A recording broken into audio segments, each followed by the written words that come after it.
Hello, everybody. It's time for some fucking. I started the stream in such a way that I wouldn't have to deal with the ads. Gosh dang it. Okay, well, we'll wait. It's fine.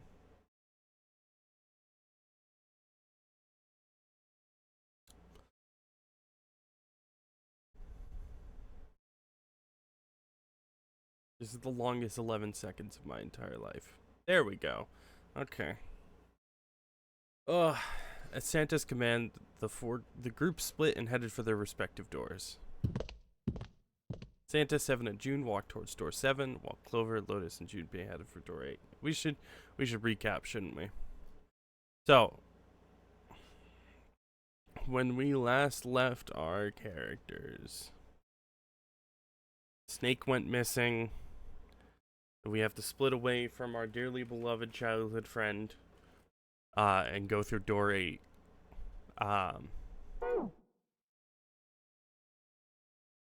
Yeah. Clover is not handling the fact. Clover, who is reportedly Snake's sister, but then that was brought into question, is not taking it very well. For a long moment, they stood in front of the door. Then Lotus laid her hand against her chest and turned to Junpei and Clover. Are you ready? Yeah. Okay. Then shall we go?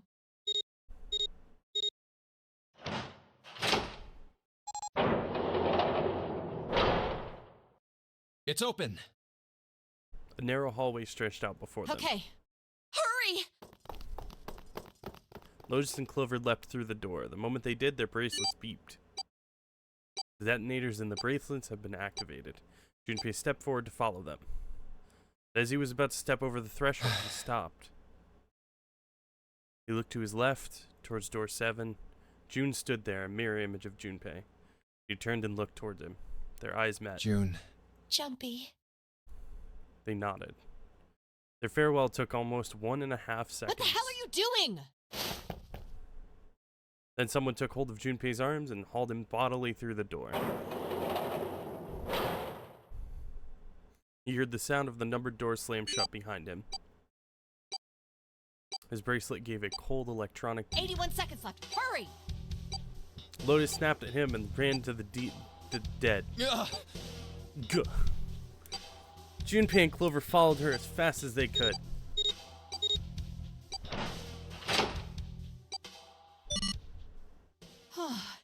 It stopped. With a shaking hand, she wiped a few beads of sweat from her forehead. So here's the thing. The doors are open for 9 seconds before they close. And you have 81 seconds to get to the dead. Can you not just visually look in the room? Because the way that was worded, the timer on your wrist doesn't start until you walk through the door. And it seems like the dead is like far enough away from the door that like it wouldn't be on the wall that the door is on. So I don't think I need to make a whole diagram for this, but like it wouldn't be, oh, I have to turn around after I get in the room because it's against the back wall. Like it seems like it's further along. So could you not just like look for a second before going in? Clover, however, was calm, aloof, perhaps. Pointless. She muttered to herself without emotion and began to walk down the hallway, leaving behind a confused Junpei and Lotus. Lotus watched the girls receding back with a mix of frustration and curiosity. What an unpleasant girl. I bet she's not very popular with the boys. Her sarcasm seemed a little more biting than was perhaps necessary, but she sighed and started after the younger girl. Maybe pairing these two together was a mistake. Too late now. I better catch up to them. After taking a moment to catch his breath, Junpei followed. Oh, it's a dead end. The hallway made a number of turns before at last coming There's a to a door dead on the end. left, though. For a few minutes, they stood in front of the door, examining it. Above the door was a plate with the word laboratory engraved A on it. laboratory? Oh, that doesn't sound very pleasant. I don't like the look of this place. I've been listening to the same 5 songs for the past 2 weeks and I can't stop. See, I've been trying to listen to more music, and Spotify just wants to play the same, 10 songs from my playlist. There's, several hundred songs on my playlist. I don't even know. Sorry, there's 1,317 songs on my playlist. It plays, the same 10 to 30 of them, and it pisses me off. Me either. But there aren't any other doors. It's not like we have a lot of choices. Junpei, Huh? What? please, you first. Junpei suspected her politeness was motivated by something other than respect. Fine. Junpei muttered to himself and pushed open the iron door.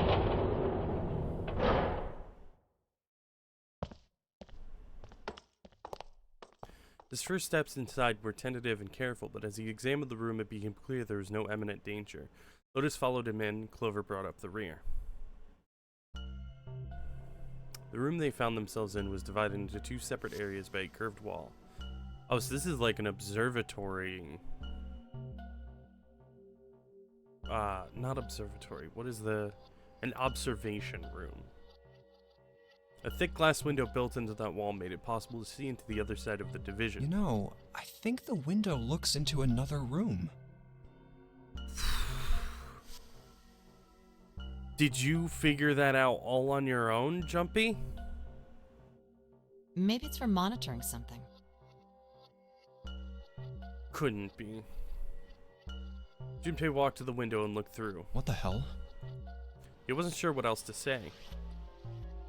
In the center of a room shaped like a quarter circle, a mannequin lay on what looked like a medical exam table. Looks so creepy.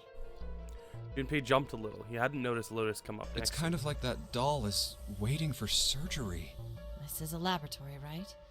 I'd say it's more like it's waiting to be experimented on. Ooh, It's creepy either way. You don't think that thing's gonna suddenly sit up or something, do you? Well, I don't know. I didn't until you fucking said something about it, Lotus. I mean, look at all those cables sticking out of it. If we press the wrong button, I don't know. Stop it. Just thinking about it is terrifying. She was gripping her arms, the knuckles on her hands white. Wait, where's Clover? She was still standing near the entrance of the room. Her face had the appearance of calm, but it was drawn and somehow What sad. is she? There was something almost pitiful about her. Junpei walked over to her and, as kindly as he could, spoke. Are you okay? Clover looked away. What are you talking about? What? I'm just worried about you. You've been real quiet. What? I can't be quiet if I want to? Well, I mean, of course you can. I just... Clover's going through her edgy teenager phase. Okay then. If I can be quiet if I want, just leave me alone, okay? Come on, you know I can't do that. We gotta work together. Clover bit her lip and was Junpei, silent you for a just moment. don't get it! Suddenly, her cry took Junpei by surprise, and he stumbled backward with a few steps alone. My brother's not the kind of person who just leave me behind! Something happened to him! Something bad. Yeah. Junpei had nothing to say. Lotus, jolted from her mannequin nightmares by Clover's voice, turned towards them. What happened? Clover's eyes slid to Lotus and back Look, to Junpei. just don't bother me, okay? Leave me alone. Leave me alone. Clover. Finished, she turned around. Before Junpei or Lotus could say anything, Clover had begun to walk quickly away. Hey, wait, Clover, hold on! That way is... I told you to leave me alone! He might as well have been talking to a wall for all the notice she took of his cries. Not even slowing down, she made for a doorway cut in the wall in front of her. Without even slowing down, again, she passed through the Clover, doorway. watch out above you!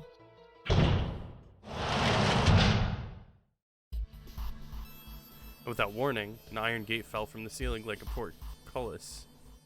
I don't think that's how portcullis is spelled.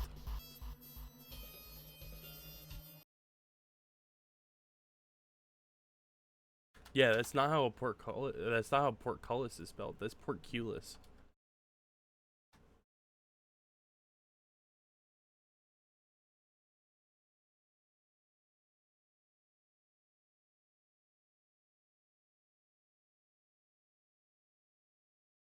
What the heck? What's going on here? Oh, the game's a little loud. My bad. Clover grabbed hold of the iron bars and shook them as hard as she could. Hang on. I'll get it open. Oh, for crying out. You'll never do it on your own. Junpei grabbed the bars and pulled. In a moment, Lotus joined him. The three of them pulled as hard as they could, but... Guys. Are we still on about this? Every time a door closes, we gotta try? Damn it! It's not moving. Wait! Are you gonna give up? Just like that? No, I'm not giving up. This has got to be another one of Zero's puzzles. You figured It it is, but out! There's gotta be a way to open it. You found it. Just what I was thinking. Now all we gotta do is find it. Lotus and I can look around out here. Clover, you're gonna have to see if you can find anything in there. Oh, yes, I'm on it.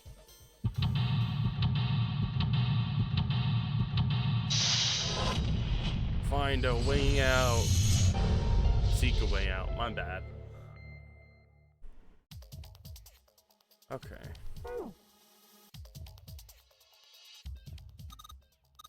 Junpei, do something, please.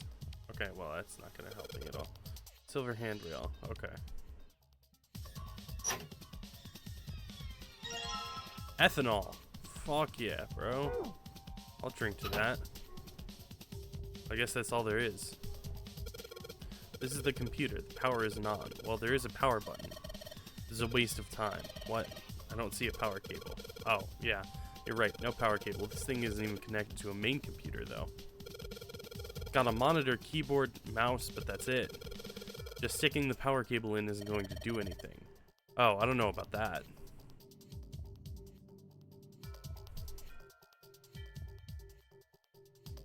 The cardboard boxes. There's some papers and stuff in them. What's in the box? They look quite full. As far as I can tell, it's a bunch of notes about some kind of experiments. But it's all really technical and stuff. I don't really get it. There are two levers here. Do you think they activate something? Well, why don't you move one? Alright, I'll give it a try. Nope. Doesn't look like anything's happened.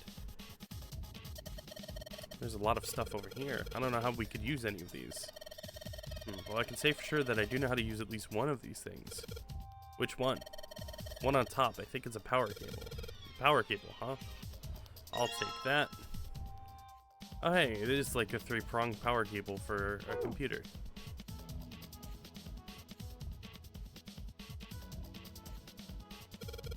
This is a keyhole. Looks like a keyhole for the activation key. I think this thing's supposed to power that machine in the other room. Doesn't appear to be doing that. I wonder how we're supposed to turn it on.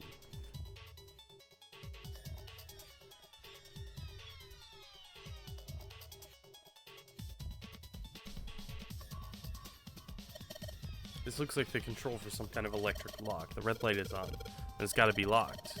There's a green light just below it, although that one isn't lit. Bet it'll turn on if we unlock it. But how are we going to do that? There's no keyhole, no card reader, no keyboard for putting in a password. I have no idea. This looks like the control for an electronic door lock. Yeah, okay. The silver handrail. I don't know what kind of table this is, but part of it's all black. There's a pen lying over here. I think someone probably used it to make the table black. Well, if they only used the pen on one part of it, then there's probably something underneath all that pen. Clover, do you think you can erase it? Yeah, sure. Oh, this is permanent marker. Junpei, do you know how to erase ink from a permanent marker? Erase ink from a permanent marker? Huh. Isopropyl alcohol, or any kind of alcohol. You know, like the ethanol. Give me just a minute. I'll be right back. I wonder what this is. This thing here looks like a voltmeter. And this is the control for that? Gosh, there's so many dials. Why don't you try turning one of them? Nope, nothing. There's no power here, guys. I turned the dial a whole bunch, but even if I turn all the switches on, nothing happens. Is this like an examination table? There's a creepy mannequin in here, guys.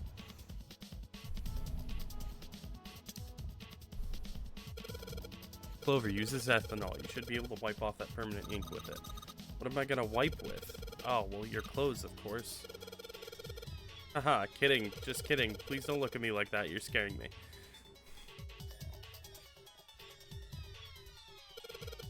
Clover, can you use the cloth on the table?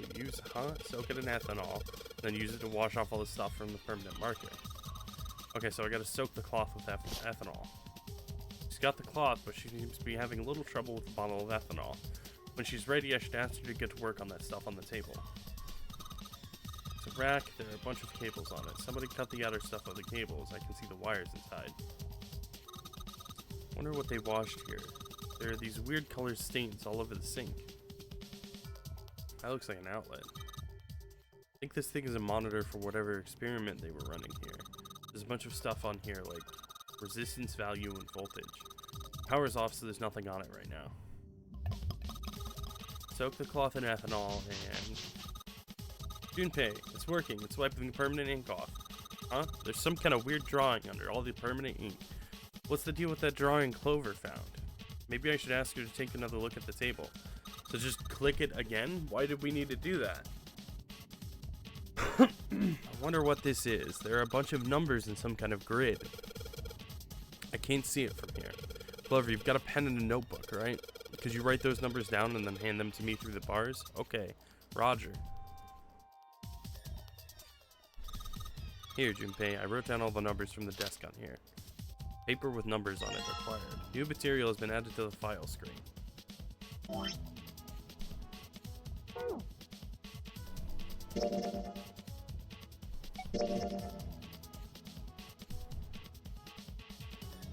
Note, Clover copy from the stand in the laboratory. It has 4 numbers written in 9 separate cells.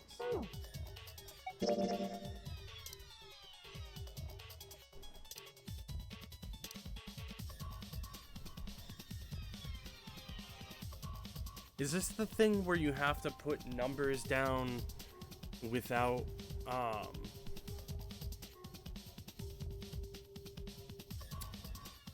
without there being, a number, like an adjacent number next to it? So it can be diagonal, because 3 and 4, but like, for example, 5 would have to go here, which means 6 would either go here or here.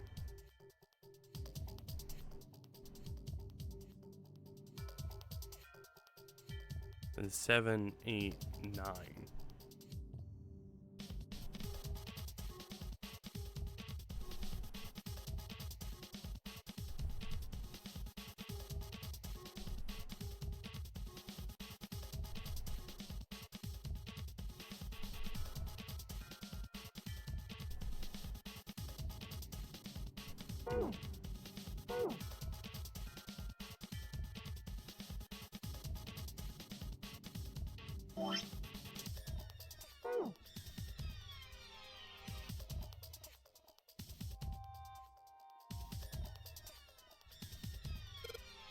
Let's just slip you in. Huh. Well, shoot, I can't use this. What's wrong?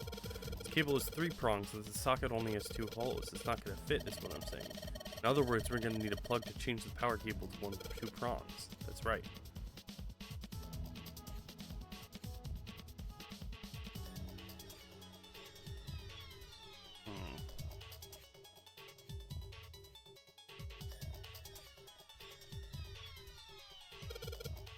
Hey Clover, how are the power cables over there? What do you mean? Does the plug have 3 prongs or 2? I don't know what you're talking about. Let me go look. Yes, she does have to kind of crouch down to get a look under there. Cable on the monitor has, it's got 2 of those little metal things. What does that mean? That's it. Okay, can you unplug that cable and bring it over here? Okay, but well, I can unplug it, but it's connected to the main computer. I can't take it over to you. Damn it, that's no good then. How about just the plug? What? The plug? Well, maybe more like a connector? It's the sort of thing that makes the plug with the 3 metal thingies into a plug with 2 metal thingies. Still useless? Not useless. Not useless at all. That's just what we were looking for. Okay. Can you hold on for a little bit? And back down she goes. Alright, unplugged. I'll hand it to you over at the bars. Here you go, the 2-prong plug. Thanks. Okay, put the 2-prong onto the head of this power cable. Let's go. But unless we screw it into the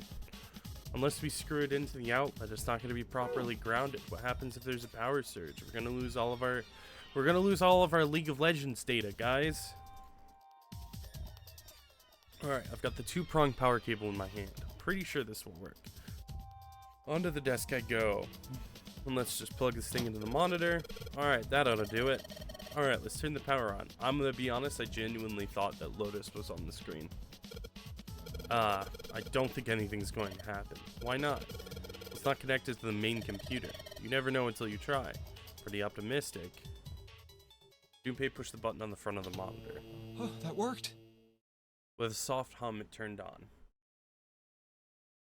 Streams of letters that made no sense to Junpei began to scroll across the screen.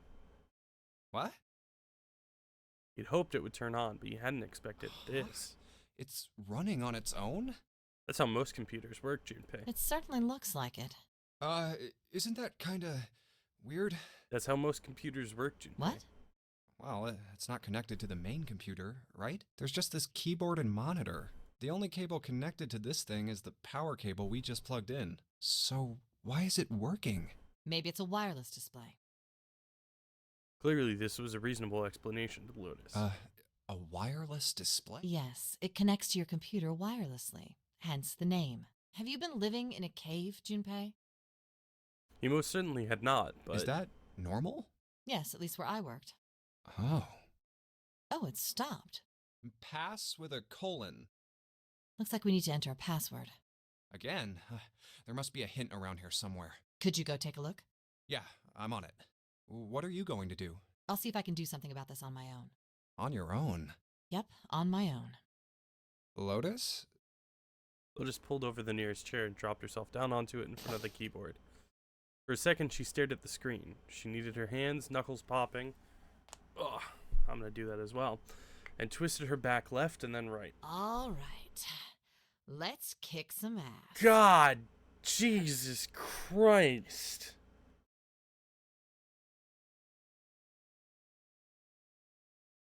Fucking... Jesus fucking Christ. Are you happy, Rosu? Is this what you wanted? Lotus smiled to herself and rubbed her hands together in anticipation. Then, before Junpei had time to blink, she was typing at an incredible speed, and the click-clack of the keys running together like machine gun fire. Wait, what? Junpei was, for once, at a loss for Didn't words. expect that, did you? No. Of course I didn't. You're typing so fast, I can't even see your fingers. Is this really necessary? Lotus grinned, pleased Well, with herself. at any rate, you're pretty amazing. Did you fall for me again? Whoa, what do you mean again? I'm not into you. I know. Don't be so stubborn, shy boy. Try not to look, but you know it's half the screen. It's like an eighth of the screen. I am not being stubborn, I am not shy, and I am not a boy. I am a young, healthy, 21-year-old man. I'm not gonna fall for an old lady like you. Uh-oh. Suddenly, the guttural roar of a furious animal filled the room. Or so Junpei thought for just a moment. Lotus's hand suddenly stopped and her shoulders stiffened. Why do they gotta be out like that? Come on. I don't know. That's how she wants to dress. I'm not complaining. Old lady? Did you just say old lady?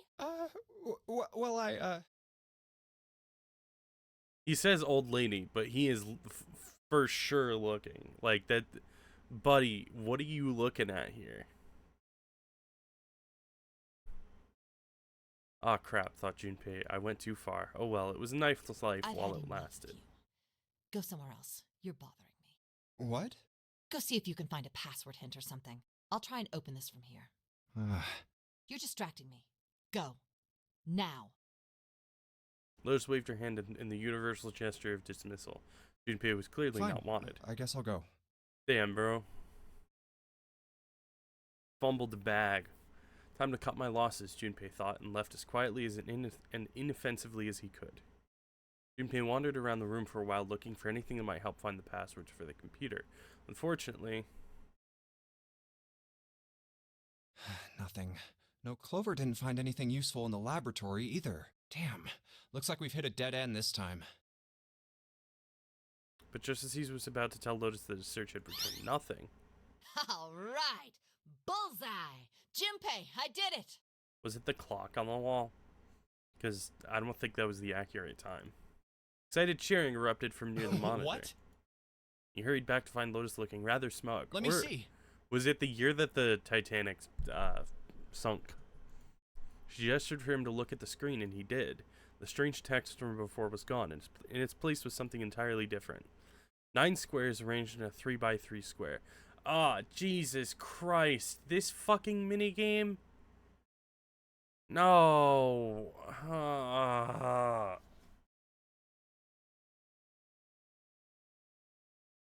had to deal with this shit enough in riddle school. That's not a pun. That's a series of flash games on Newgrounds that I forget that I love sometimes. And in riddle school, transfer? Maybe not transfer. It's either transfer or the one before it, which I think is 4. They have a mini game that's just like this. Newgrounds, yes, Newgrounds. The place where many early Gen Zers' innocence went to die before they finally decided to put all of their adult content on a specific web page. What is that? I don't have any idea. It just showed up after I cracked the password. The porn site. It's not a porn site. It just happens to have porn on it. You think it's a puzzle? It certainly looks like one. As she spoke, Lotus stood up. Huh? Aren't you gonna, I don't know, do more computer stuff? No, I can't do any more. It won't let me do any more programming. Programming. See? The keyboard. Nothing. So, there's nothing more I can do. Well, I guess I'll leave this to you then, Junpei. What? Let me take a break, all right? I did my part. Well... He wasn't sure what to say to that. She certainly had done her part. In fact, without Lotus, they probably would have run completely aground. I shouldn't rely on other people so much, Junpei thought to himself. I guess you're right. Thanks, Lotus. No problem. And make sure you know when you should thank people. Now, I better take care of this myself. No more relying on anyone else. Why is this suddenly a character moment that we have to have? Junpei crossed his arms and stared at the puzzle shown on the screen. Okay, yeah, it is the same one. Wait, what did... Fourth touches your end.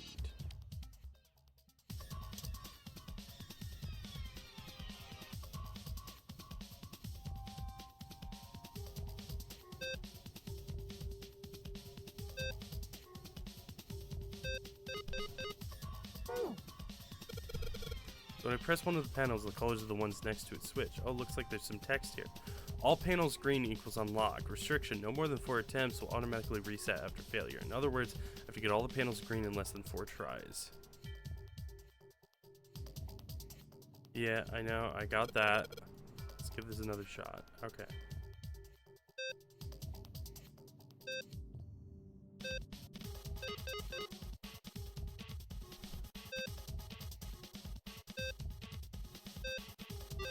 There we go. Okay. Alright, I solved it. Did you hear a noise just now? Yeah, I did. It sounded like something unlocking. Where did it come from? Where did it go? Where did it come from? Oh, hey, it's the rest of the lockers. Look, Junpei, the lights on the lockers are green. We must have unlocked it with the computer puzzle. There's more than one key in here. This one is small. It looks like it goes to some sort of machine. This one has the Earth symbol on it. I think the Earth symbol matches a keyhole in a door on the A deck. Well, if that's the case, we probably don't need the Earth key right now. Alright then, Earth key, I'll just tuck you away deep in my pocket. As for the other key... Yeah, this is a computer activation key. It was just at that moment that he heard a voice behind him. It was Clover. Hey, Junpei, do you have a minute? No. He put the puzzle aside for a moment and walked over to Clover. What's up? Oh god. Oh, why? Oh, god. Okay, I'm back. Never mind. What? Hey, hold on a minute. What does... Sorry. Just forget about it. It's nothing. Before he could say anything else, she spun around and ran back down the stairs. What the hell was that? After waiting a few minutes to see if she would return. A few minutes? Brother, you wait like 10 seconds at most and then you go back. This is a life-threatening situation, you fucking idiot. Junpei sighed, shook his head, and went back to searching. This key, the shape sure makes it seem like it goes to this machine. Alright, I'm turning it on. Okay, the monitor's on now. It's full of letters. It's showing some kind of warning. Power restored to experimental device. Emergency system will activate in the event of abnormal subject behavior. Okay. Typing on this keyboard isn't doing squat. The only thing about this room that's changed is that the lever is down now. Not very impressive.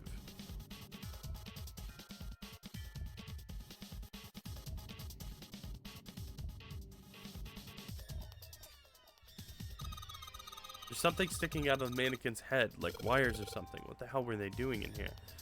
Why is she all quiet now? They were doing experiments on humans, probably.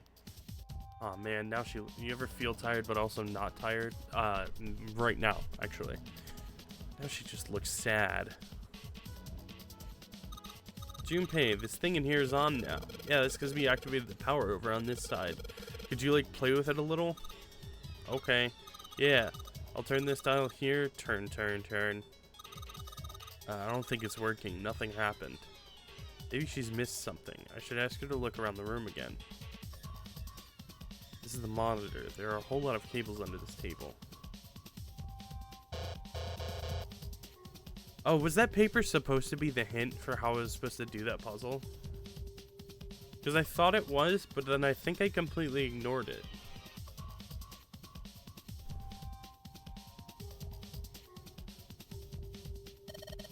Maybe you increase the voltage? Roger, will do. Okay, I'm gonna go all the way to max voltage. Max voltage! Hey, wait, Clover. Ah, shit. What? I think,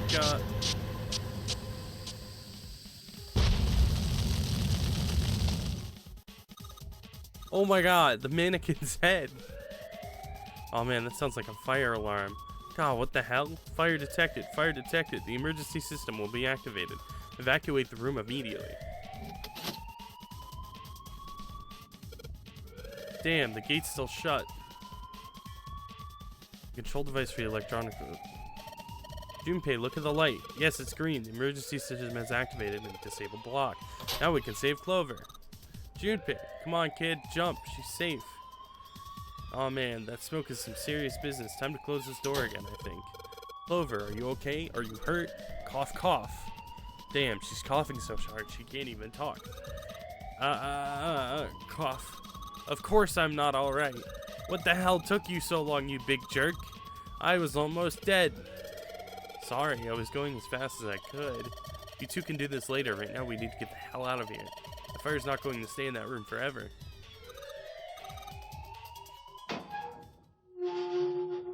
You found it.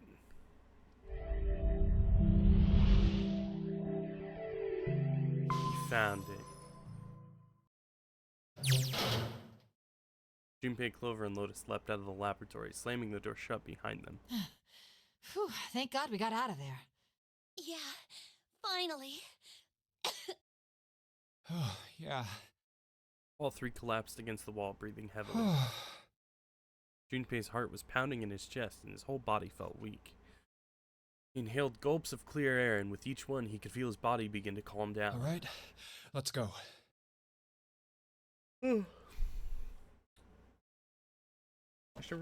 I bought a heart monitor. I should really use it in streams more.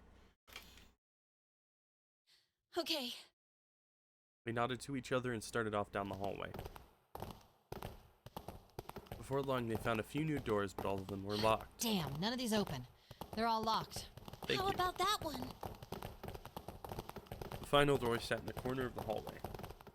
Let's hope this is the door with the prize. With the prize? Do you mean the 9 door? Junpei grabbed the door handle and was about to pull it open when a voice cried out behind him. It was neither Clover nor Lotus, but he recognized it. It was June. There was no doubt the voice belonged to... Jumpy! Huh? He spun around.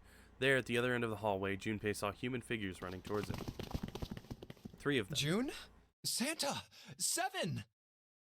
They stopped short in front of Junpei and his companions, gasping for air. Hey, what are you guys doing here? What? But we didn't... Before he could finish, Clover Hey spoke. guys! Could you come take a look at this? She was standing near the end of a small hallway that branched off to the right. The rest of them ran over to her, curious as to what she Hey, found. on the wall. A map of the ship's interior? It says C deck. So it's the map for this floor then? Door 7. And Door 8.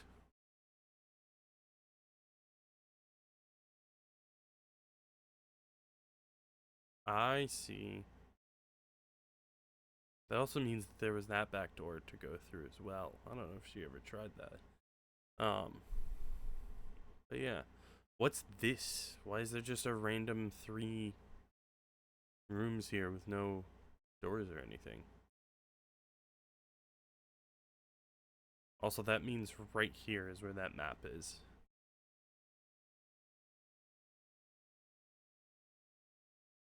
I'm kind of curious what door 3 would have done. It looks like it still would have kind of just led us into the same part. And then maybe we could have opened this door. door 8. Yep, they both eventually end up at this hallway. In fact, Yeah, isn't that what I said? We aren't going to be split up permanently till we find door 9. We might get separated for a little while, but we'll see each other again.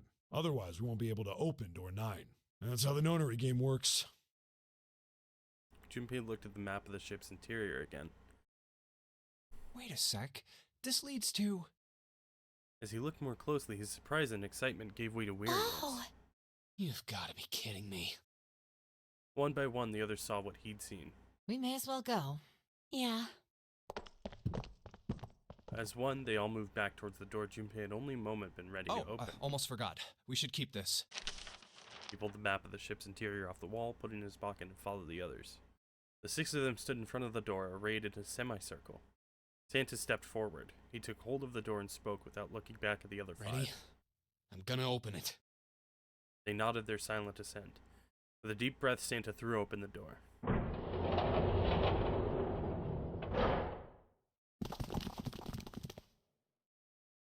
They poured through the doorway and into the room. Even without looking around, each of them knew where they I are. knew it. They were just where the map had said they We're would back. In the Where's Ace? hospital room. I see. I believe I understand what you're saying. The 6 of you split into 2 teams and went through doors 7 and 8. You solved the puzzles in the operating room and the laboratory, and then met one another in the hallway after opening your respective locked doors. He looked like anyone might after only just waking up, but it seemed that his brain was working as well as ever.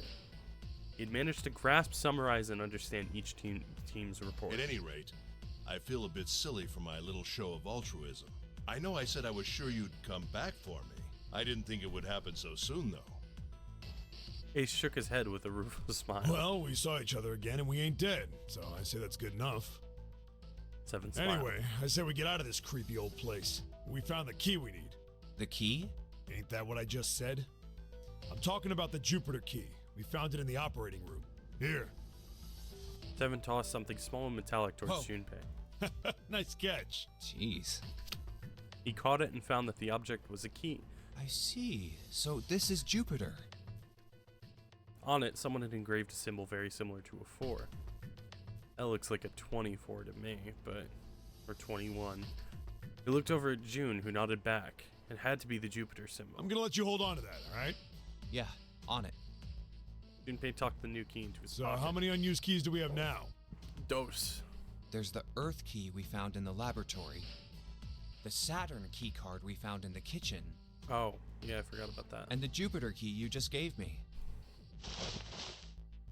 Junpei tucked the new keys into his pocket.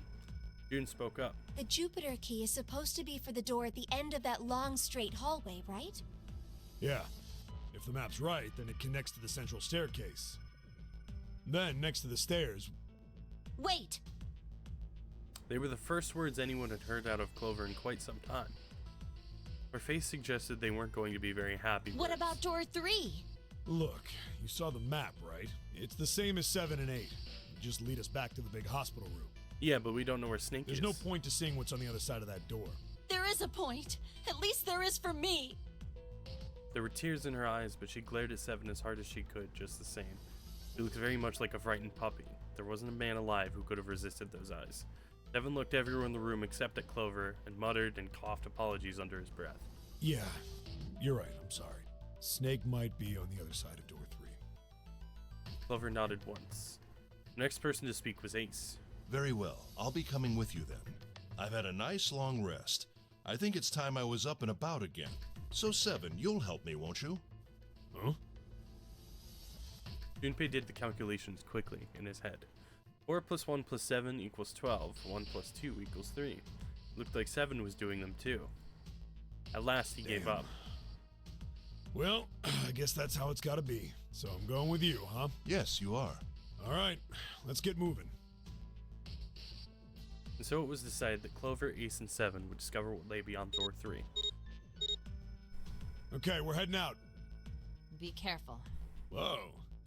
Do Didn't you I'd think be hearing Snake that could from be you, behind Otis. door 3? If he is, he's probably dead. Since he's only 2. And everyone's here. What do you think? Yeah.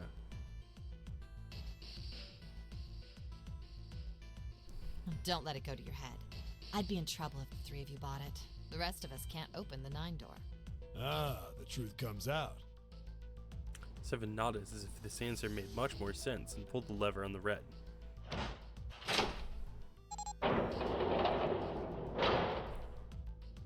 Okay, we're off. Wow, what if he's 0 and his bomb is non-existent? I mean, then yeah, maybe.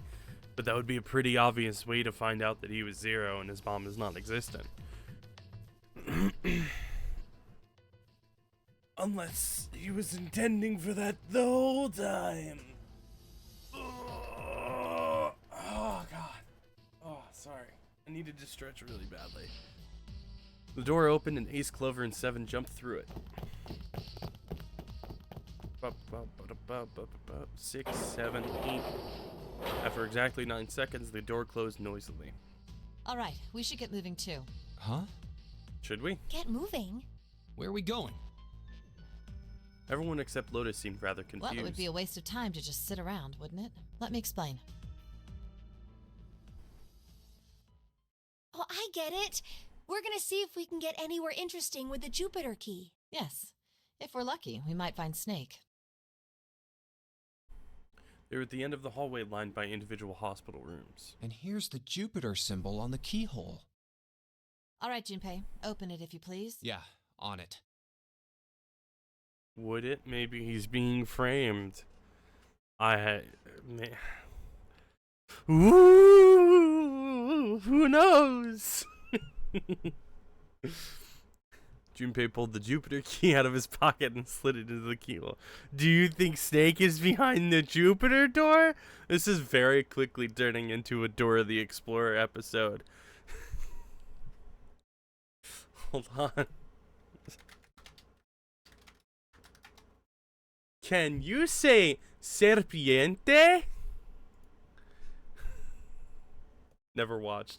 It's literally just a children's show in which the protagonist, Dora, the aforementioned explorer, and her monkey companion Boots, named as such for his bright red boots, will go on adventures and point out things on the screen and ask the viewers at home to point things out, and also how to pronounce certain things in Spanish.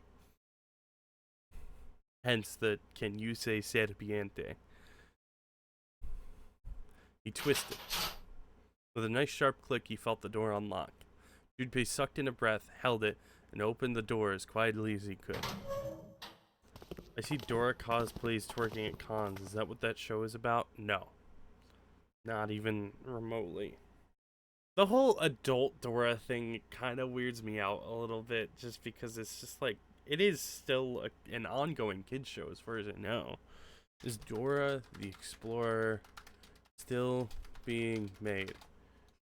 Yes. It was rebooted as a Paramount Plus series in April of this year. Oh, but it ran until 2014, and then 10 years later was rebooted. Okay. Look, it's a snake. What? What are you talking about?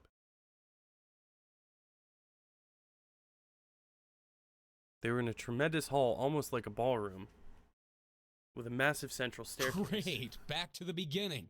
You sure this is a good idea? What do you mean? Well, we already searched every inch of this room, didn't we? Yeah, but we have keys for the doors that we found earlier, you fucking... Oh my god. I'm asking you if there's any reason we came back here. Yes, because we found the keys for the doors that we... Of course there's a reason. Of course there's a reason. Man, sometimes I can't tell if you're smart or just lucky. Huh? This. Junpei pulled two things out of his pockets. The Earth key and the Saturn key. The Saturn key card. And the Earth key? I'm lost. Wow, you really are stupid then, Santa. Santa cocked his head to one side like an inquisitive bird and looked at them. After several long moments, during which it became apparent that Santa had no idea what the cards meant, well, one's a card and one's a key. June took pity on him. Don't you remember, Santa? On C deck, where we are now, there was a big elevator behind the stairs, remember? And next to the elevator, there was a card reader with the Saturn symbol on it. And on A deck, on the door to the left, there was a keyhole with the Earth symbol on it. So the two keys that Jumpy has? Should let us use the elevator and the door on A deck. Huh. Yes, that's right. Good job. June smiled, pleased with herself. So did Santa. All right, I got it. Let's get started then. What do you say we split into two teams? Lotus and I will search the Earth one, so you two can search Saturn, all right? Wait, so did Seven and no, I'm stupid. Seven, Clover, and Ace went there. There's only 4 people. Yeah, okay, that makes sense. Sounds good. Then you guys should take this key. Junpei handed the Earth key to Santa. They decided that their initial search should be brief. We have no idea what's on the other side of these, so don't go too far. Just search for 10 minutes and come back. Plane decided the two teams split it up. Junpei and June headed for There's the a elevators. card reader next to the left elevator. Then let's try out the Saturn key card. A light on the upper left corner blinked Great! to life. It looks like it's working now. All right, now how do I call the elevator? You press the button. There is a single button to the right of the elevator door. Oh, it only has the upside down triangle on it. The upside down triangle on it? What do you mean the upside down triangle? Wow. I guess there's no up button. Well, we may as well try pushing this one. The door slid shut and they heard the grinding of the motor as the elevator car moved down.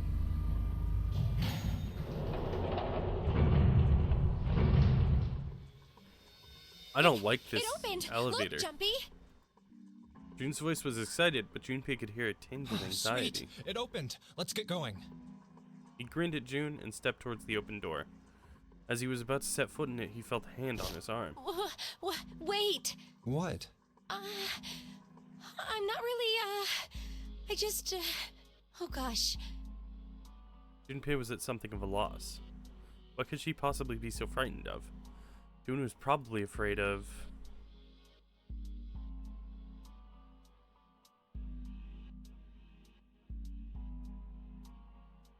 There's a joke to be made there, but I'm gonna just leave it.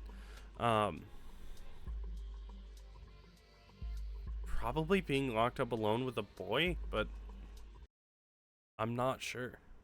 TBH, be honest.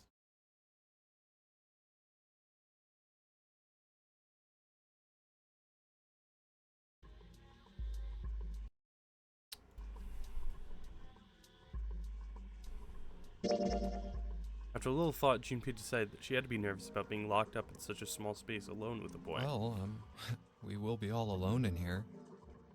In a way, it was kind of cute. Very demure, you could say, he thought. Still, even though it wasn't exactly roomy in the elevator, they weren't going to be pressed up against one another. At least they didn't have to be. What's that mean, Junpei? So it was making her nervous. Junpei couldn't help but think how innocent she was. Jumpy? Huh? Oh, nothing. It's not important. Come on, let's go. I mean, it might have been the down thing, because we only have so many floors before we get to where it's flooded. And again, he felt himself restrained. I said, wait a minute. Why? Aren't you afraid, Jumpy? Afraid of what? Well, I've never, you know. It's your first time? Using an elevator. At all. That explains why she didn't understand, why she said the upside down triangle. Even so, she seemed awfully alarmed. Get wet. Oh, no, okay, it is the fact that it's flooded down there. What? Down there. I'd get soaking wet. Good heavens, this is... Oh my god. Oh, Jesus. Oh, freak. Oh, heck. Oh, shiggity fuck. Well, I mean, of course you would. That's the way it works. I mean, I've never heard of anyone getting soaking wet somewhere else. That's true. Boy, did I read this situation wrong. Don't mind Mind what? getting wet. Well, I don't know. I think I'd probably, like it. Oh my god. Gosh, Jumpy, you're so brave. Really? I mean, I kind of think any guy would do the same thing, you know? What happens, happens, right? I mean, if you get the chance, you've just got to go for it. That's what a man is supposed to do, I guess. You're so cool, Jumpy. I really admire you. I really don't like this whole conversation. I feel bad for picking the pick that I picked. That doesn't really seem like the sort of thing you ought to admire someone for. I'm really scared.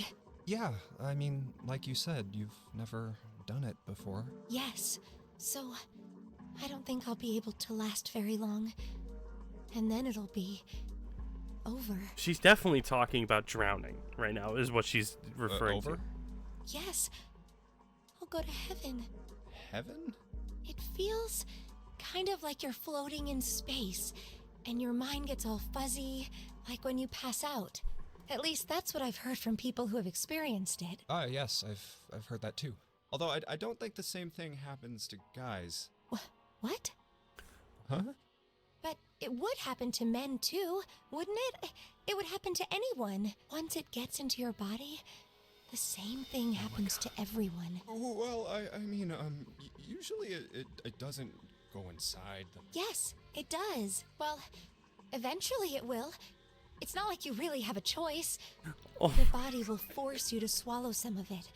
Eventually. Good heavens, what on earth is this haberdashery and tomfoolery? What are you trying to do to me? Nothing. I'm not going to do anything to you. I'm just saying that that's what happens. It's a psychological reaction to what you're experiencing. Oh, is that so? Then it's only natural. Is that what's natural for living beings? Perhaps he'd been mistaken all these years. Had he misunderstood life so gravely? The thought terrified him. June seemed to be entirely oblivious of Junpei's mounting confusion and terror. I know most men probably have larger lungs, but even then, I don't think you could hold your breath for 20 or even 10 minutes. Eventually, you'd have to breathe, and then the water would get into your lungs. Once that happens, your body won't be able to get oxygen anymore, and you'll start to feel that floaty feeling as you pass out. Oh.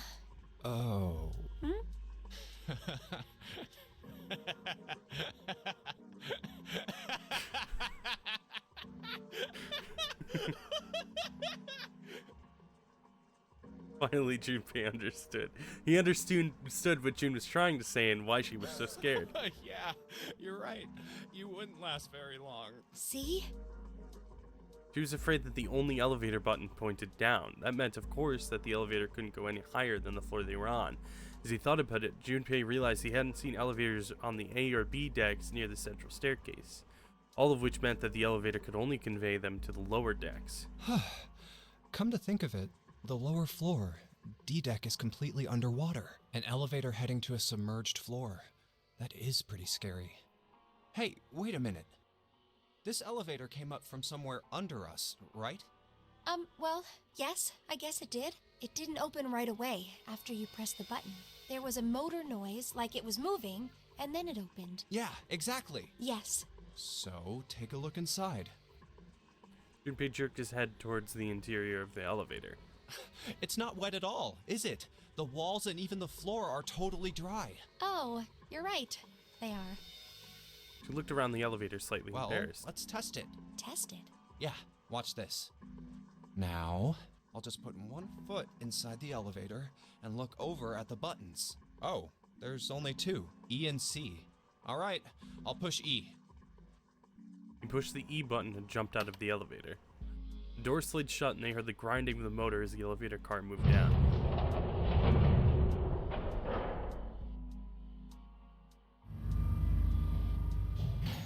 I think I can hear it opening on E deck. Okay, that's done. Now I'll just press the button again. A few moments later, the elevator returned.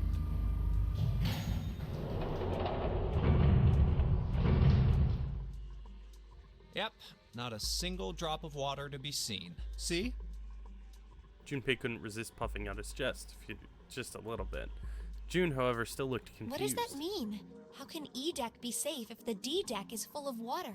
Maybe it's plugged. Well, here's what I think. The elevator shaft and E deck must be watertight and separated from wherever the ship's been punctured. Here, let me show you. Pull out his notebook and pen and sketch out a rough illustration. I see. So is that why the ship hasn't sunk? The shape of the inside keeps it all from filling with water? Yeah, I think that's what's going on. Junpei continued talking as he closed the notebook and slipped it back into his So I'm pocket. gonna go down and check it out. You stay here, all right? But... Come on, just do it, all right? He gave June's shoulder a reassuring squeeze, then hopped onto the elevator. He pushed the E button and the door began to close. June looked worried, her eyes darting back and forth as if she was trying to make a decision when suddenly... I'm coming with you! Huh? At the last possible moment, June dashed forward, turning sideways just in time to slip through the gap between the closing doors. Hey, wait! Junpei jammed his finger against the open button, but it was too late. Oh, crap. It closed. The door had shut and he and June were in the elevator. It was headed down to E deck.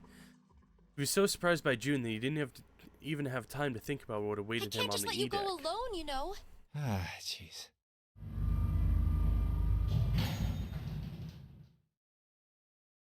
The elevator stopped and the door slid open, and then it filled with water and they drowned. The end. They tentatively stepped out and looked around. It looks normal. No fish going about their fishy business or jellyfish floating lazily through the water. There was, however, a blowfish. Or at least something that looked very much like one. June's cheeks were puffed out and her mouth a tiny, intense frown. Oh, knock it off. It's just like I thought. This part hasn't flooded. Come on, just look around. There's no water here. June looked around nervously, then exhaled. You're right. It's not flooded at all. See?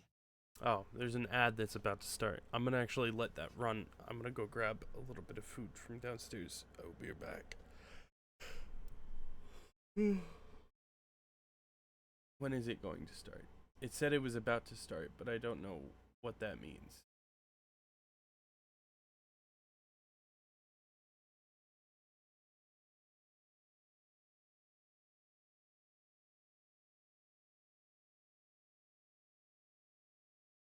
Does my ad widget work, or is it still busted? I don't know. It doesn't matter. Yeah, I'm just gonna do a 1-minute ad real quick. And in that time I will grab the food, so I will be right back.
And that's what you get. You get my acts of capitalism in your communist face.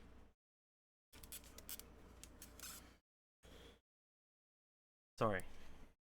My parents were watching a show and they said that's what you get, and it reminded me of The Cloak.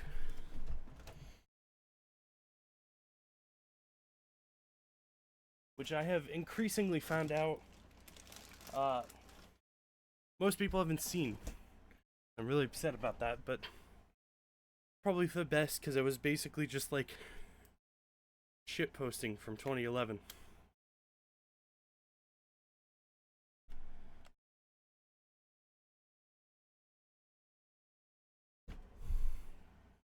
But there's a whole lot of water. Yeah, right on top of us. Yep. What's gonna happen if the ceiling breaks? Fuck. Junpei thought about that for a moment. Well, we'd probably get really wet up there. Oh my god. Huh? At any rate, we should probably go back as soon as we can, once we're done looking around down here. Lotus and Santa might already be back. Okay, good idea. Now then. Junpei glanced around the room they found themselves in. First thing he noticed was a set of thick iron bars. They ran the length of the room, separating the left elevator from the right Iron one. bars. Well, we can't go over there. Right. Then maybe.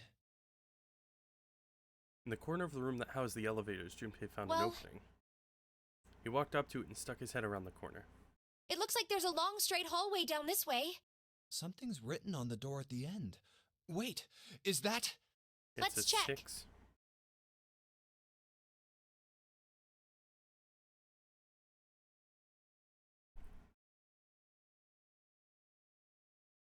Junpei and June set off down the hallway at a brisk clip, somewhere between a run and a jog.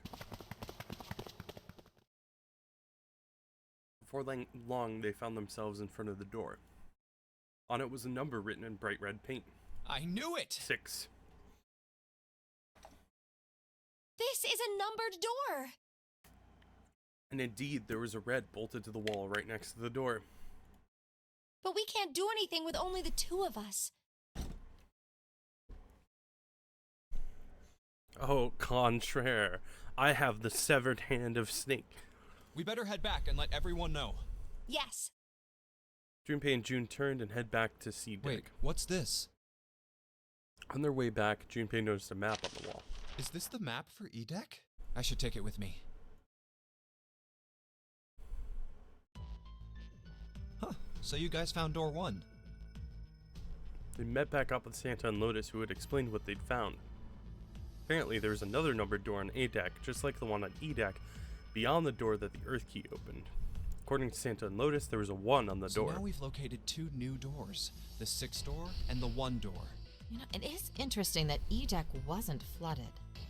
Lotus was quiet for a moment, lost in thought. Well, we don't really know if all of E-Deck is safe. We only checked the area around the elevator. Yeah, even so, it's still very interesting. She makes a fair You point. said Hold on. I need to reset position. the 6th door was there, right? Yes. Then that means Zero planned all this out, even the sinking. That would have meant some pretty serious remodeling of the ship's interior. It's pretty mind-blowing when you think about it. Yeah. I wonder how long it took. I can't even imagine how much it must have cost. It would have been a ton, that's for sure. While that does go along with what Ace was saying, the most reasonable explanation would be that this was done by some organization with access to a whole lot of cash. Yeah, Yes, it does make sense. that thought made them all go quiet for a moment.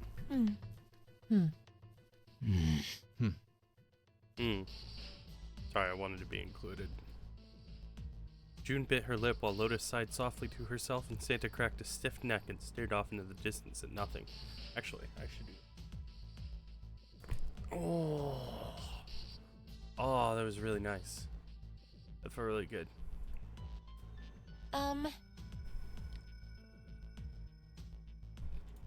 Yeah? I don't think it's a very good idea to stay here. June looked up at Junpei with large, pleading eyes. Yeah, you're right. Ace and his team might be back already. Well, Junpei and I should be able to open door 1. Huh? You guys leaving me behind? 8 plus 6 plus 5 equals 19. 1 plus 9 equals 10. Plus 0 equals Just 1. kidding. I don't think you're kidding. You've wanted to leave everyone behind this whole time. All right, let's go. Lotus's words were all the impetus they needed. Back to the large hospital room they went.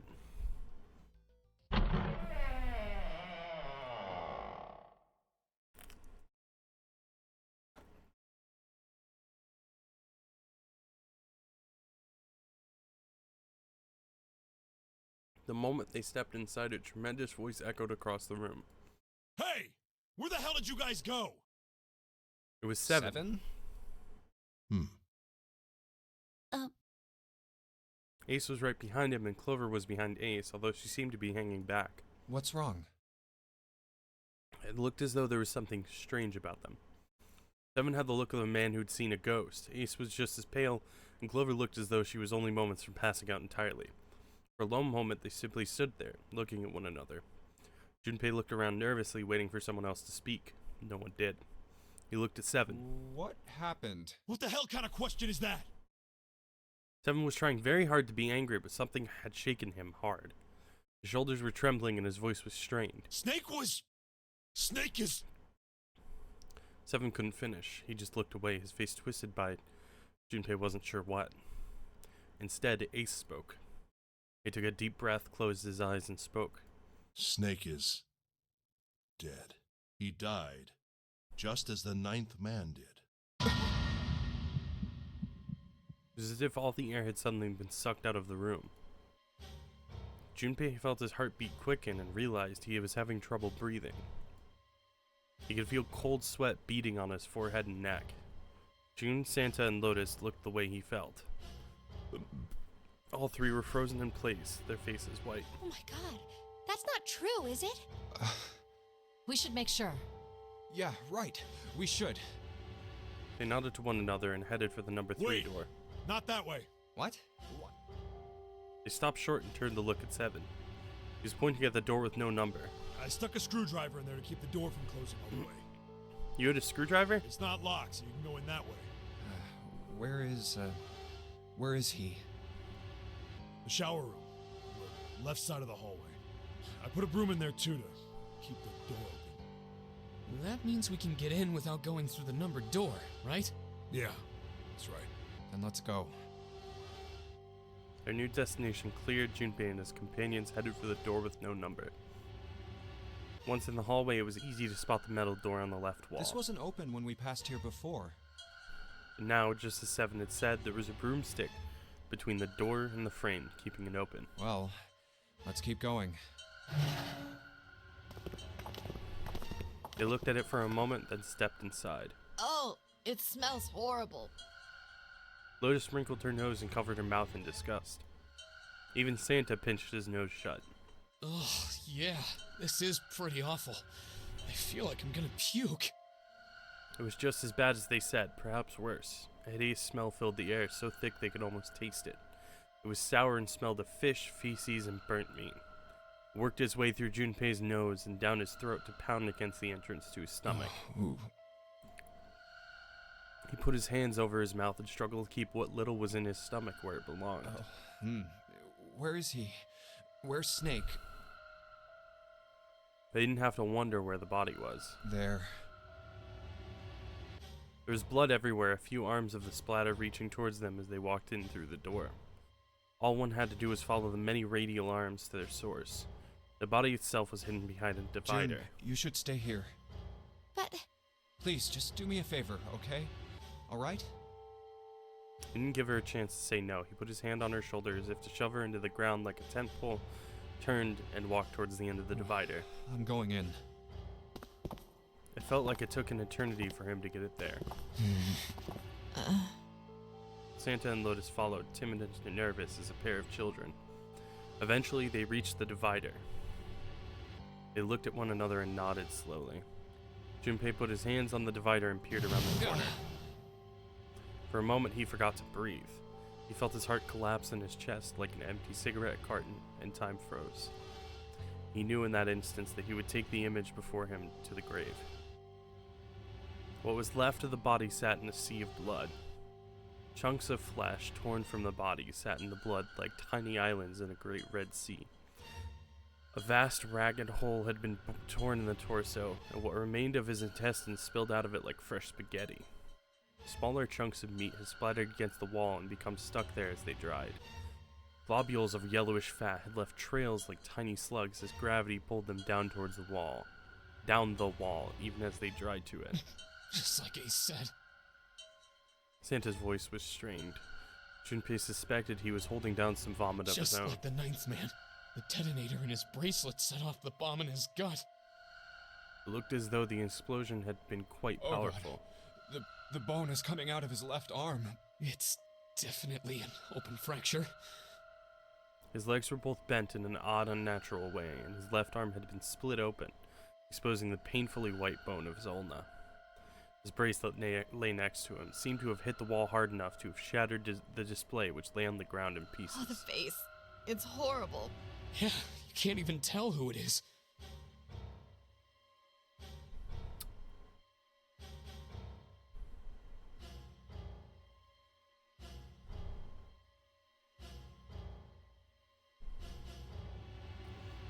See, that point is very important to me, because the ninth man, they could tell it was the ninth man as far as they could tell. I was kind of like, oh, what if they maybe switched the bodies? But I do have kind of an inkling of like, what if this is a fake body? Like a cadaver. Because if you can't tell who it is, that's... Half of his head had simply collapsed. The blood coating almost made it look like a raw pizza dough covered in tomato sauce. Why are you using food to describe this? I have pizza next to me right now. Like, I'm still gonna eat it, but like... His clothes, too, were covered in blood. The burgundy tie, the white shirt, the jacket with the yellow piping, and the gray slacks. But the clothes are... They were all familiar to Junpei. No mistake about it. It's Snake. Lotus's voice was unnaturally deep and strained. Junpei heard it catch in her throat.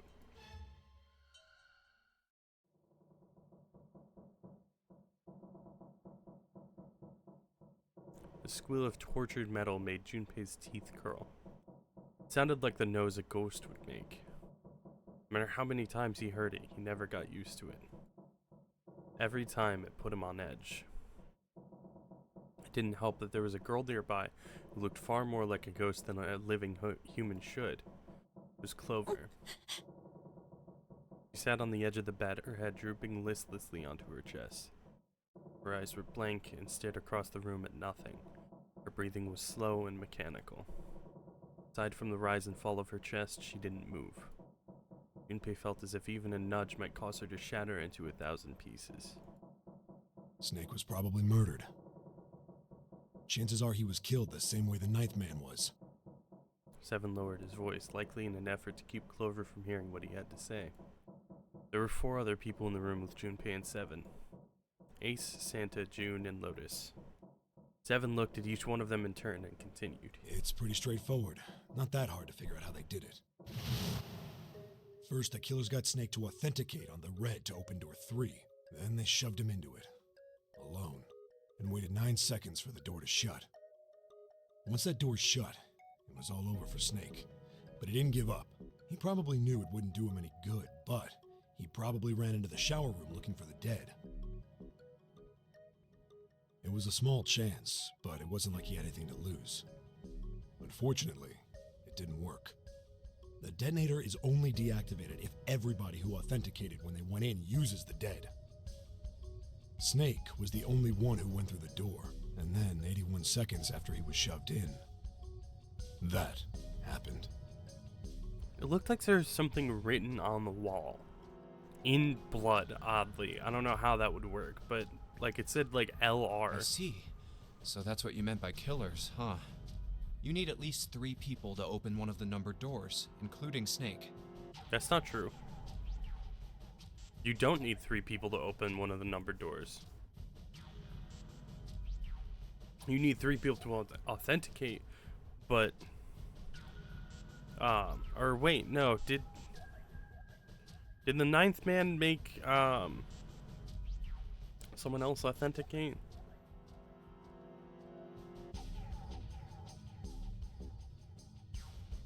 What number door was that? 3? And he was 9 and he had 4. Which makes 13. So maybe it was the 4th door.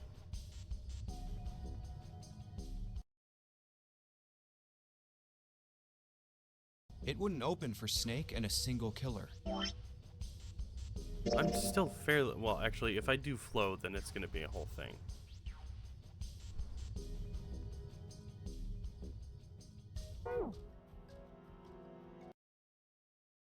I'll just go watch my own VOD. Hold on. Senix VODs. Yeah, if you ever want to see my VODs, especially for, you know, stuff from this game, I have a VODs channel on YouTube for just this thing.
Oh, okay, he had...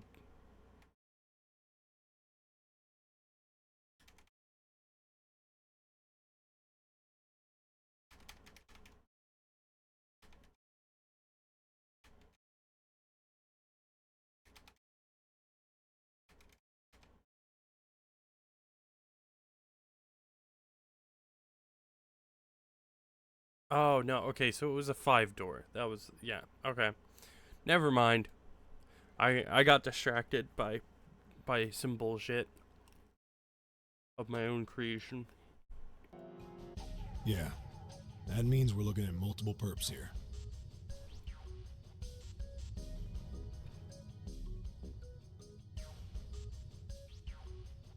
Junpei crossed his arms and grunted. Well, just in case, I want to make sure. Let's say you're right. When do you think Snake was killed? When we all split up to look for the parts for the Reds, I think. Right after that was when we noticed he was gone. Then that means none of us have alibis. They would have had to have made 12. And he was 2. So it's like Clover and June? Doubt. Santa and 7? Maybe.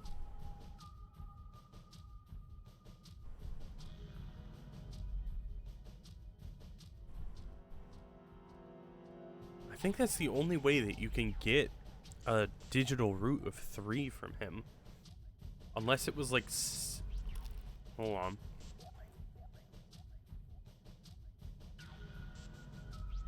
I'm gonna make 15. No.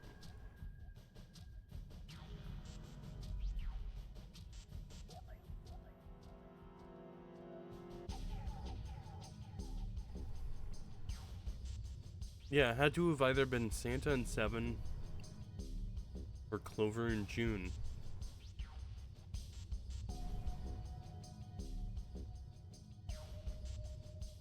Or I cloned myself.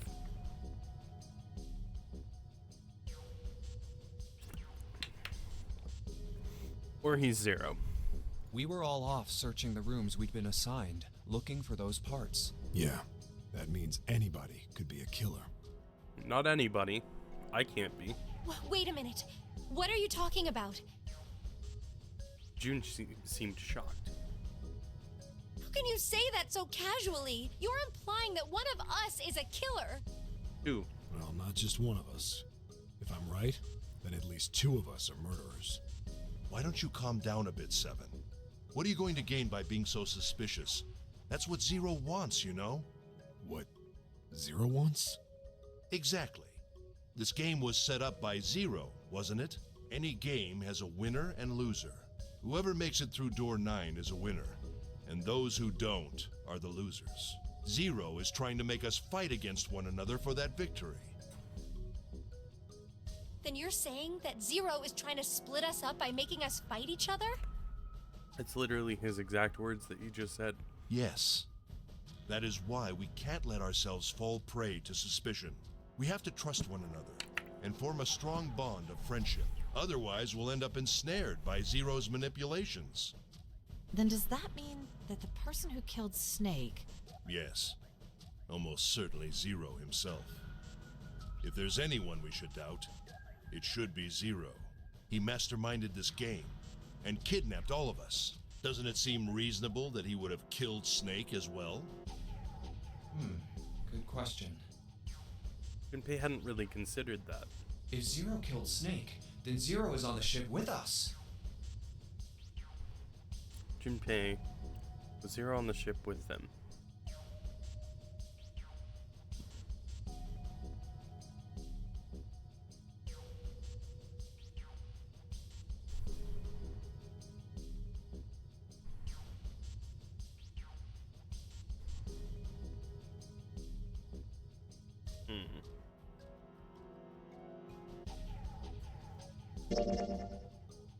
He wasn't sure. Something's still strange.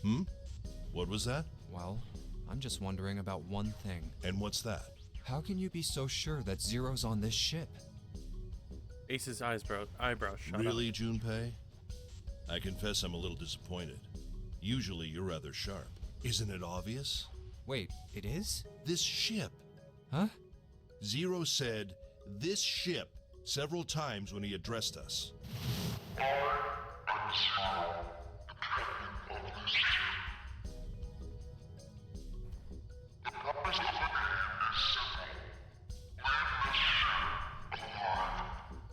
That doesn't necessarily mean anything. That could have been a pre-recorded message.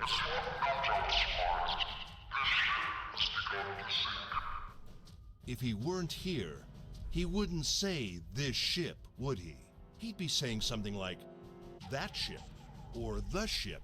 Oh, yeah, I guess that makes sense. It's kind of a stretch. Ace's explanation made perfect sense. Junpei felt a little foolish that he hadn't seen it himself.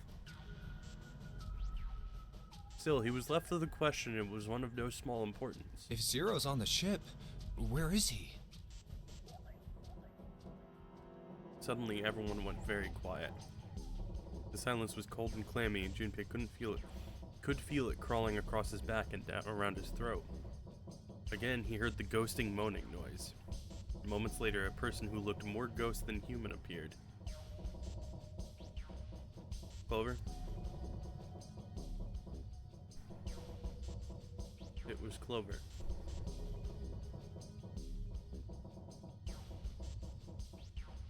She looked at the floor as she spoke, and her voice was in a cold monotone. I think Zero is one of us. Me too, Clover.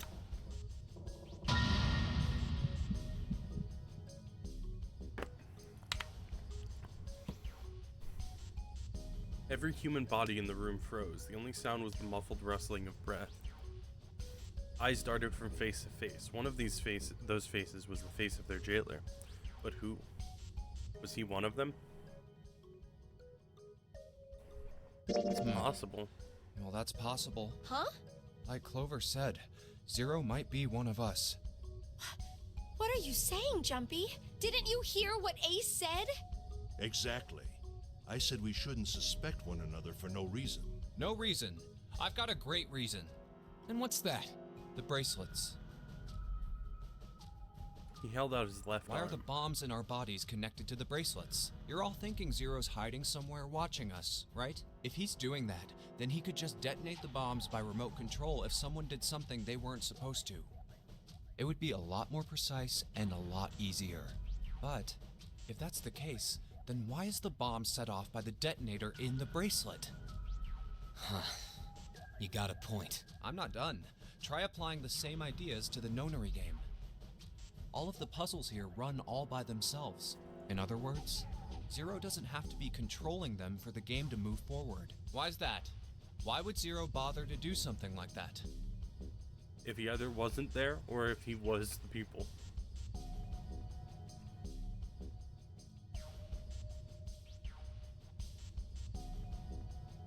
Junpei let the question hang in the air and looked at the others.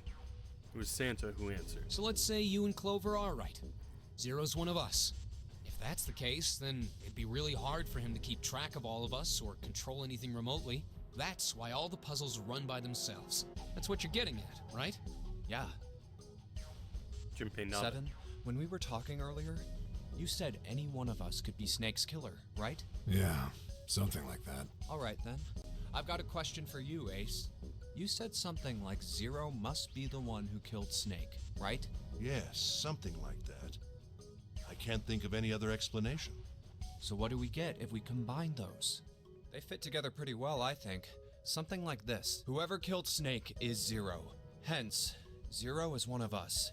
Seven and Ace's theories aren't mutually exclusive. They actually complement each other pretty well. At least they do if Zero is one of us. No one spoke. Their faces were grim, but Junpei wasn't sure if they believed him or not. Finally, Lotus spoke up. What were his motives? His motives? Yes, isn't that pretty important? Why would Zero want to hide as one of us? Oh, well, that's because, Junpei choked. He hadn't thought of that, and he had to be honest with himself. He had no idea. Don't know. Lotus Well, sighed. so much for making a persuasive argument, Junpei. In other words, you only had circumstantial evidence. I don't really think that's enough to go on, you know? Ah, Junpei was painfully aware of their eyes on him and their disapproval. He tried to find something else, anything else to look at. Then in that horrible silence,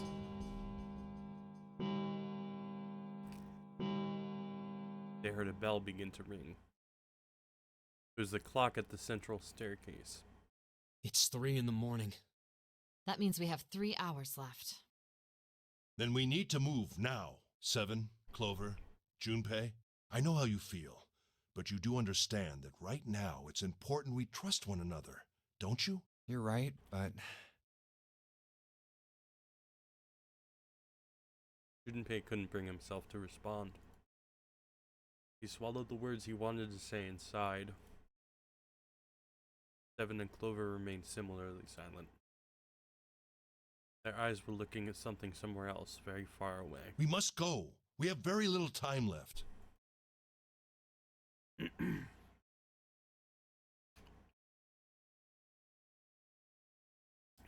Ace's words put their feet into moving. They all knew where they were going. our next destination is Mercury. But maybe you and June should check it out first and then report back to us.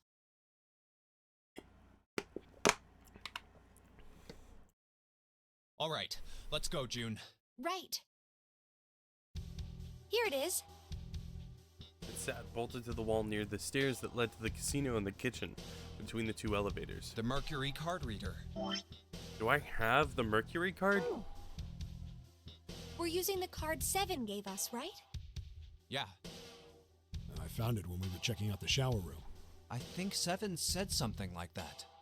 I don't remember this conversation ever happening.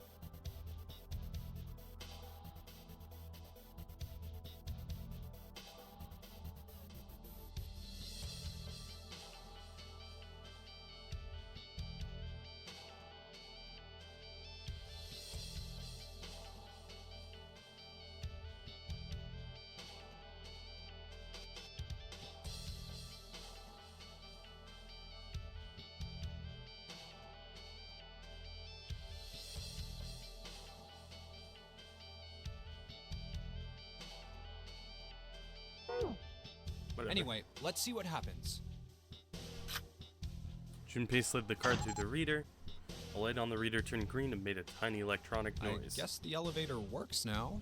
Jumpy, I know it's only the two of us, but let's do our best. What's with you all of a sudden? Well, I'm happy we were put together. You know it's just for searching E-Deck, right? Even so, I'm glad I'm with you. Oh, first we need to find out if the elevator comes up full of water. Just like we did before.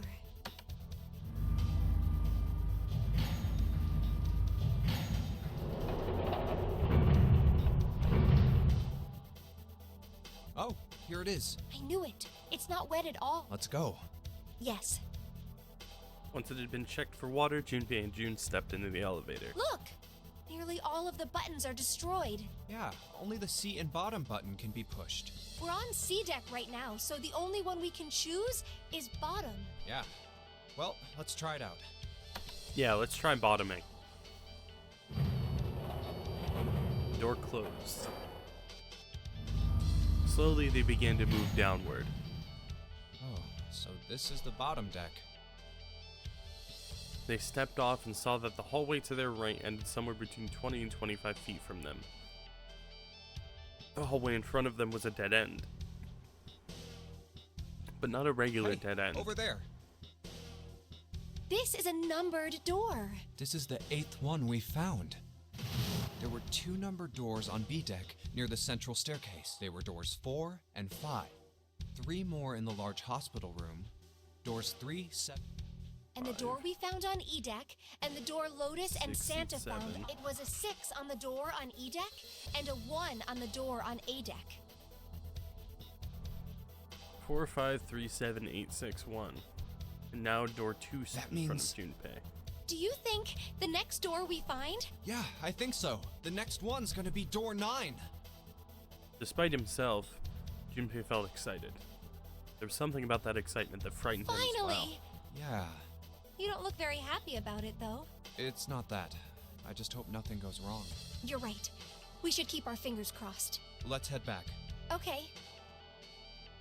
He did his best to put it from his mind and headed back to C deck with June. 1, 2, 3, 4. All right, 7 pieces. The pieces of paper they'd folded up lay on the ground next to Junpei's legs.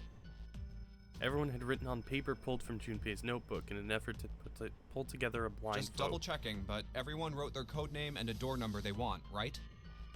Yes, just like you told us earlier. Can't believe we're voting here. Why had they decided to vote that way? We need to make the whole thing fair, blah-de-blah. This is a complicated plan, you know. Hurry it up, Mr. I have a brilliant idea. They decided it wasn't fair to simply ask everyone at once. That would allow people to force others to go through certain doors. Quiet in the peanut gallery. And he had a plan. It wasn't a plan he wanted anyone catching wind of, however, so he did his best to act calm as he began to open and read the pieces All of right, paper. let's open these up. The first one says, Ace requests door 1. Yes, I do. Would you like me to explain why? No, we don't have time for that. Sorry. Let's keep going. Next is Santa. He wants door 6. Yeah, that's what I wrote. Junpei continued with the third, fourth, and fifth pieces of paper. Clover wants 1, Lotus wants 2, and 7 also wants 2. Wait a minute. There is no way I'm going anywhere with the Elephant Man. No, there'd be no point to the voting if we let people change their choices because of stuff like that. But Just give it up, Lotus. It's not like I want to hang out with some exhibitionist grandma. I am not an exhibitionist. I'm wearing clothes. Barely. Barely.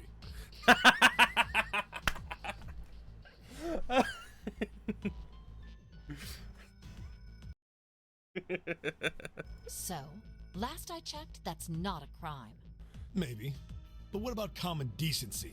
Nobody wants to have to look at a chick who looks like a half-naked raisin. Raisin? Oh, I'm gonna kill you! Lotus's hair flared out like the mane of an angry lion as she Oh, roared not with a good. voice that shook the walls. Oh, not good. Let go! Let go of me! I'm killing him! With some difficulty, Ace managed to restrain her. Junpei, read the rest. Right. Junpei tore his eyes away and looked down at the 6th piece of paper. He opened it. June wants door 6. Yes, I don't really have a reason. I just felt like it. All of the papers save Junpei's had been read. He did some quick calculations in his head. So this was everyone's vote. Ace and Clover requested door 1. This was the door on A deck near the central staircase. 7 and Lotus requested door 2. This was the door on the bottom deck and could be reached by taking the elevator to the bottom of the ship. Santa and June requested door 6. This was the door on E deck and could be reached by taking the elevator near the main central staircase. Then the door I should choose is... Took him less than a second to run the numbers. He opened the 7th piece of paper and Okay, spoke. the last one is mine. I want to go through...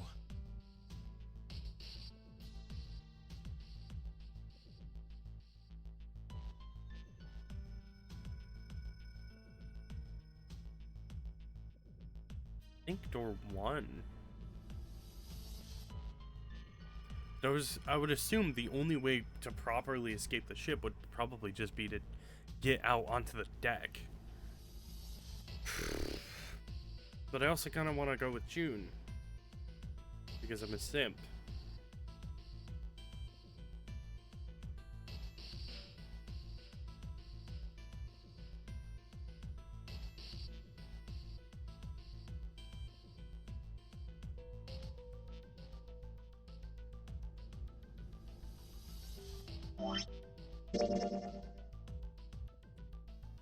Who all wanted door 6?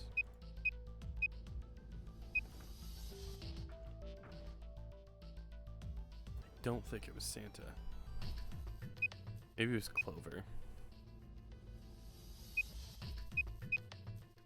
It's probably Clover.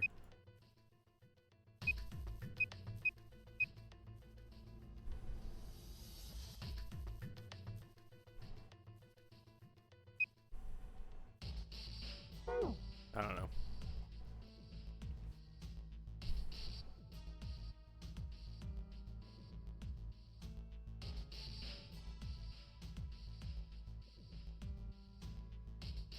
Let's just say door 6.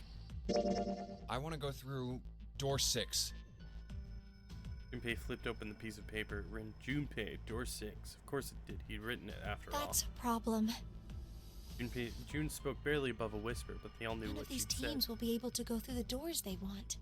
Clover and I chose door 1. Lotus and I chose door 2. That's not enough people to open a numbered door, however. The digital routes don't match up either. We've got similar problems. Junpei and I want to go through door 6. But our digital route is 5. If we're gonna open that door, we need a 1. Damn, what are we gonna do now? What are we going to do? Junpei crossed his arms and did his best to put his thoughts in order. The others followed suit, but with little result. We could take Ace with... Eventually, Clover broke the silence. Why don't 7 and Lotus go through door 1 with me? Her face was cold and flat, as was her voice, but her logic was sound. 7 and Lotus looked at each other. 7 plus 8 plus 4 equals 19. 1 plus 9 equals 10. 1 plus 0 equals 1. The first problem resolved, Ace spoke up. What about me? Isn't that obvious? Wasn't one of the teams just complaining that they didn't have a 1? You mean I should join Santa's team? Yes. Clover nodded, her face still cold and motionless. Her attitude and posture could not have been more different than the energetic girl of only a few hours before. No one seemed ready to contradict her. Her response was understandable, given the horrible situation in which she'd found herself, but even so... I understand. I'll go through door 6 then. If we do as Clover has suggested, we can all pass through a numbered door and no one will be left behind. What did you miss? Oh, you missed a lot, Kuma. Okay, so... Cliff Notes version. We went through door number 8. And then we almost burnt down the ship. No, it's okay. It's okay, Kuma. I forgive you. We almost burned down the ship, but it's totally fine. Then we escaped that room. And immediately met back up with the people we'd been with before. And then the only door that we could go through led us back to the hospital room. And then we were like, well, shit, I guess that means that Snake is through door 3, probably. So a small group went through door 3 while we went and checked out some other doors that we found the keys for while we were exploring. And when we got back, we found out the Snake blew up because he got forced, well, allegedly he got forced through a door by 2 other people. And then because he didn't have the people with him to deactivate the bomb, he blew up behind door 3. Though the possibilities of that is, well, it's debatable.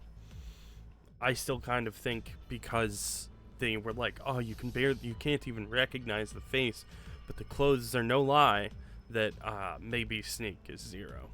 There's also a whole discussion on what if Zero is on the what if Zero is on the ship with us, and what if Zero is one of us, which eventually just went nowhere.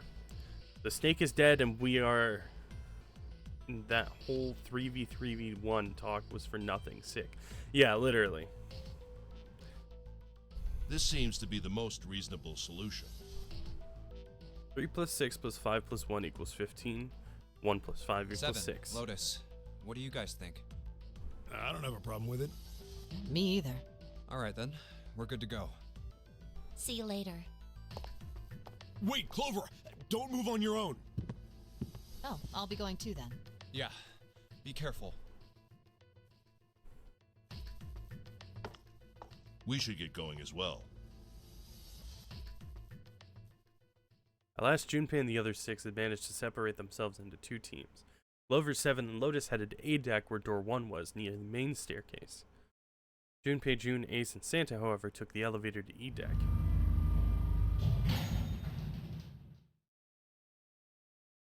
The ride to E deck was a silent one. This is E deck. Yeah, game told you. There should be a door at the end of the hall. All right, let's go. Santa's words jolted them to action, and they stepped out of the elevator into a long, straight hallway. Before long, they arrived in front of Here door it 6. is. You guys ready? Yeah. Then let's get to it. One by one, they put their palms over the red. With a soft electronic noise, it authenticated each of them.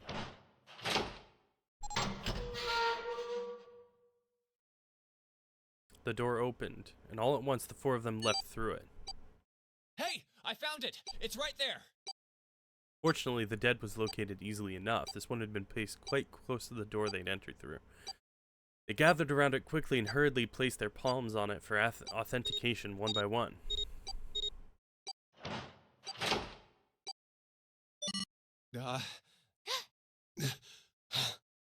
It stopped. Yes, it stopped.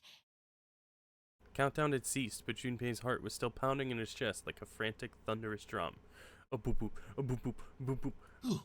I don't believe I'll ever get used to that. I'm not sure it's something I'd want to get used to. We should finish this game before imminent death becomes a normal thing. You got that right.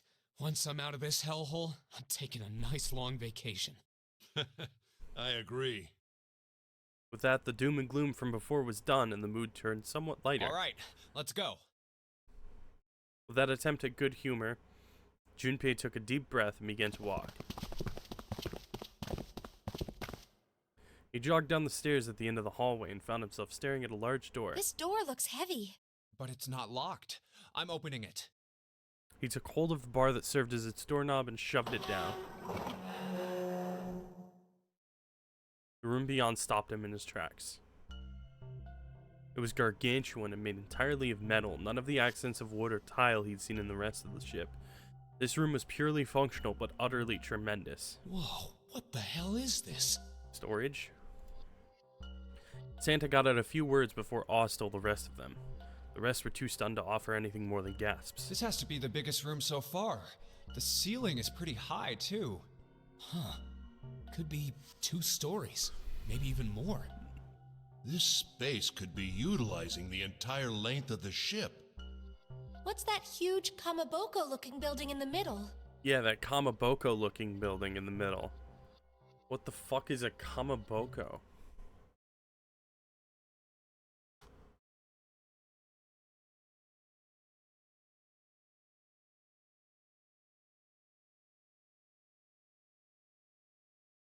Why would you use that to describe the... You could just say, like, curved top building, or... Like, it's not inaccurate. But... Here. Copy link address.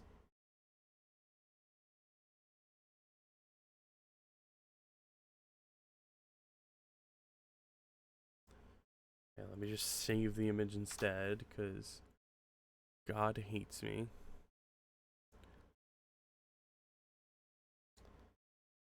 That's what a Kamaboko is. And like, she's not wrong, but I feel like there was a localized way of saying it. Kamaboko? Well, I guess that's as good of a description of it as any. Junpei and the others were standing on scaffolding that crisscrossed the whole area. The proper term was catwalk, Junpei thought, although that didn't seem particularly I see important. stairs, so we may as well head over to them. Yeah, but this section's barely wide enough to fit one person. You're right. Nearby was a long iron staircase that made its way eventually to the floor beneath them. Whoa, you can't even tell the shape when you're this close. Let's check out the other side, too. Yo, yo, yo, Rozu. I don't know how long you've been gone, but I think you missed the fan service. Oh yeah, that was the other thing, Kuma. Lotus is a elite computer hacker with hacksaw skills and massive fucking tits. There's just no other way to say it.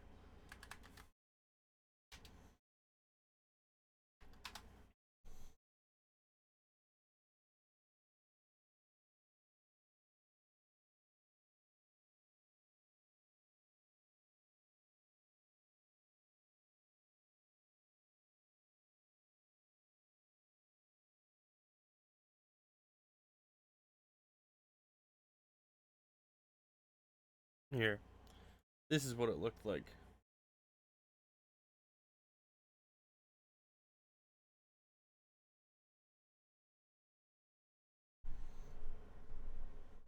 She didn't get naked, but they got... You got the third dimension going. So, yeah. There you go. Hope you enjoy that.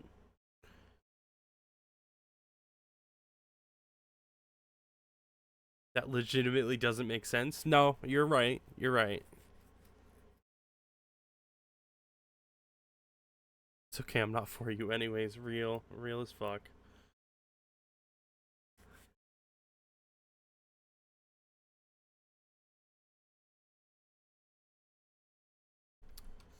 They hadn't said much as they walked, but as they approached the building, Ace suddenly This spoke looks up. to be the steam engine room. The steam engine room? Yes, that thing that looks like a cross-section of a mushroom is the boiler. Do you see the 3 round doors near the bottom? Coal is put into those and burned, which heats the water, producing steam. The same thing that drives a steam engine. This one is simply somewhat larger. I see. It doesn't appear to be running right now. The entire room was as silent as the All grave. right, let's split up.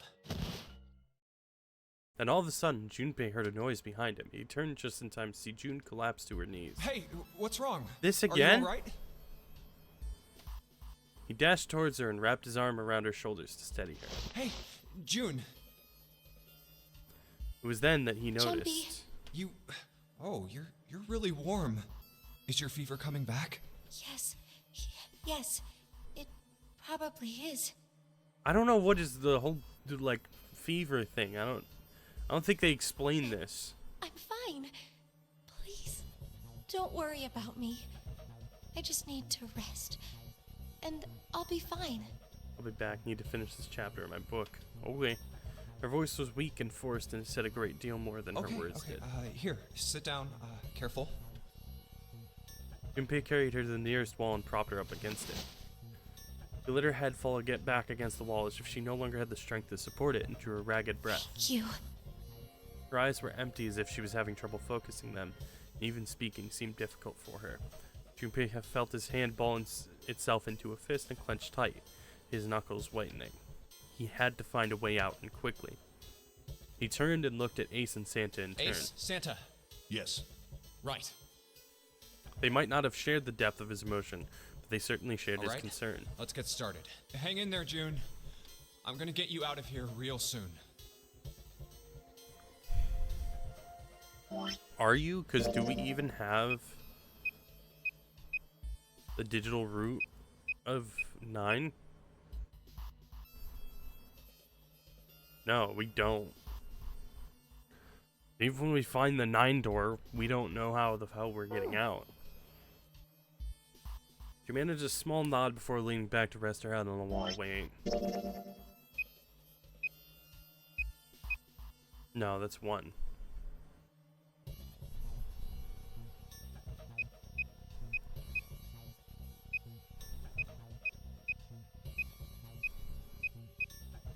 Yeah, no.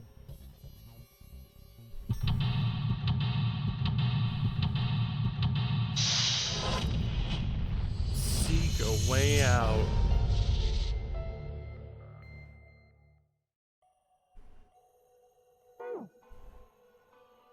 A tunnel, it goes all the way across the ship. Pillar goes up towards the ceiling. I'd say this is probably here to move coal from place to place. It probably comes from over there, and then the belt carries it down the tunnel and out here. So if the conveyor belt was moving, yes, the coal would almost certainly come out here. It's a square hole, nothing in here. Ah, look at the back wall there. I can see 3 small slots, terminals for some sort of connector, perhaps. You mean you think we're supposed to plug something in here? Perhaps. There's a barrel under the stairs. Sweet. Unfortunately, it's empty. There's a bunch of wooden boxes over here by the wall. I already looked through those. There's nothing there. There's a pair of wooden boxes here. There's nothing in them. Look, Ace, it's some kind of snowman secret meeting. Those are just bags full of sand. You use them as counterweights when you're lifting something with a pulley system. Man, you're too serious. You're the one who named yourself Santa. I don't know what you wanted. This is where you put coal into the furnace? That's right.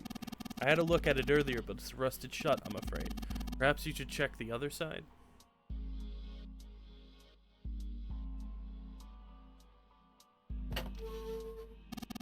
I believe this opening's for fueling the furnace. If we were to put some coal in here and ignite it, then the steam engine might start working. It's certainly possible.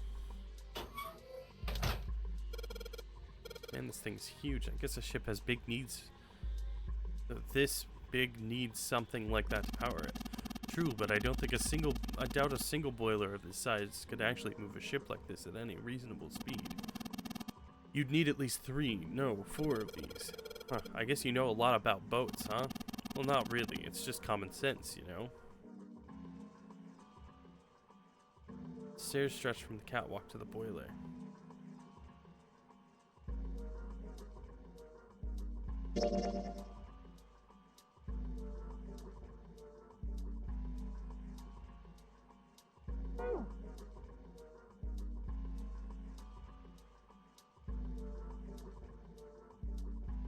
Steam engine knowledge is just common sense, yeah. This gear is rusty, but it looks like it's still pretty sturdy. The silver gear, do you think it's made of pure silver? No way. Silver's way too soft to use for a gear. Gotta be a steel or iron gear that's been coated with silver. Ugh. Shouldn't have called it a silver gear then. Shouldn't have got your hopes up. Were you thinking you hauled this thing back? Nah, but I think 7 could probably carry it, don't you? Conveyor belt runs into a sort of arched tunnel.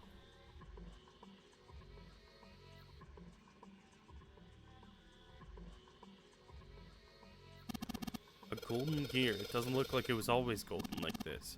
Well, and I imagine it was prepared especially for this game.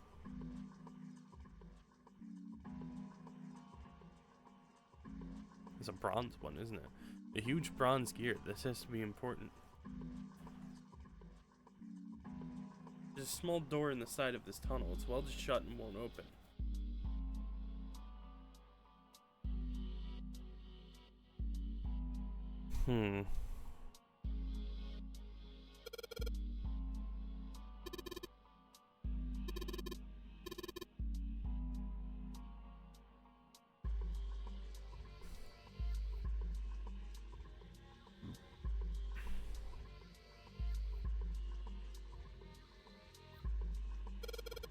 What is this? Given its placement, this must unlock the door to the left. There's a weird indentation on the top of this thing. You think that means you have to insert something here? Yes, I would imagine so. This is, yes, it looks like the exit. Looks like this door slides up into the ceiling. Oh man, Junpei, I can't believe I missed something so important. What's so important? Look at those stairs. Look at them carefully. Are you about to do some shit? Are you about to do some fuck shit, Santa? That gap, that height, that angle. It's perfect. Perfect. Perfect for what? Whatever, just bring Clover here right now. Tell her she needs to walk up and down these stairs. Huh? Clover's not here. What the hell is he talking about?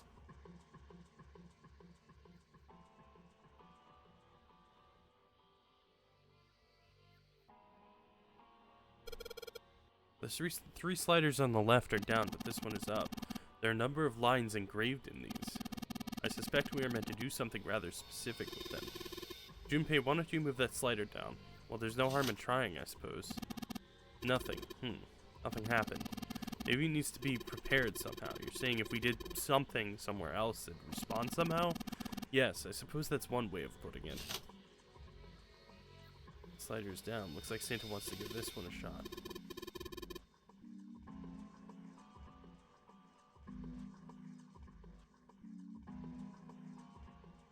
One of the doors on the first. There's an A on it. There's a circular wheel in the center of the door. Alright, let's give that sucker a twist. Well, it's noisy, but it opens, and it's totally pitch black in there.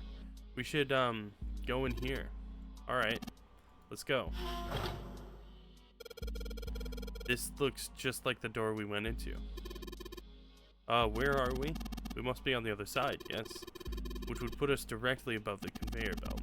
At any rate, we should keep moving. There's a great deal we've yet to investigate. There are a whole bunch of boxes in my way. I can't get through. Looks like a hand-operated winch, but it looks like there's any way to operate it. That means the wheel isn't attached.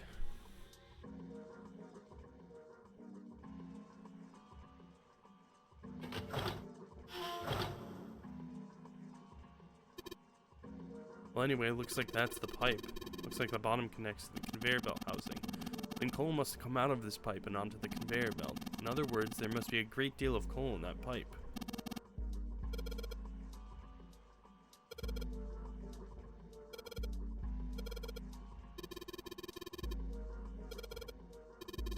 No way, Meow.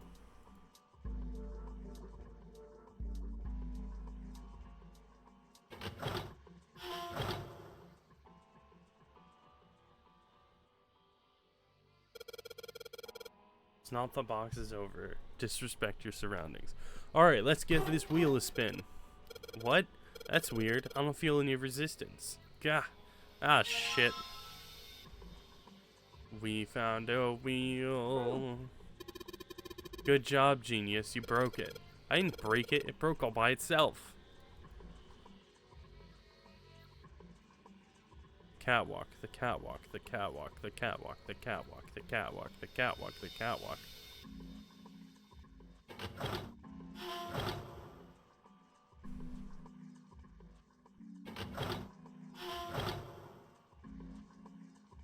Hand-operated winch. There's no wheel to turn. Oh, yeah, I've got the wheel I pulled off the other winch, don't I? Let's see if it fits. Sweet, it's a perfect fit. Like they were made for each other. Not shaky at all. Good, I should be able to turn this now. Good work, Junpei. We should be able to haul up the wooden box now. Okay, wait, hold on. I'm holding.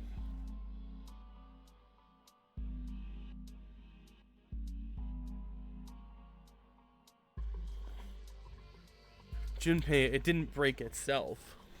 What a dumb argument. It wasn't broken in the first place. It was just in the wrong spot. It was just loose.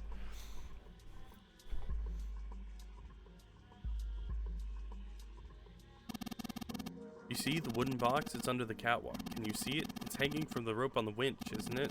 It looks like there's some sort of device in the box. I'm not sure what it is. At any rate, you might as well turn the wheel now. I'm counting on you. Alright, I'll turn the wheel. Huh, what's this? What happened? This wheel only turns to the left. It only turns to the left, which means you can't reel up that rope. Yeah, we can only let the rope down. Interesting. I don't think that will be a problem. We'll simply need to go downstairs after letting the wooden box down. We'll be counting on you, Junpei. Sure thing. No sweat.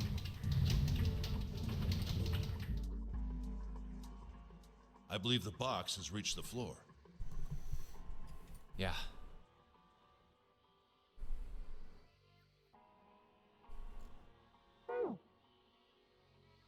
The box that had only recently hung just below the catwalk now sat on the floor. It had come to rest near the end of the tunnel that covered the conveyor belt. June's down over by there. Junpei could see her, still leaning against the wall as if she barely had the strength to sit up. Even from so far away, it was not difficult to see that she had not improved. He almost thought he could see heat rising from her body. She doesn't seem to be improving. Ace's expression was inscrutable, but he said what they'd all been thinking. Well, of course not. She's not gonna just get better right away, you know? It'll take time. He tried desperately to convince himself that what he'd said was What could true. be causing this, I wonder? Illness, perhaps? Nah, it's gotta be exhaustion. Santa's response was confident and certain. Is this a safe space to make a wild guess about the game? Yeah, absolutely. If your guess is that June is 0, I already beat you to it. Because that was actually my first guess. And then I was like, oh, maybe it's Snake and he faked his death.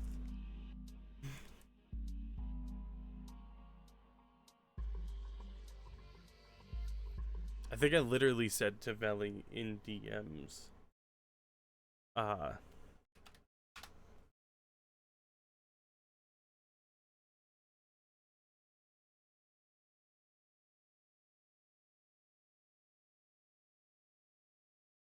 she asked if I had theories. I said one of the participants is secretly 0.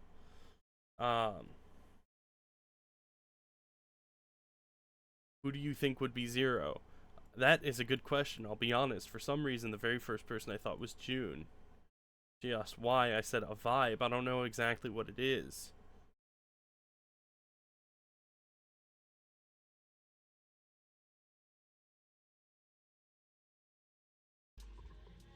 She gets dropped into some weird-ass ship, forced to play some messed-up game. If you think about it, it's a lot weirder that we aren't freaking out just like her, you know? So you're saying we're abnormal? Yeah, we're just running around this room, solving all these puzzles like it's just business as usual.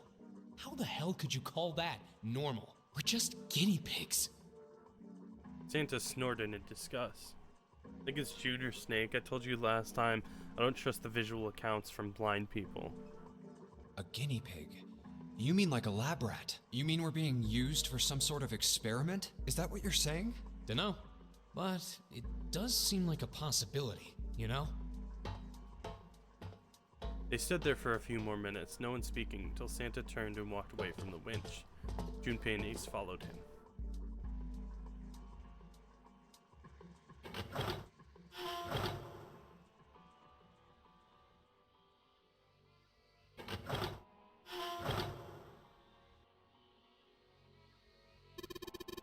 Hey Junpei, where are you going? The only thing in there is a closed numbered door. Kind of pointless to go back, huh?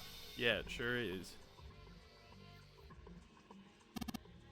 There's a catwalk over there. Yeah, if by catwalk you mean narrow strip of metal. Junpei, are you brave enough to cross that? If you were to fall, you do realize that broken bones would be the least of your problems.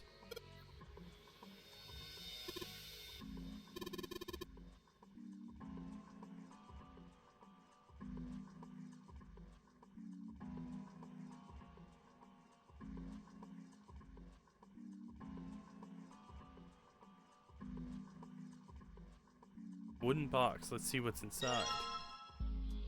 Control panel for something. Maybe this hole is where this control panel goes, but there's only one way to find out. In you go. Dude, you did it. Everything looks alright. Okay, but what do we do now? Why don't you press the button next to it? The orange one? Yes. Alright, I'll do that. Pushing. Sweet, all sorts of lights are lighting up on this thing. I know, I think I just heard something turn on. Oh, what's that? What happened? Junpei, look, the conveyor belt's moving. Conveyor belt? Well, I guess it's done moving now.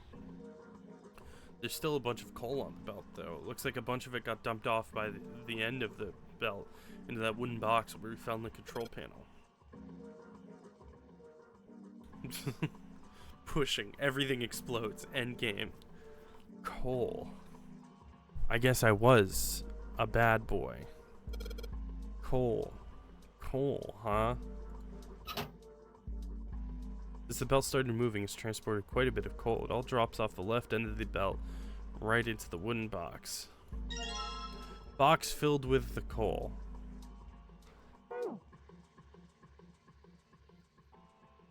This is where the coal goes, or would go, if all three of these hadn't rusted shut.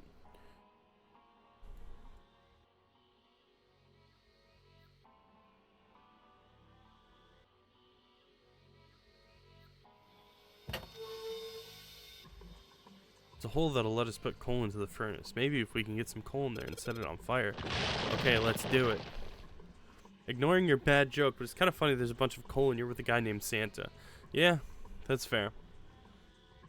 Alright, that's the last of it. No coal left in the wooden box, and nothing. Great. Well, I guess I should have expected that. Why would just throwing coal into a cold furnace do anything? Oh, well, a man can dream. Junpei explained it to me again. You're planning to stoke the furnace with coal, which will heat the water stored there, and make steam, which will then drive something else. Am I correct? In other words, you want to generate enough pressure with the steam to power the turbine, and drive the steam engine, right? Yeah, I guess that's the gist of it. Well, in that case, this isn't enough coal. This furnace is enormous. We're going to need a whole hell of a lot more coal than this. Very well then. If the three of us work together, then we should manage to fill it much faster. I want to help too. Man, I totally didn't even see her walk up. Are you feeling up to that? How many hours do we have left? Probably about 2. It was 3 when we were planning to come down here.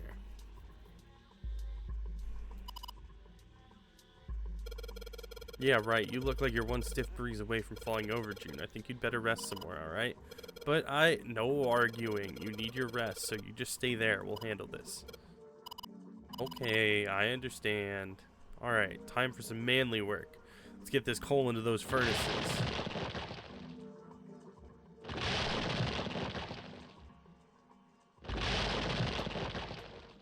Riveting. Man, this is a lot of work. Alright, I think this should be sufficient. Hello. Spy check. Junpei is so manly. Yeah. Alright, now we just gotta light it. Junpei, hand me your matches. What makes you think I have matches? I see. And how are we gonna light it? Perhaps there's a device nearby that will allow us to remotely ignite the coal. Let's take a look around, shall we? Some sort of ignition device, huh? Yeah. Some sort. Wait.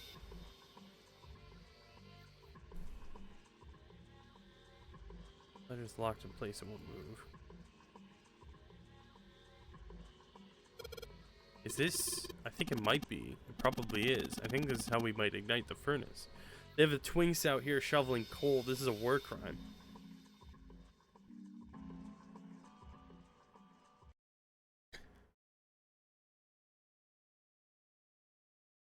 Hey, it's me, Junpei. They're working me to the bone. Look at my bike kicks. Okay, that's all. I just wanted to make the joke again.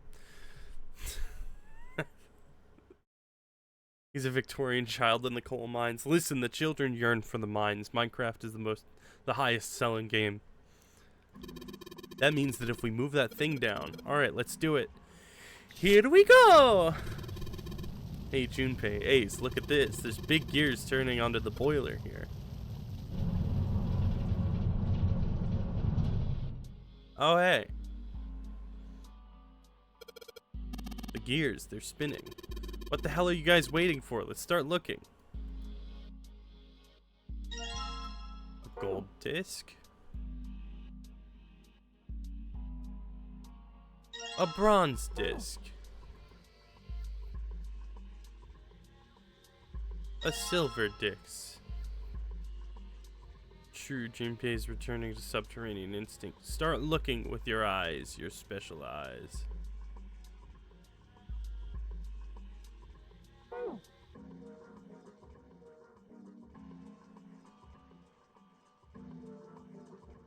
God, I can't remember that line from Don't Hug Me, I'm Scared. Like... Fuck.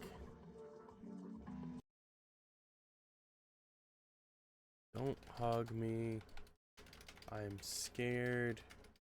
Transcript.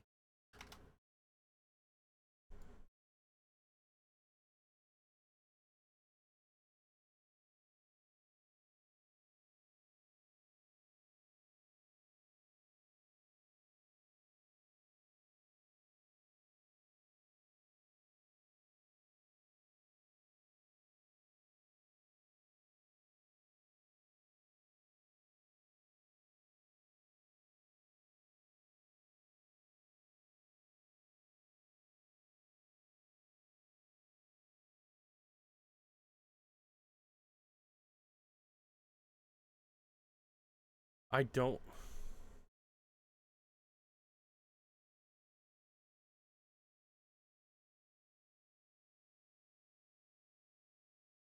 I don't remember which one it is. I'm thinking, why is my cat so cute? Because it's a cat.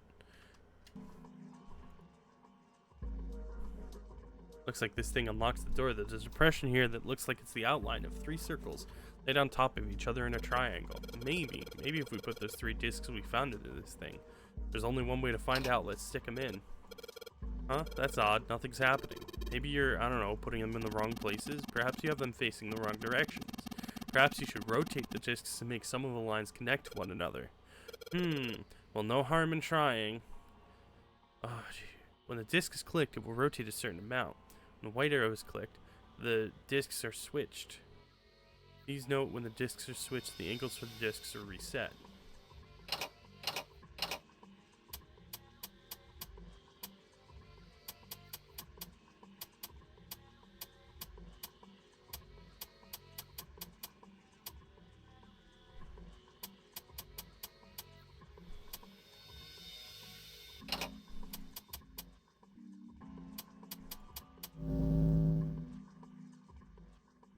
Red lines on these discs.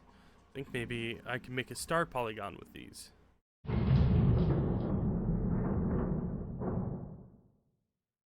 That's when the zombies start coming out. You found it.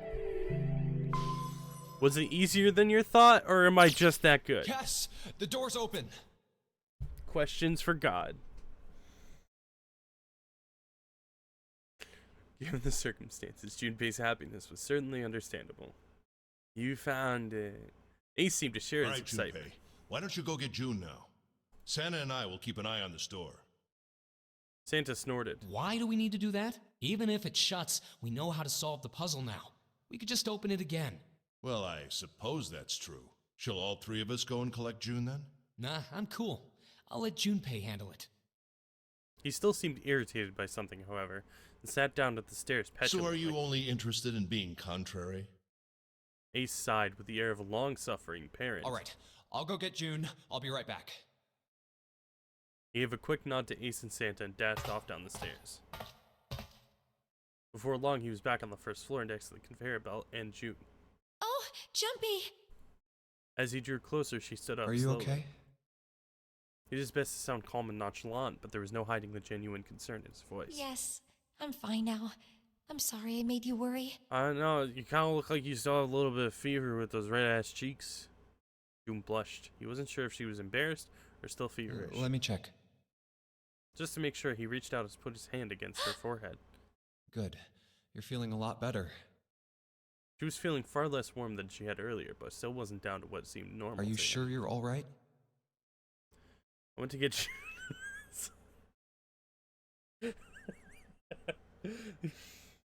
I went to get June, and then all of a sudden I saw her unhinge her jaw and eat a whole ham hock. It was beautiful and terrifying. She was a monster, but a beautiful monster. I don't remember what that's from.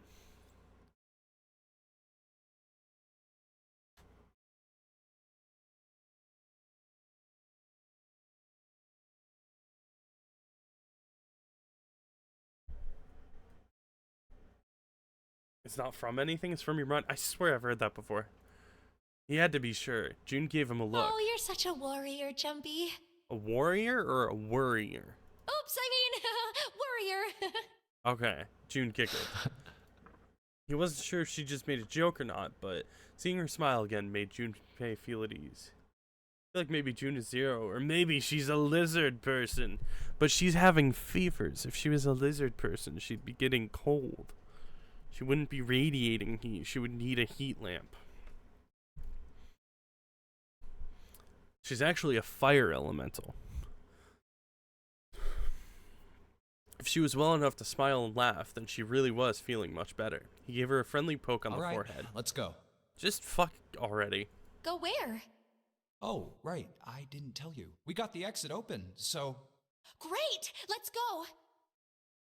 June clasped her hands and nodded urgently. They headed back to the exit, but on their way they found... It's... Santa?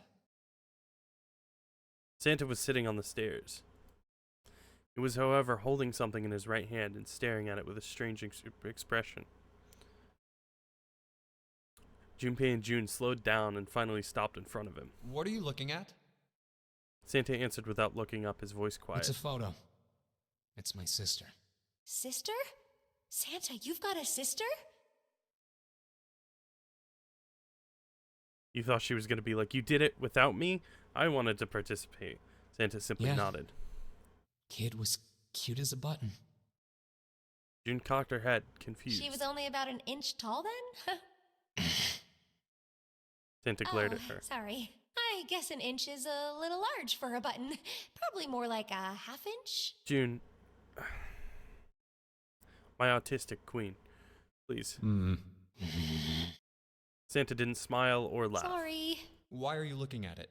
Autism rant. What button is cute? I hate that phrase. It's just that buttons are small, I think. I've assumed that that's the case the whole time. It's just buttons are small, therefore they must be cute. Or maybe it's that they're so cute that you would want them as like a button, like a pin button. Alright. We're Googling it. What does cute as a button mean? Something is very cute or attractive in a dainty way.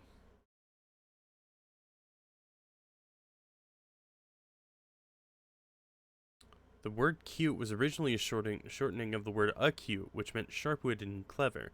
It took on its current meaning in the early 1800s. There isn't much explanation for why cute is compared to buttons, except that buttons can be small, like bugs' hearing organs.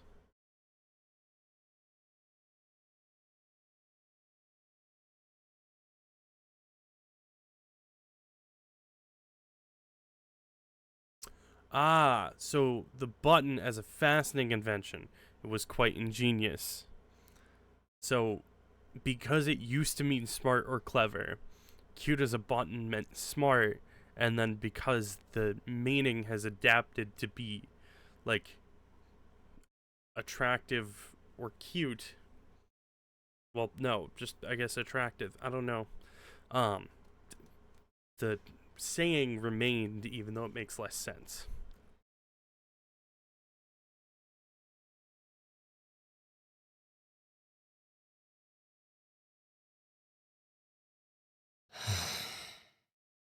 He simply turned back to his picture and spoke. I was her Santa Claus. Wait, what? The sudden revelation took Junpei by surprise. He had no idea what Santa meant. He glanced at June, who shook her head. She didn't know Have you either. ever heard the story of the two Santa Clauses? What? No. It goes that a long time ago, there were two Santas.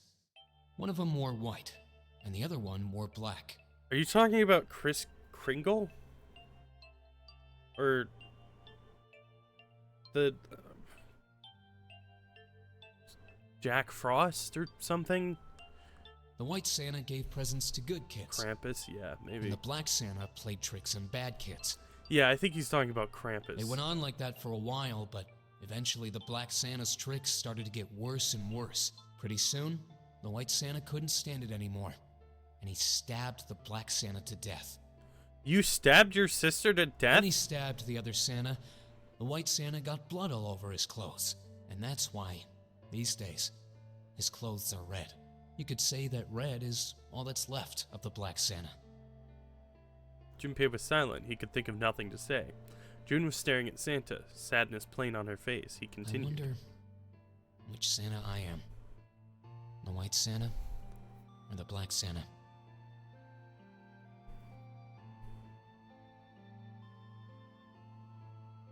I don't know how to tell you this, Santa, but I'm pretty sure you're the White Santa. Because if you were the Black Santa, well, the creators of Genshin Impact know what it's like otherwise. Huh. Oh. All right, let's go. Santa stood up suddenly, his downcast demeanor gone. He shoved the picture back in his pocket and headed back up the stairs, taking them two at a time. Huh? Huh? Junpei and June looked at one another. There was nothing they could think of to say. Hey, what are you two doing? Let's get moving, come on! Santa's voice echoed across the room from above them. Let's go. Yeah. I'm suddenly worried about a traitor. Yeah, this is slowly turning into sus Amogus. Ace was waiting for them at the top. He was leaning against the handrail. He looked very tired. Oh, you're finally back. The door had shut, but it wasn't cause for concern. Sorry we took so long. Junpei quickly solved the disc puzzle a second time, and the door opened once again. Let's go. In single file, they walked through. After walking for nearly 15 feet, they found themselves in front of a metal door. It opened easily enough, and they passed through it as well. A new room stretched out before them. Huh. Is this a warehouse? No, I believe this is the cargo room. This must be where they store all of this vessel's freight. Is that not the same thing? Would you not say that a warehouse and cargo storage are essentially the same thing, Ace? Do you think maybe those things I know we're playing a death game, but have you ever heard about the Santa who stabbed Santa? I wonder which Santa I am. Yeah, that's super reassuring to hear. I definitely am not worried about a traitor now. There are wooden crates everywhere. I wonder how old they are. Junpei, Ace, and June had stopped unconsciously, pausing to take in their new surroundings. Santa's voice broke through the momentary trance. Well, we probably ought to start with finding the exit, right? Let's get going. Seek a way out.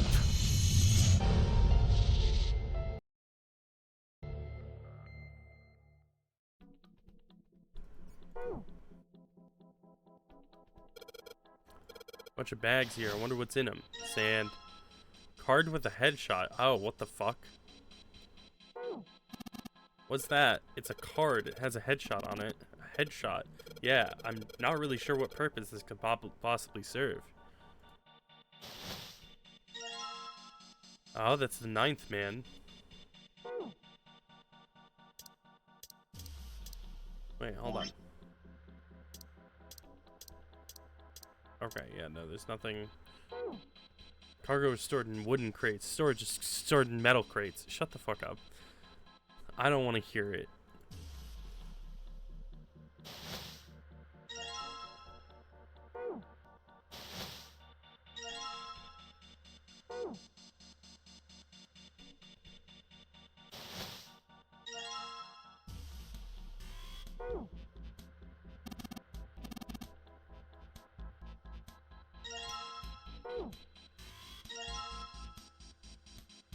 So I've got 9, 4, 7, 3, 6, 2, 5.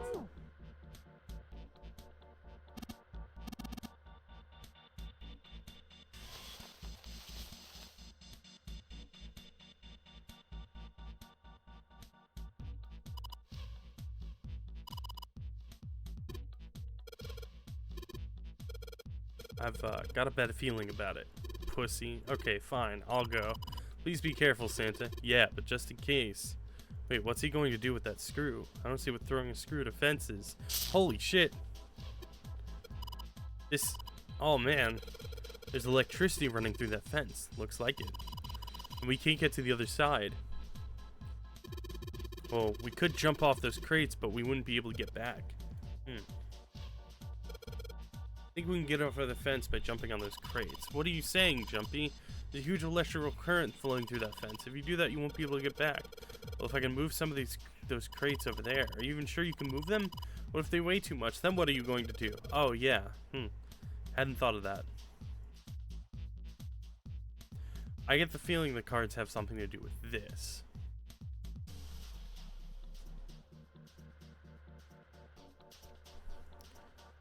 Okay, that's the door that we came in. There's a door between the 2 flights of stairs. These stairs, they go up 3 stories. What are you waiting for, Junpei? Whatever, I'm going. This is the only door here, except for the one we just came in through. And this is the exit. No shit, Sherlock. Of course it's locked. Is it an electronic lock? No, just a keyhole right under the doorknob. So to open this door, we've got to find the key that fits that keyhole. Yeah. By the way, I never finished this game, so this is new ground for me. Have you played this game before? I thought you said you hadn't. Metal panel over the outside of the window. What is this? Monitor's off. I've got a green switch here, a red... Oh. A red one and some kind of lever. None of them seem to do anything, though. Maybe the power's off? Yeah, maybe. There's a single green light on the bottom, though. That means... There's several lights here with numbers ranging from 1 to 9. Only the light with a 9 on it is lit. Looks like it's covering something. Looks like some kind of little shutter. Maybe it'll open if we do something. What's gonna come out of it if it does open? Yeah, I'd like to know that.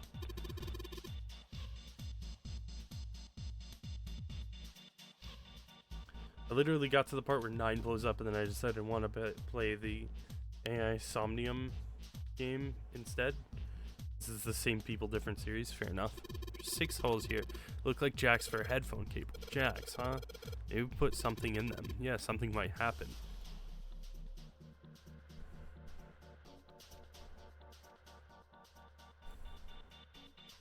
It's locked. We need the key.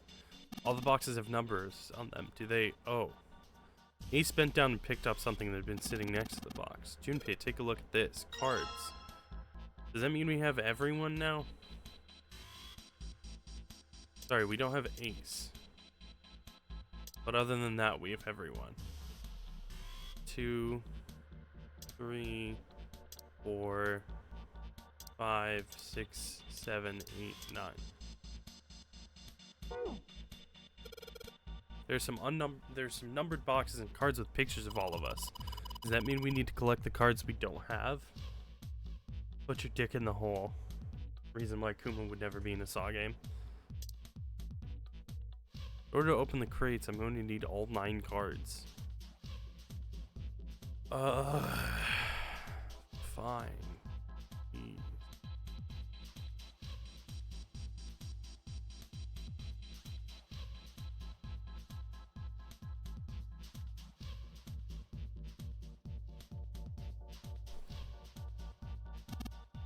Those crates are quite large. They seem to be tied to one another with sturdy straps. The box, there's nothing inside. Just get some wire cutters. I don't know what's in these barrels. Judging by their weight, perhaps a liquid of some sort. Oh, there's the last spot. 1.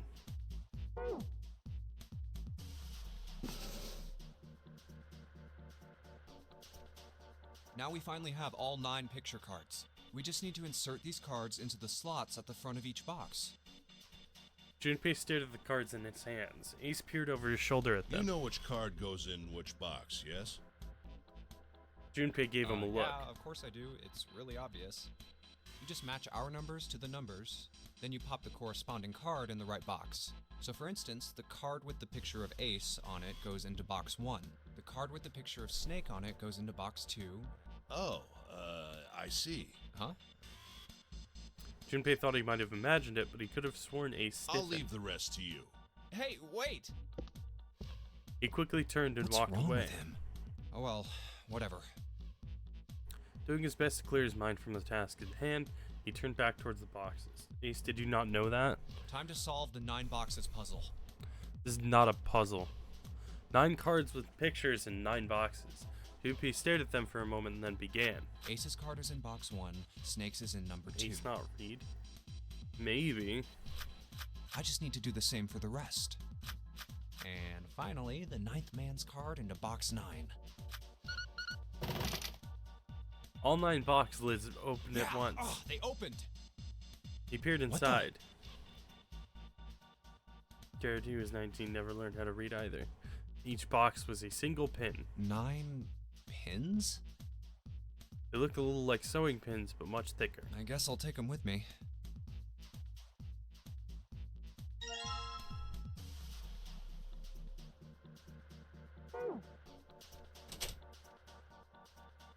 I mean, that definitely goes to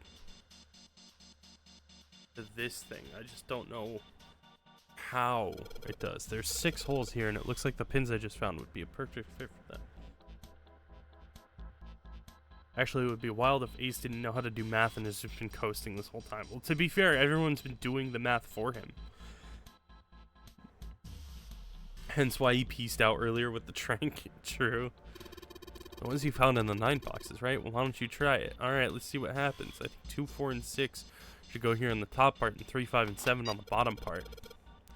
Well, some of them lit up. Yeah, 3 and 6.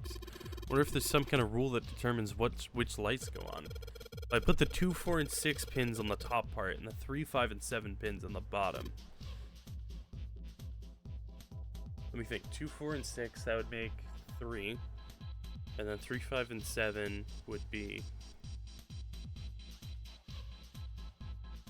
3 plus 5 is 8, plus 7 is... Oh god. 15. That would make sense. 6. Yeah, so we have to make digital roots for everything. You think maybe it's the digital root? The digital root, 2 plus 4 plus 6 equals 12. The digital root of 12 is 3. Therefore, light 3 turns on. 3 plus 5 plus 7 equals 15. The digital root of 15 is 6. Therefore, light 6 goes on. Makes sense, right? I see. The lights that match the digital root of the pins inserted on the top and lower parts will light up. So that's how it works. Well, there's one other thing I'd like to check. If he wants to try, he's certainly welcome to. So he'd put the 1, 2, and 3 pins on the top, and the 6, 7, 8 pins on the bottom. Oh. They turned off. 6 plus 7 plus 8 equals 21. The digital root of 21 is 3, therefore light 3 turns off. 1 plus 2 plus 3 equals 6. The digital root of 6 is 6.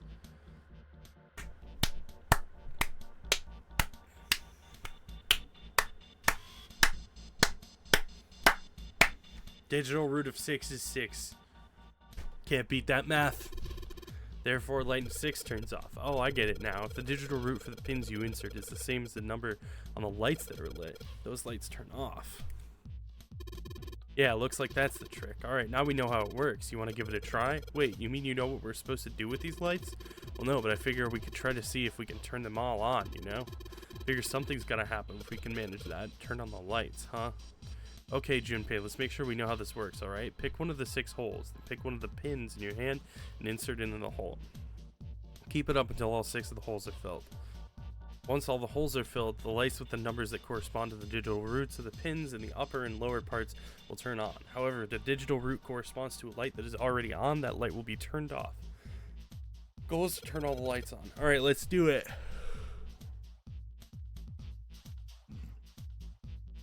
Random question. Yeah, Billy?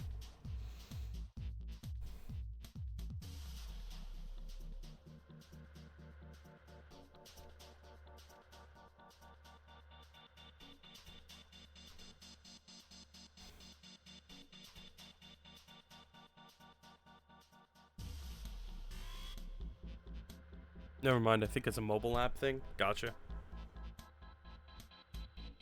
I don't look weird, do I? Hold on. There we go. Alright, that should be good. Alright, let's try to make 1 first. How would we make 1?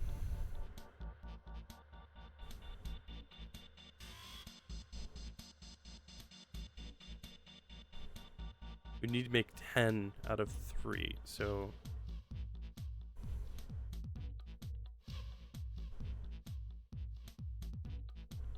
Five, 4, 1.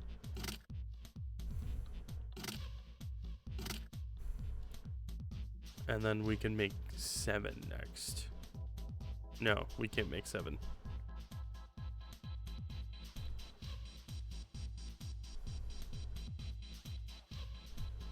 One, 4, 6 doesn't make 1.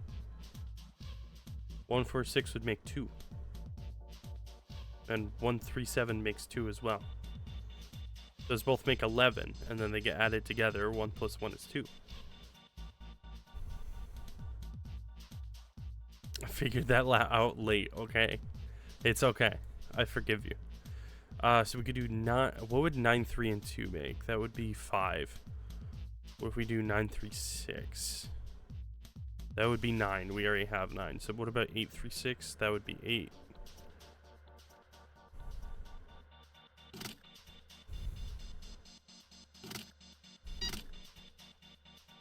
Alright, let's do 4 next.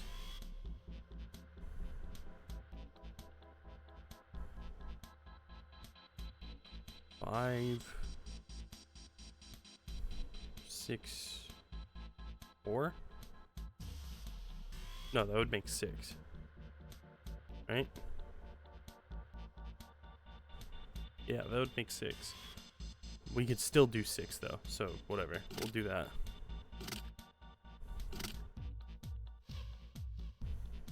One, 6, 5 would be 4, would it? That would be 11 plus 1. That'd be 3.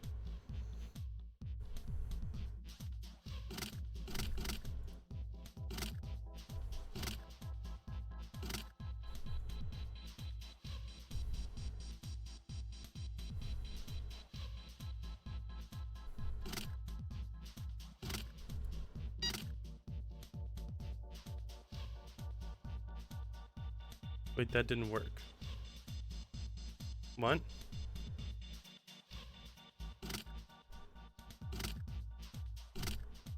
Is there a hidden rule here that I'm not learning about?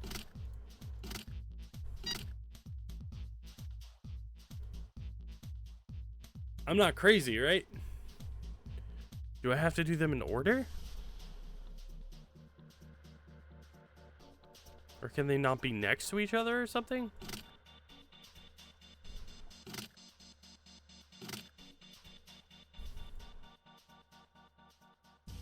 Okay, let's try to make 7 then. So if we did 3 and 8, that would give us 11, which would be 2. So we need another 5.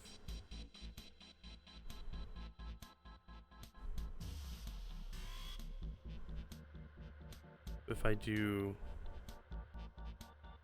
2, 7, 3 would be, or 2, 3, 7, I suppose would be 12. That would be 3. So 2, 3, 8 would be 4. 2, 3, 9 would be 5. 3, 4, 9 would be 6. Let's try that. Yeah, okay. So I guess they can't be next to each other either. 1, 5, 6. Oh, are they both 3? I messed up. So I'm so glad Veli's here too. She's the smart one. All right, let's try to get 2 and 5. We need to make 11, so we could do 2, 3, and 6 to get 11, which would make 2. And then if we wanted to make 5, we need 14, which I don't think we can actually make unless, no, 1, 5, 8 should make 14. Yeah. How do you make the last number then? We need to make 4 and 6. We can make 4. We need 13. 1.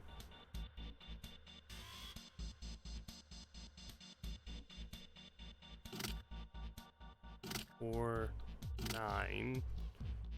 And then we'd need 6, which is 17. Which we could do with 3, 6, 7. No.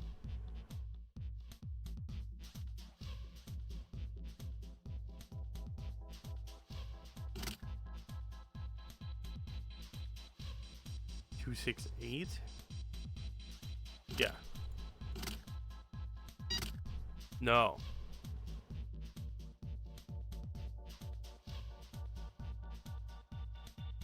Two, 6, 8 would be 2 plus 6 is 8. Plus 8 is 16. We didn't need to make 7. We needed to make 6.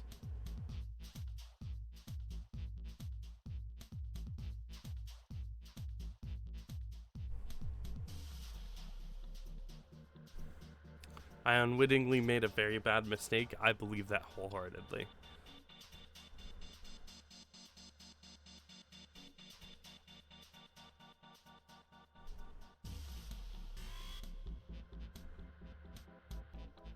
I undid 7, yeah, I noticed.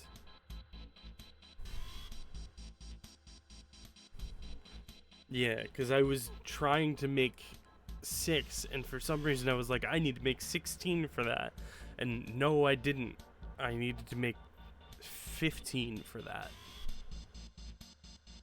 So I undid 7 and, yeah, 5. Let me try to remember how I did, because I'm pretty sure it was possible where I was going, but I just misremembered what I was trying to do.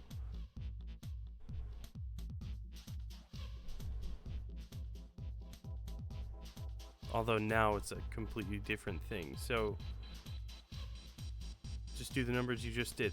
So here's the fun thing about that, Kuma. I forgot what they were. 5 is 14, so we could do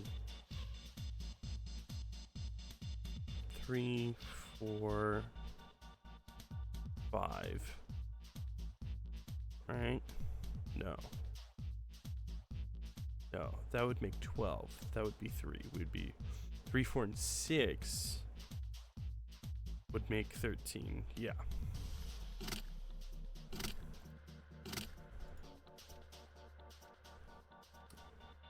Which is 4.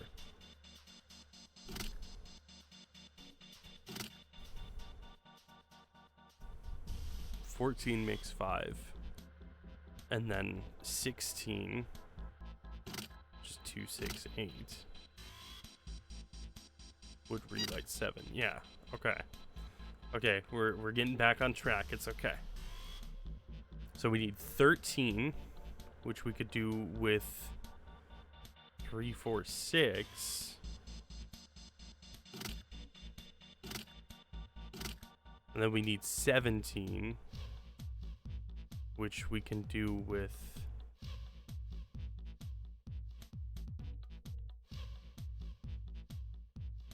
9, 5, 2. No? No. No. That would make 16, which would do 7. Okay, I think we need to find an alternate way to get 4. Rosie, you missed a story about how there are 2 Santa Clauses and one stabbed the other, and that's why we only have the one now who wears red to symbolize the blood of the dead Santa. What would 987 do? Or 789, I guess. That'd be 15... 24, which would be 6. Right? 7 plus 8 is 15. 15 plus 9 is 24. Yeah. And 2 plus 4 is 6. Hell yeah. We got there. All the lights are on, the shutters opened up. Hey, does that mean... Yeah, we gotta do it again. Man, I thought I was doing so well. Okay, so we've got 9 holes, and there's an F up above them. I don't know what the F means, but I do know one thing. What's that? This time there are 9 holes, so we need to insert 9 pins. Man, that's boring. Well, why don't you just try it, alright?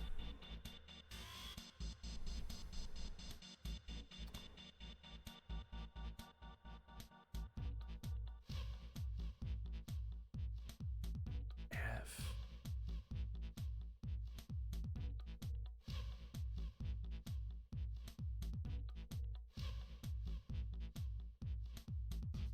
Six.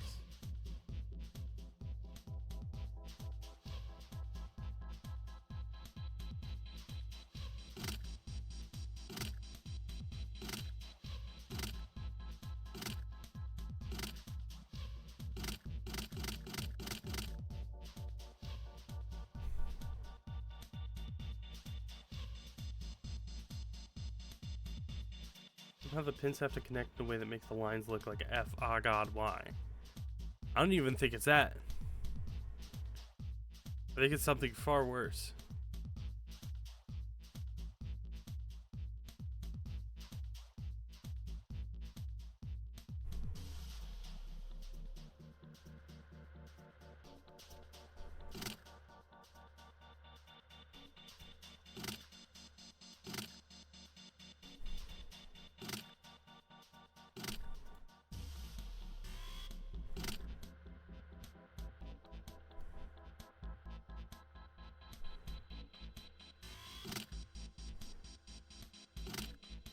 Look at how the numbers look like a digital clock version of themselves.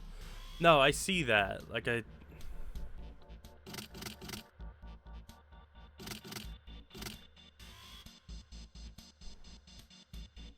Good morning, G-Men.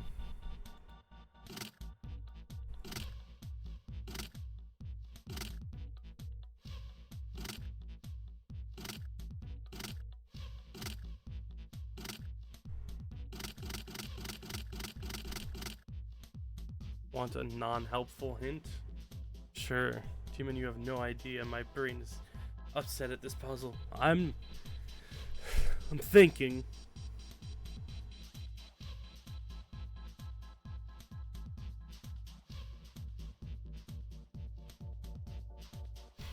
I wonder if F is the 6th letter of the alphabet. I got that bit. I understand that far. Do I have to build F in such a way that the digital root is also 6? Because I'll kill myself right here and now.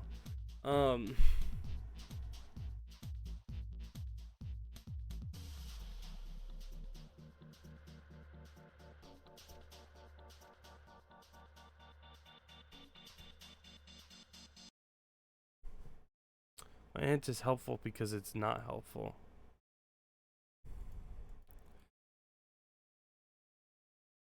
Okay, so 8 plus 7 plus 5 plus 6. No. Like each line has to make a digital root in which each row adds up to F in hexadecimal terms. Fucking which one was F?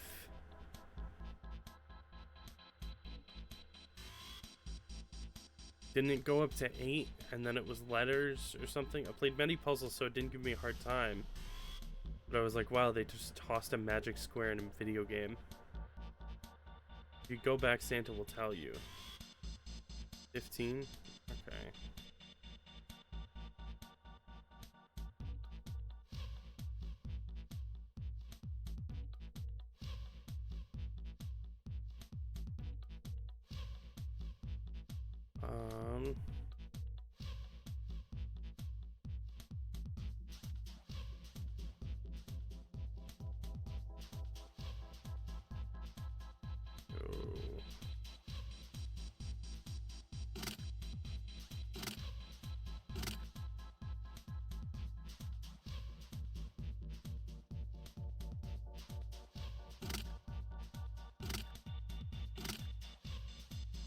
No.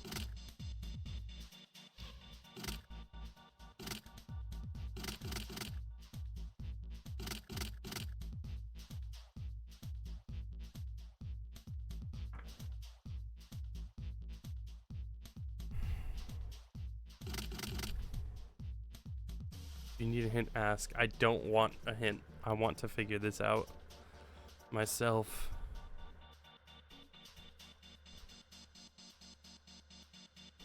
Just shout out loud because I'm going to do the laundry. Question: can you make the digital root of 6 3 different ways? With 3 digits, maybe. That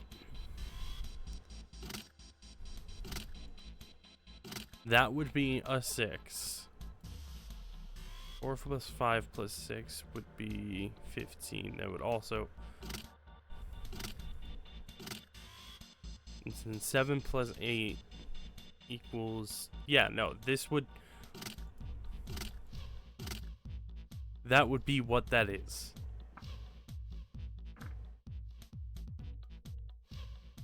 If I was to just do them in order, it would already make the digital root of 6. Maybe I need to make them that in multiple different directions. So like 159, for example, does not make a digital root of 6. It would make a digital root of 7. If I put 4 there, then it would. 2, 4, 8 makes 14. So that wouldn't work. If I switch these around, it would. 157. I have a question. Have you ever backed out of a puzzle before? Yes. However, I like figuring things out for myself. Plus, sometimes this game just like basically tells you how to do it. And then I'm like, okay, well now I don't feel like I've achieved anything by doing it.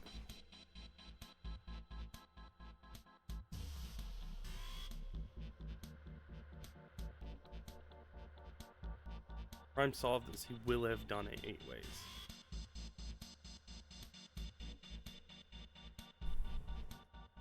I was just gonna warn you just in case you don't need a hint.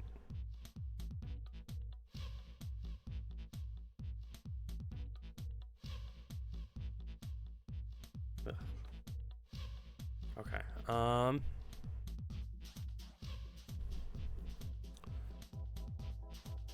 plus 7, that would be 13, so 14, so that wouldn't work. We can't actually, I don't know if I'm doing that right. I don't think I've got that down pat. What about 269? There's not really much switching we can do at this point, but we can try. 269 would be 17. Chloe offered the hint. The puzzle deserves to be solved. Yeah.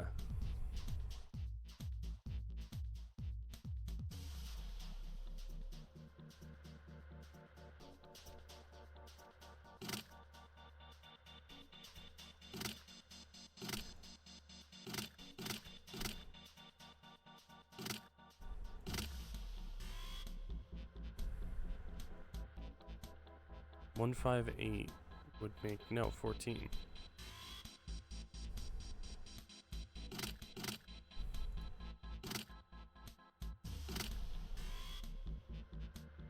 There is a puzzle that doesn't, however, but we'll cross that bridge when we come to it.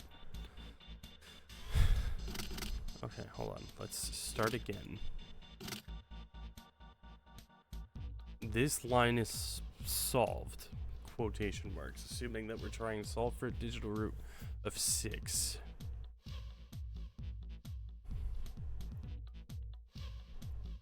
Three, 6, 9 would be 9 plus 9, which is 18, which would not be a solution. We solve the digital root only with the lines Only you try to make 15. This is not the same as Digital Route 6. Okay. In that case, then we need to drastically change our outlook here.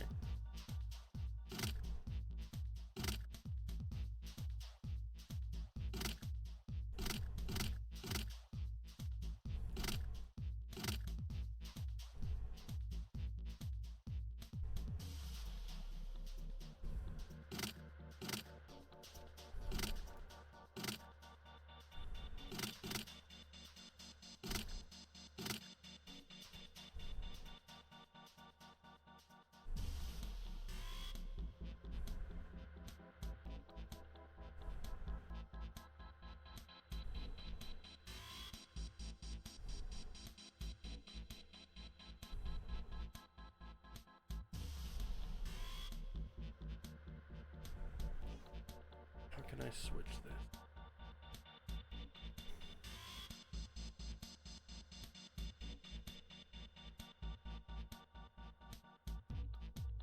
Unless maybe it is just that I'm only supposed to do it within the places that make an F. Oh, there's an incoming ad break.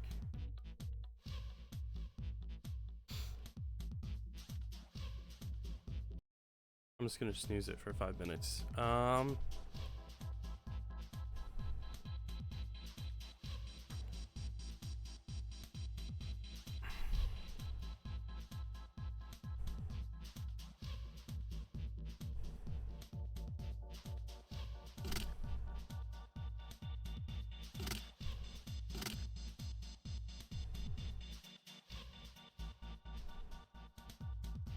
Your net dropped. What did you miss? Not much.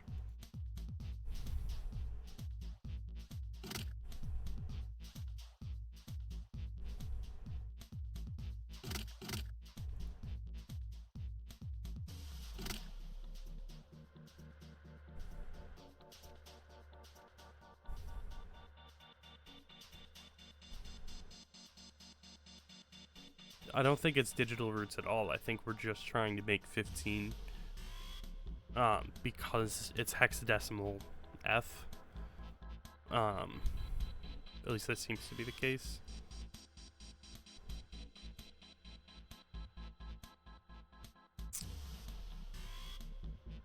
I don't think they would have to be in numerical order. Actually, 9 should be here. Because 9 and 6.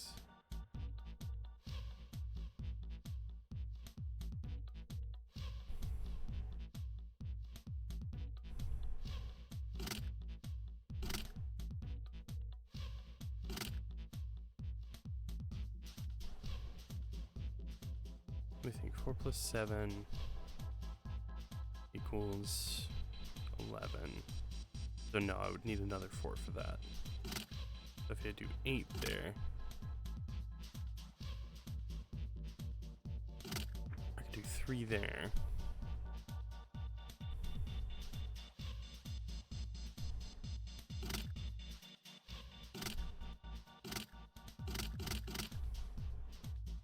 I think I'm still going about this the wrong way. I think I'm just supposed to be making 15. I don't think it's supposed to be in the F pattern.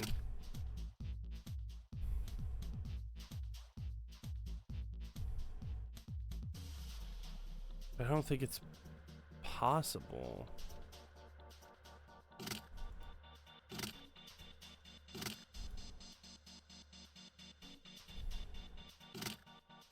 To make 15 in every different direction.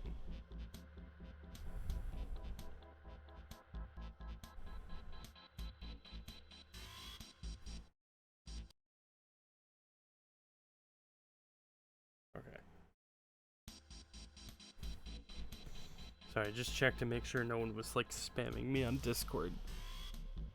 Oh my god, you idiot, it's this. They have not. Good.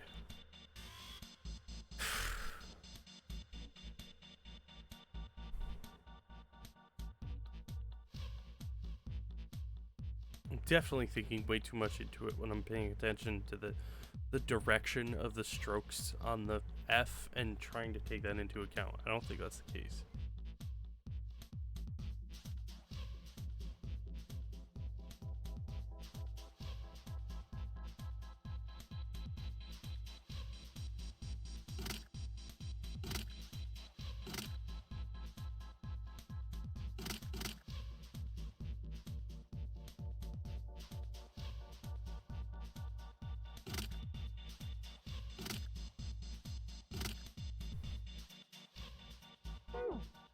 That's not what I want.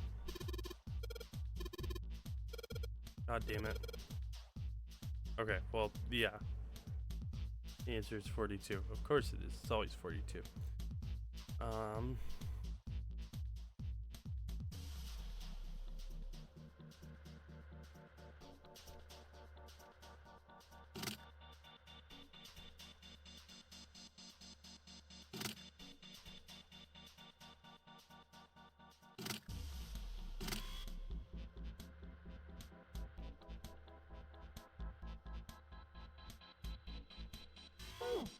Nope, that's not what I want. God damn it.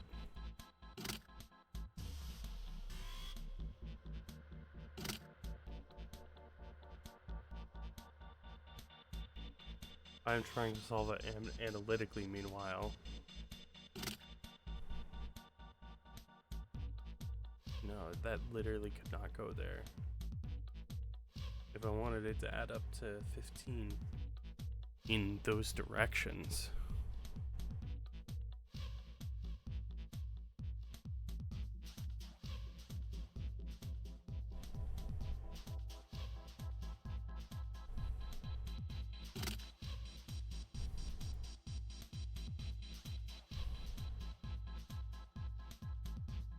Now, if you put them all in to make 6 on each row, what if you put them in the other way around? Like starting with the one at the bottom. I don't... How would that change anything, though? It should still add up to 15 then, right? I don't think so.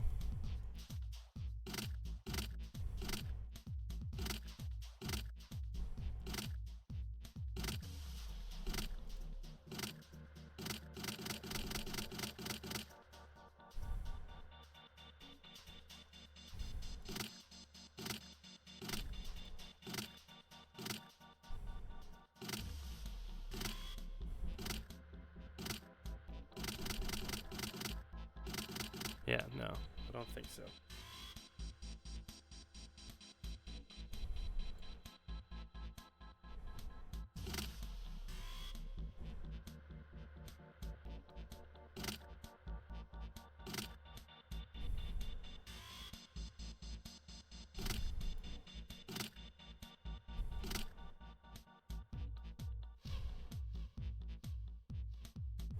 Okay, let me stop worrying about the up and down. Because if I'm trying to make an F, then the up and down doesn't matter.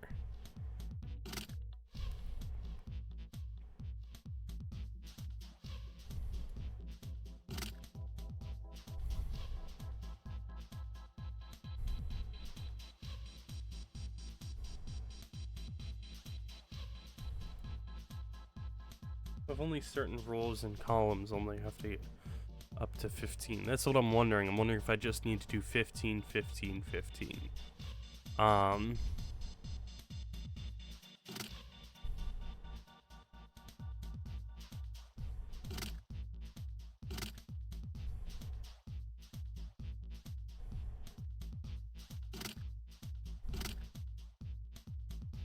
Nope.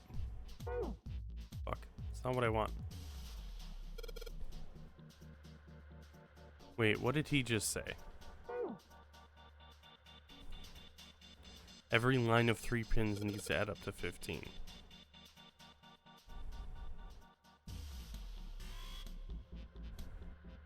I still don't think that's possible.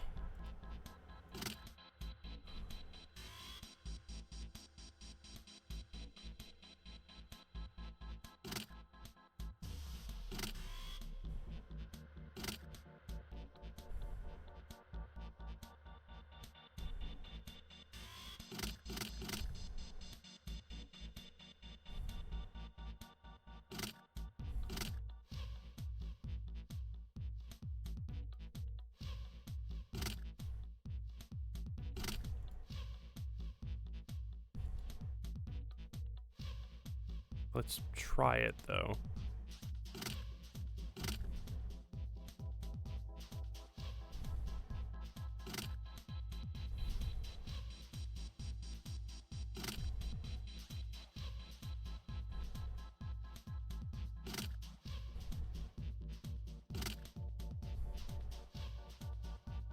No.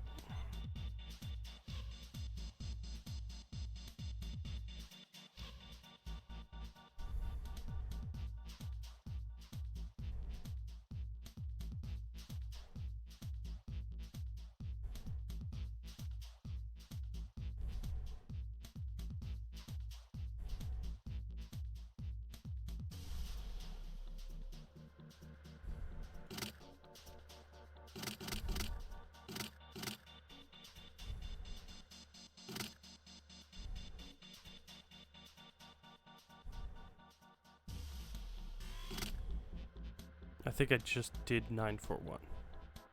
Well, actually, no. I think I just... No, because that doesn't make the number that we need. 2... 5... 8? No.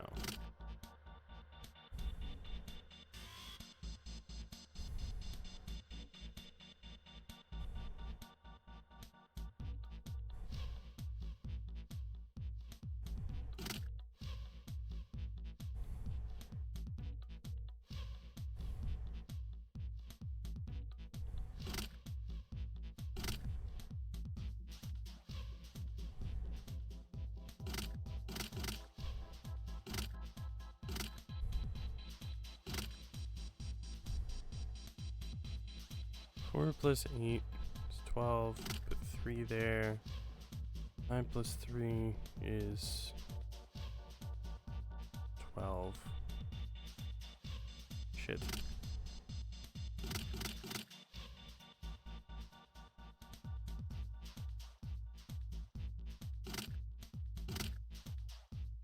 I think you figured it out, but you only got 2 of them. Oof. I think 9 plus 3 would be 12. That doesn't work. 9 plus 2 is 11. Then we put a 4 there. I think we already did this, but we'll try it again, I guess.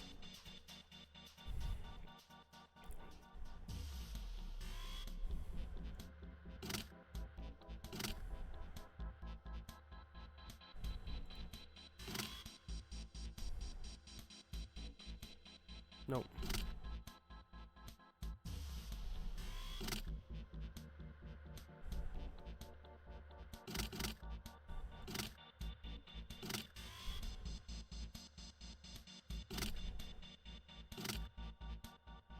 Nine and 3 can't touch. We know this because 9 and 3 makes 12. It would be pretty funny if this game played in real time. Yeah, I mean, to be fair, I'd still have time. Not much, but I still have time. Based on when I started tonight, I think overall it's definitely been longer than 9 hours of streaming. I can check my VODs. 6 VODs. So my first bit was 4 hours just about, and then another 3 hours, so 7 hours. So I would have had 2 hours left. I would have drowned an hour ago. I can't do 9 and 3 because 9 and 3 makes 12. You need another 3 to make 15.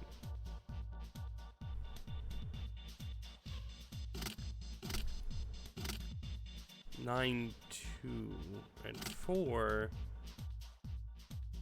would work.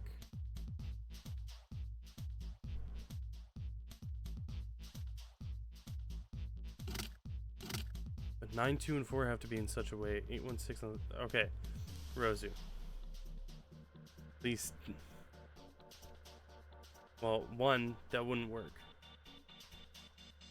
Because 8, 1, 6 on top and then 1, 5, 9 on the bottom, you'd already have 15 here. But please allow me to figure this out. That's why I'm streaming it.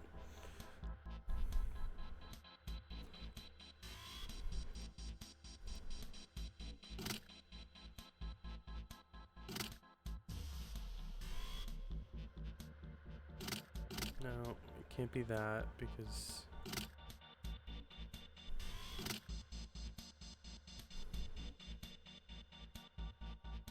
Seven plus 1 is 8, and then you'd need another 7, so that 7 and 1 can't be in the same row either.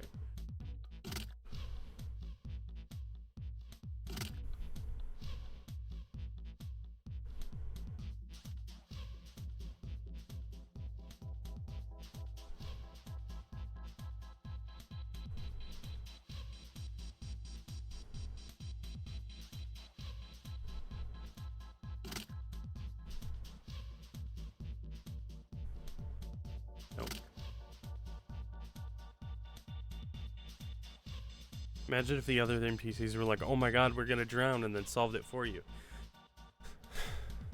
That'd be really annoying, actually.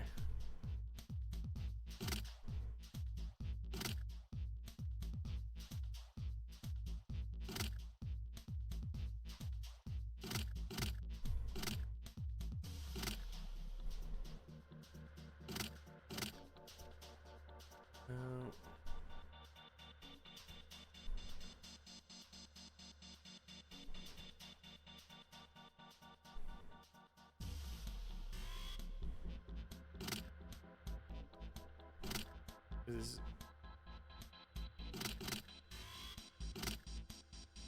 no, that's not.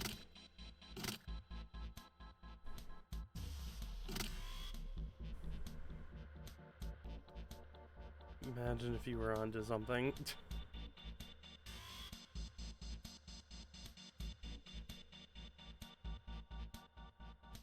9. That would require 6, so that wouldn't work. If it's gonna be anything, it's gonna be this. No, I just don't think it can be 159 in the same row. Because 159 can't. The only place that. The only way that you can make 15 from 1 is 159, 168, or 177. Which isn't possible because you only have 17. So 1 has to be on a different one than 9. And in such a way that its numbers don't intersect with 9 at all.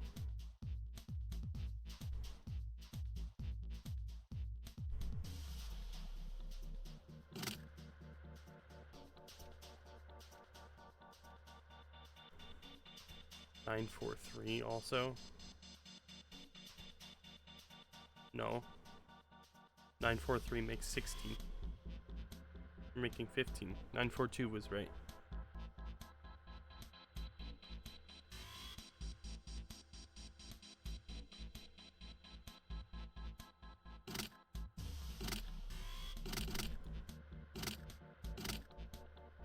I feel it, honestly.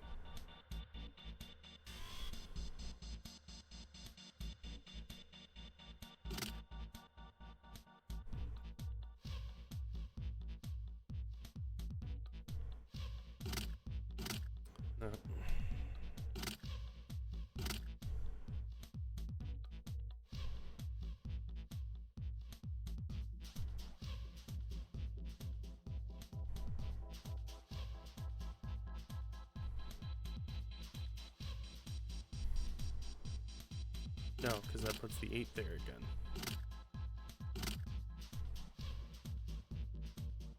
And then that puts the 3 in line with the 9. Oh my god! Jesus fuck.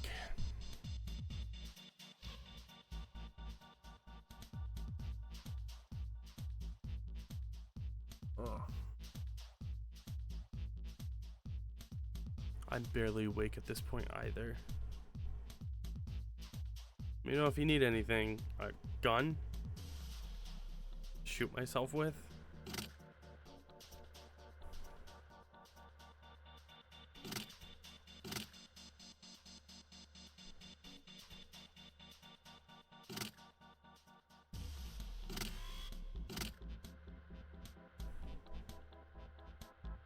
No, that would.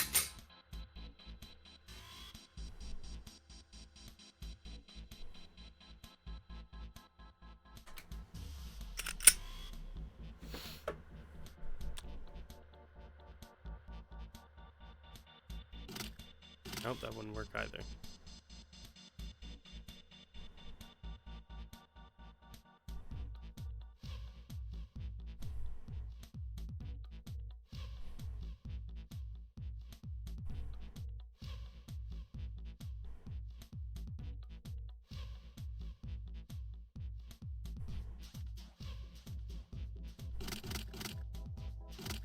God, I'm just struggling. Say hi to Mr. 5000 for me. What? What does that mean? I feel like the most valuable one has to go in the middle or something, but then again, which is the most valuable one here? I mean, the problem is the 9 can't go in the middle, right? Because it can't be adjacent to so many things. Like 8 plus 9 is already 17. So that's over what we need. I could tell you what to put in the middle. Is it like 4? I bet it's 4 or 5.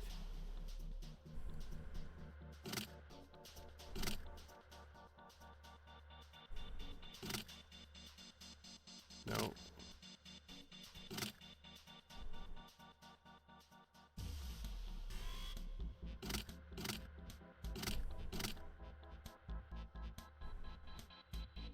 Also, I just did 941, didn't I? It's supposed to be 942. No, I don't want you to answer that.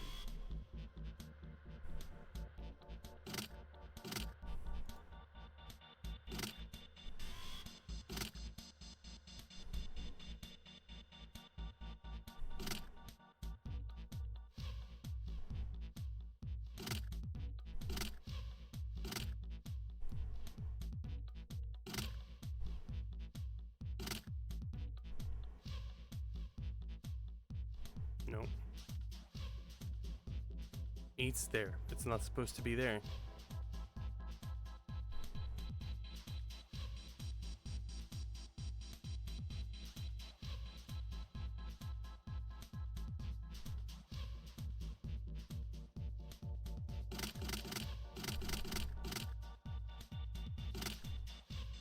It can't be 6.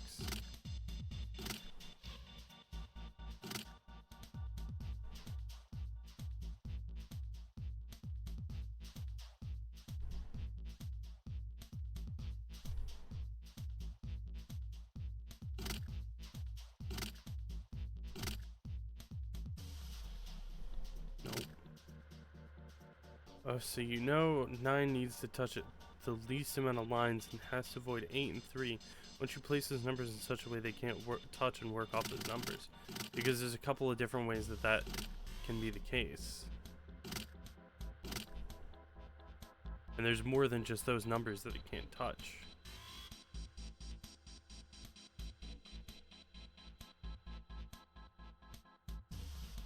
Like it can't touch 7 either.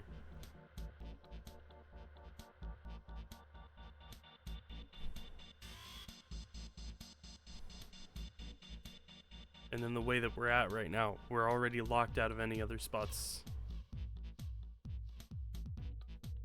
Otherwise, I would have done that already. Like,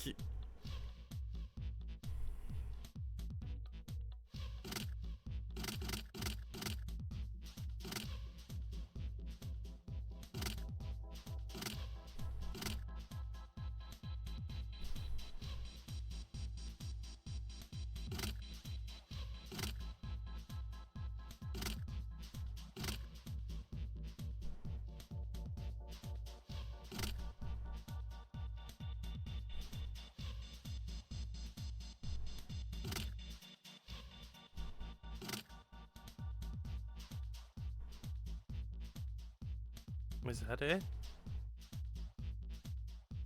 8 plus 6 plus 1 is 7. 1 plus 9 plus 5 is 15. No, 8 plus 6 plus 1 is not 7. It is 15. What the fuck is wrong with me? 1 plus 9 plus 5 is 15. 5 plus 7 plus 3 is 15. 3 plus 4 plus 8 is 15. 4 plus 2 plus 9, 15. 6 plus 2 plus 7 is 15. That's a 1, 2, 3. 1, 2, 3 does not equal 15.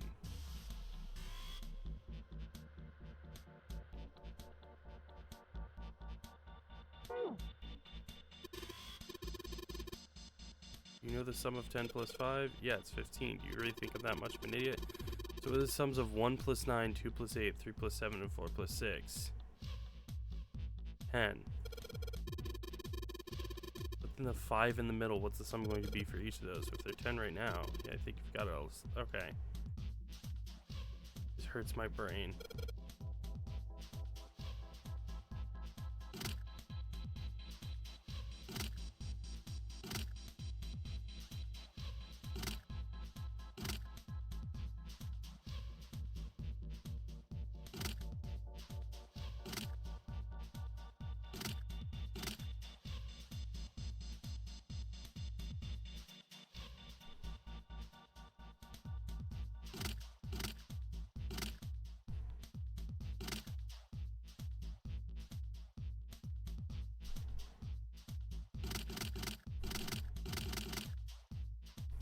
Jesus fucking Christ.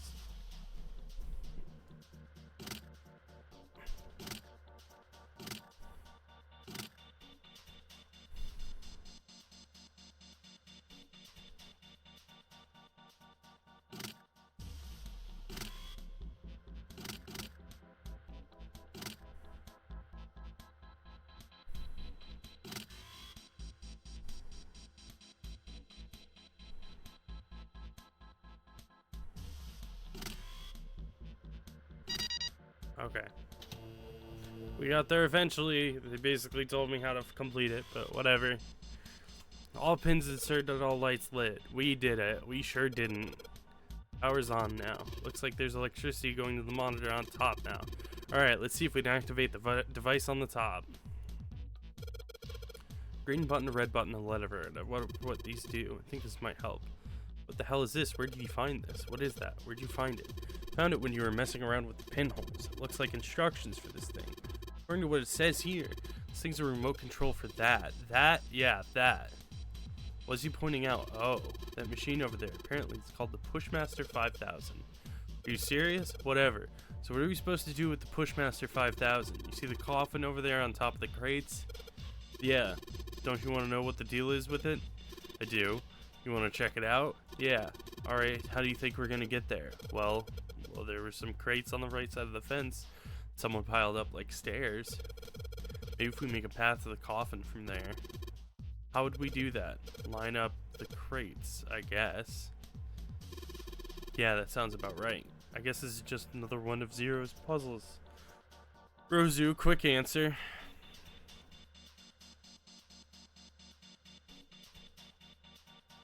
If your question insults me, I'm timing you out for fun. No, I'm just kidding.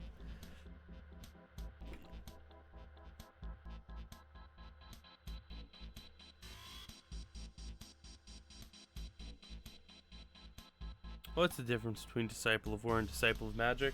Disciple of War is all about physical damage versus Disciple of Magic is all about magical damage. So whereas a Lancer, which is what you started as, is a Disciple of War, and a Conjurer, which is another option in Gridania, the village you started in, is a Disciple of Magic. The main difference that you'll find is that Disciple of War's skills are cast immediately, whereas Disciple of Magic often need ramp up to that, and they have to stand still in order to cast.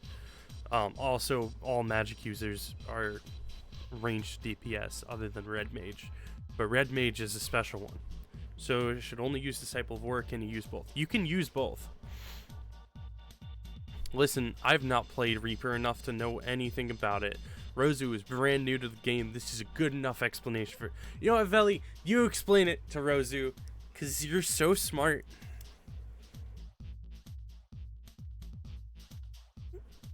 Rozu, Veli is actually a very experienced player in Final Fantasy XIV. So if you ever have a question, Veli is a good person to ask. As well as Aqua, obviously, which I told you in DMs. So... Veli, please Tell my daughter what the difference between Disciple of War and Disciple of Magic is. Yeah. You can use both. There's no difference beyond physical classes and magical classes. Yeah. Anyway, let's give it a shot. Oh, looks like the Pushmaster 5000 runs off a battery, so to keep it from using up its energy too fast, it's been programmed so that it will only start moving once its path has completely been programmed in. Alright, I'll keep that in mind.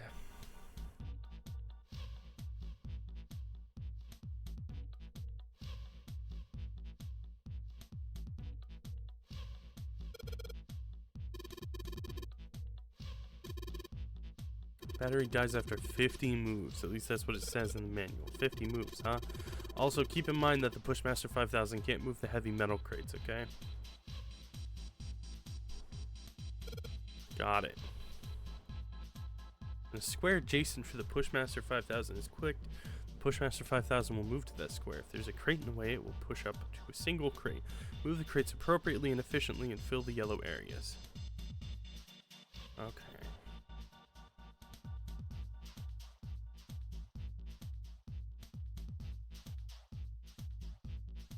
Oh, that would screw me.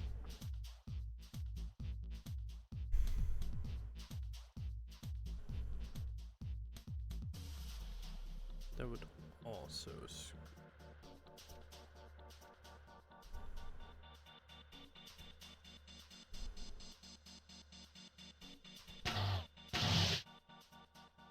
won't push more than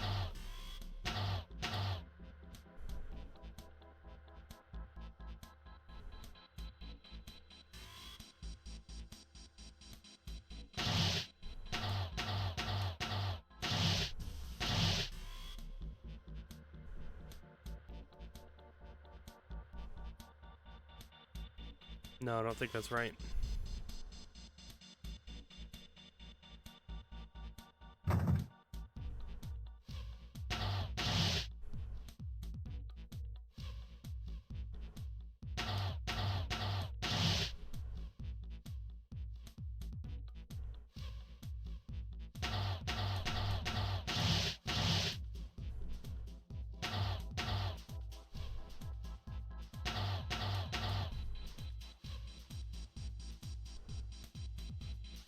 Nope.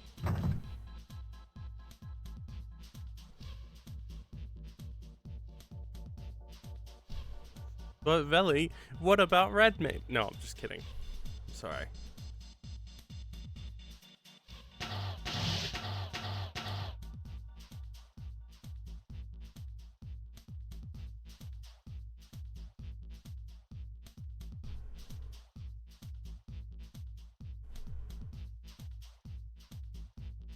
Redmage is a spellcaster, but it smacks stuff with the sword.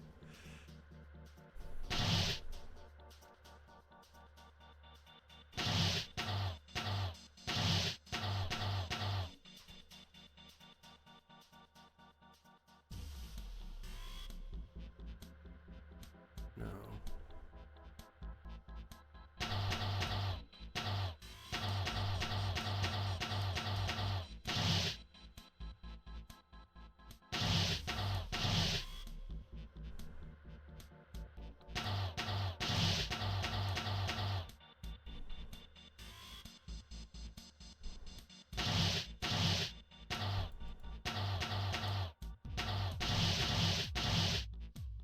One, two, three, four. No, I don't have enough moves to do it the way that I thought I was going to do it.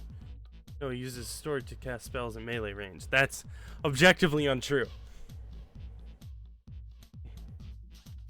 No, I'm just kidding. But Rozu, given your interest in spell swords, Red Mage might be something you want to check out at some point, but you need to be level 50 for it anyway, so it's not important.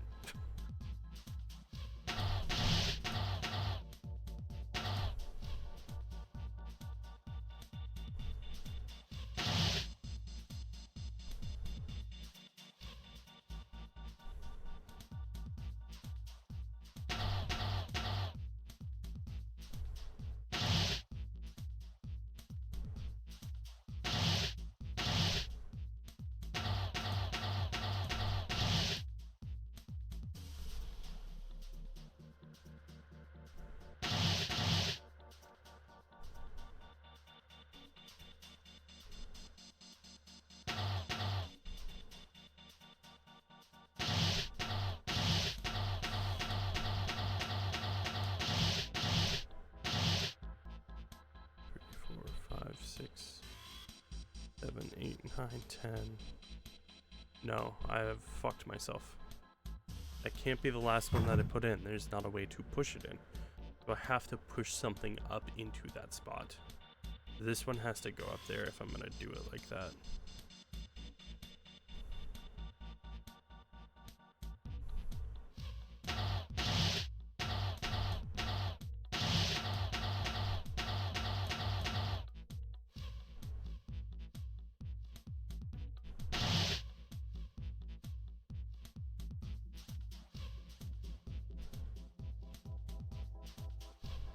Nope.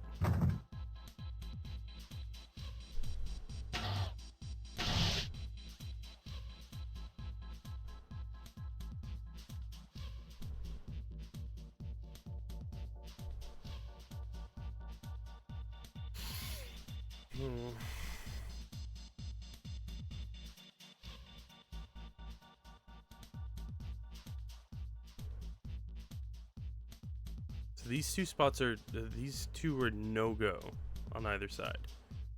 They have to be pushed here in order to progress at all. And I can't push diagonally.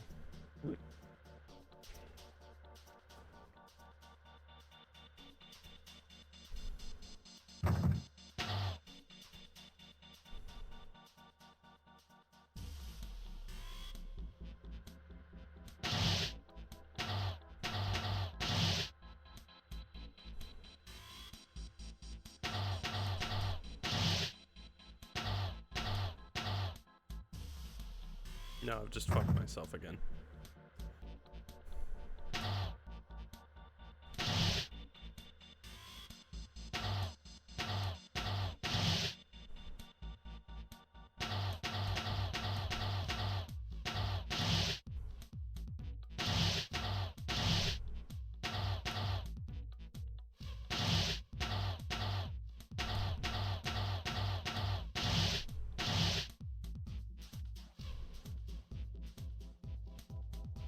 No, that one has to be pushed up there.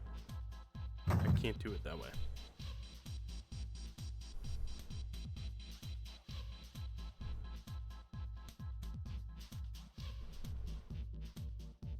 Or this one has to end up down there and then be pushed up there.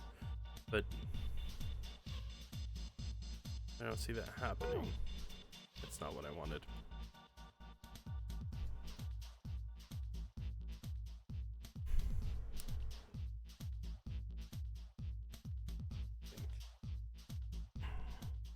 Did the game just give me one more move? He said after 50 moves. Now it says 51 moves. Oh.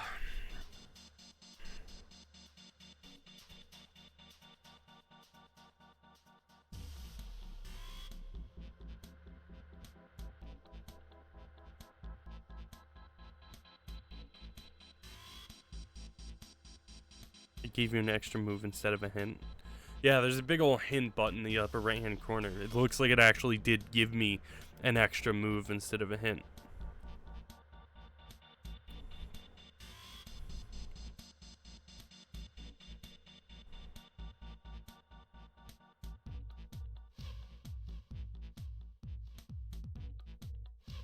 Spam the hint button? No thanks.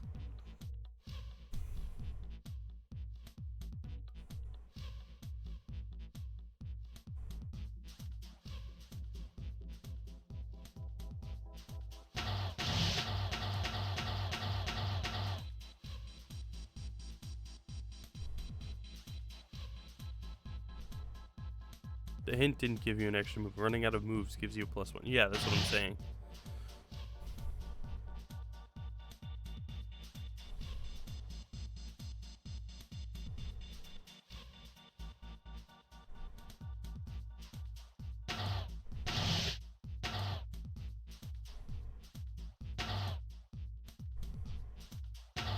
I think I've already screwed myself here.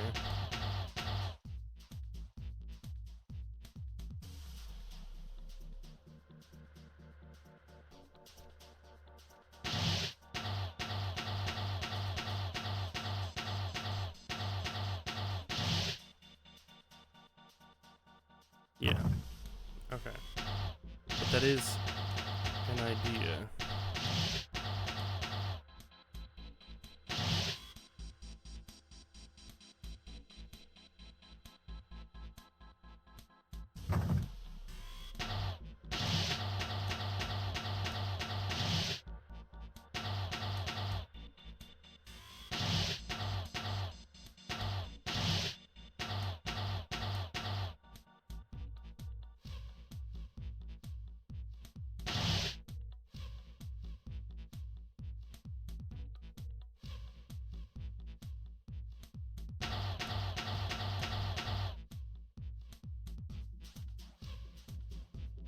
I guess I could just push that in.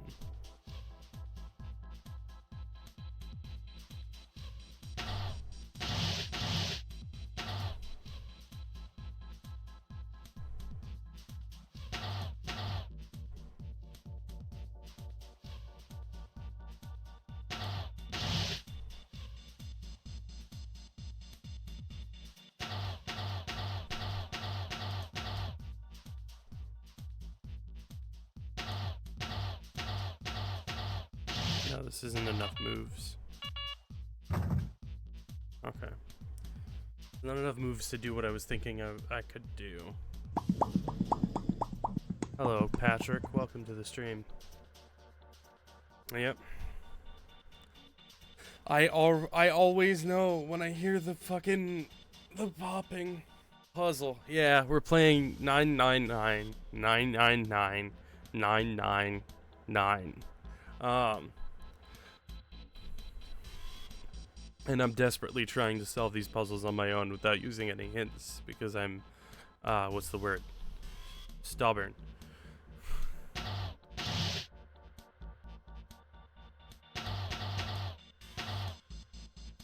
Is it just a puzzle game? It's like a puzzle investigation game, is the best way I could describe it.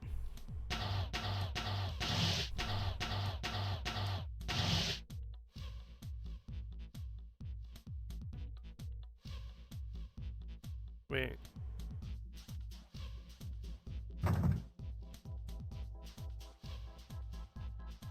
Can't I push that earlier?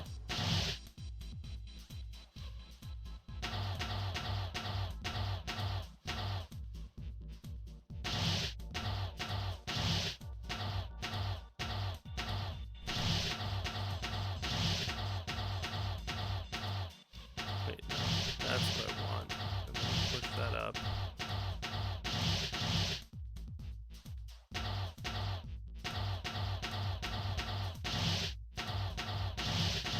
Not enough moves for what I'm doing.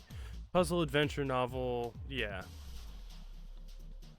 The puzzle adventure visual novel featuring investigation aspects and such.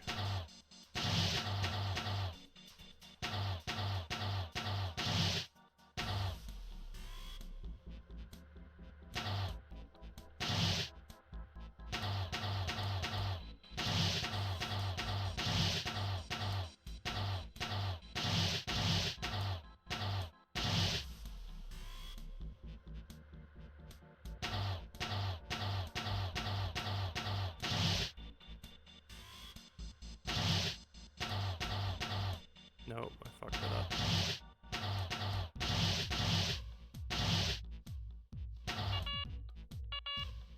Getting closer though, and I think I've got the right idea. I just need to execute it more efficiently.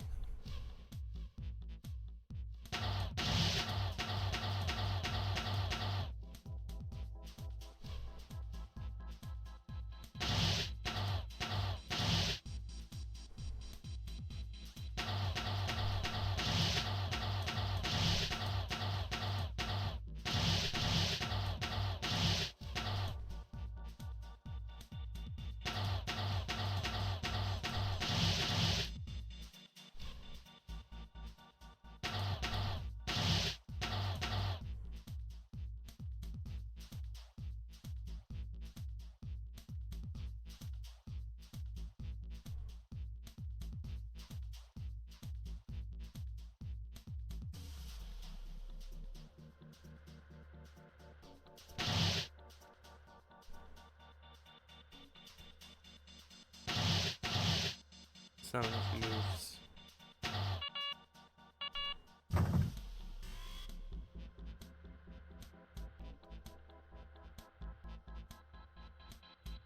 Unless, does this count as a... And at the end you select which waifu you date. Yeah. We're going with, Lotus.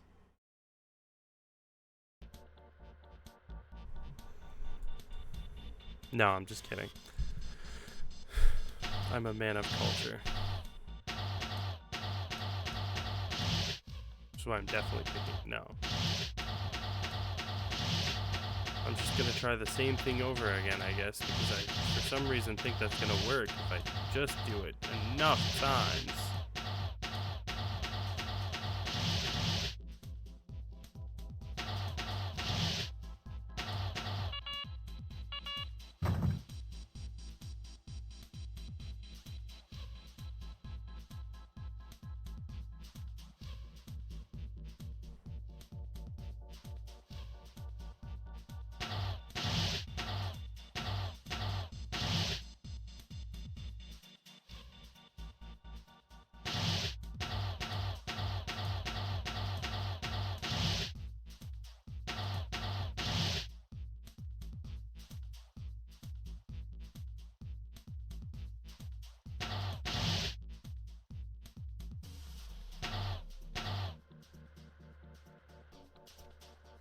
No, I've trapped myself there.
It's not enough for what I'm trying to do.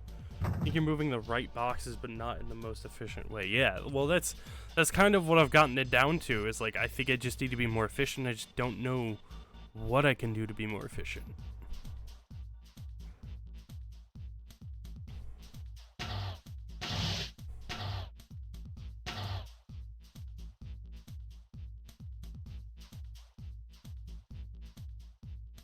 Unless...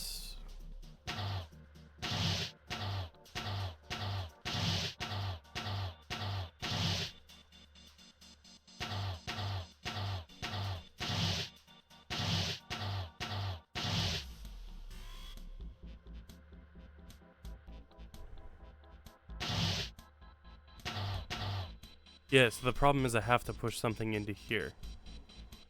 Like, no matter what, I have to push something there.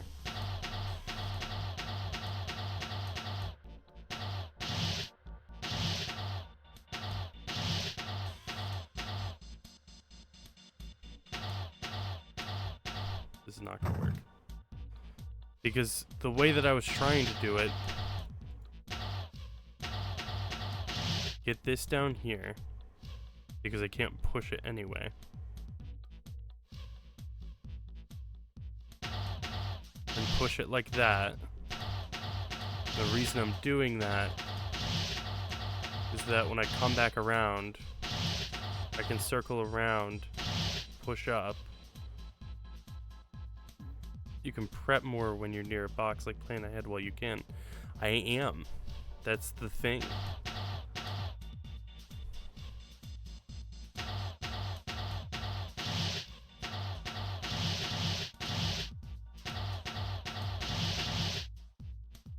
Yeah, no, that's not gonna work either.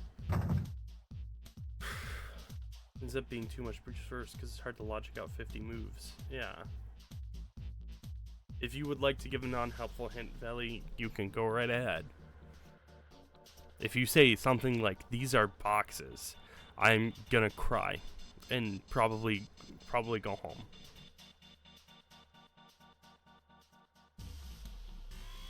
The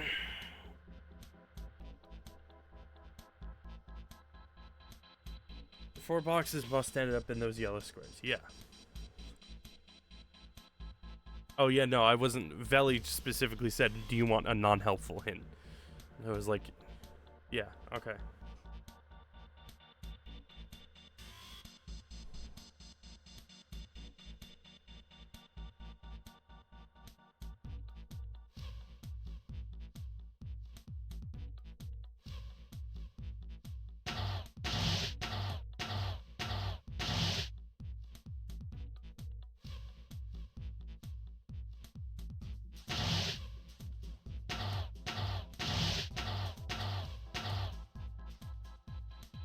Nope, that's just gonna soft lock me. Now I can't push like any of these. That's definitely not it.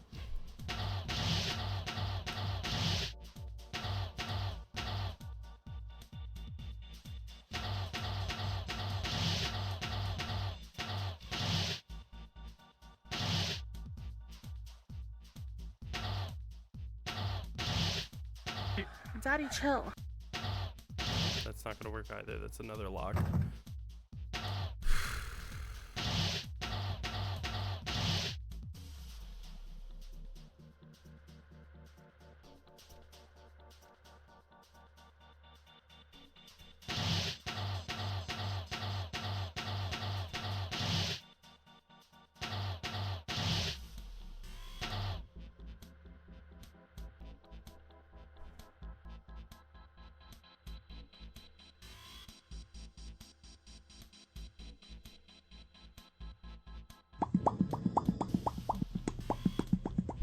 Welcome again, Patrick.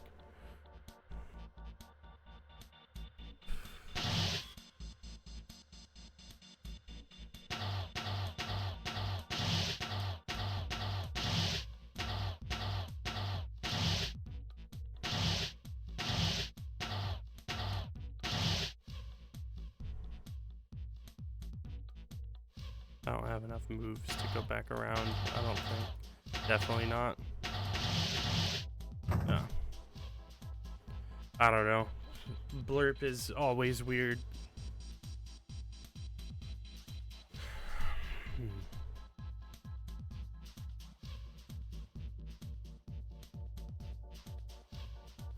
me check. Yeah, okay. I do not count.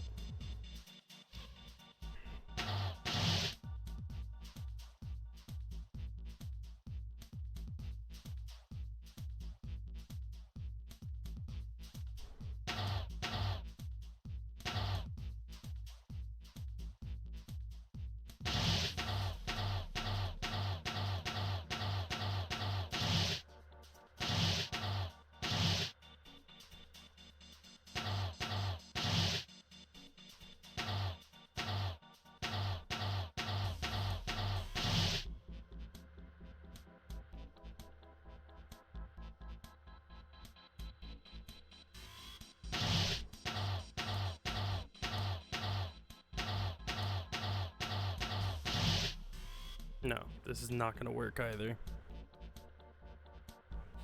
7, 8, yeah.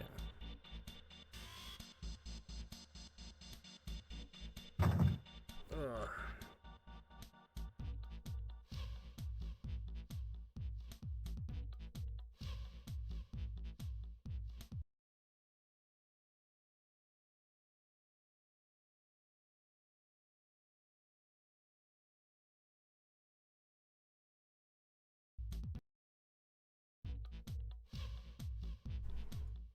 Now for a slightly more helpful hint, sure.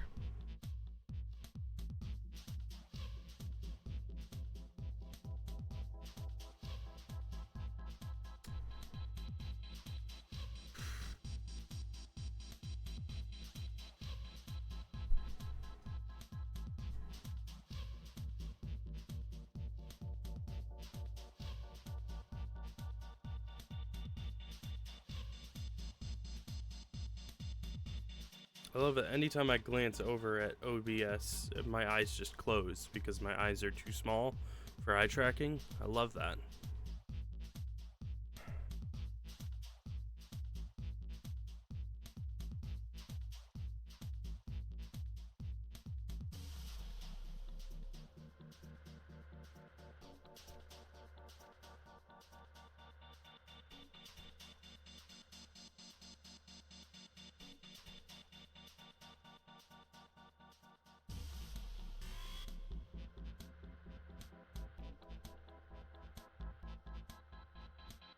There's nothing stupid like you can push them. No. 'Cause you can't. Yeah. You have to solve it without going more than once around the center box.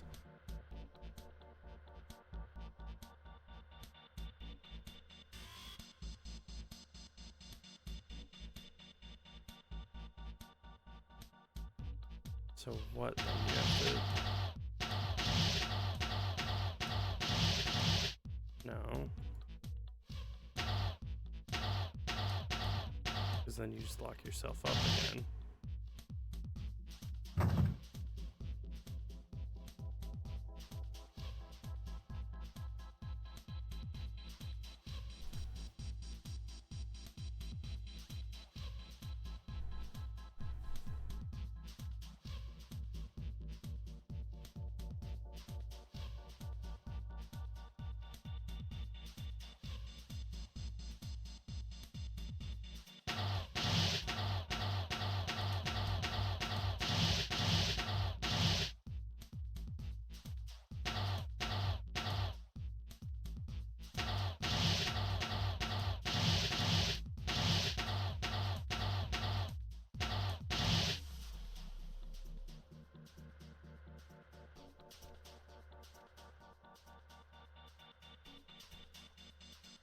No, that's not gonna work. There's no way to get anything into that. I noticed one of your solutions had you going around the center box once, placing them all in position, then the second rotation to put them all in. That's 2 times around. Makes sense. Yeah. Because the way I had it, I was going around the once like this, like you're saying, and doing that. And then I'd have to go back around, basically. I fucked it up, but you understand what I'm saying.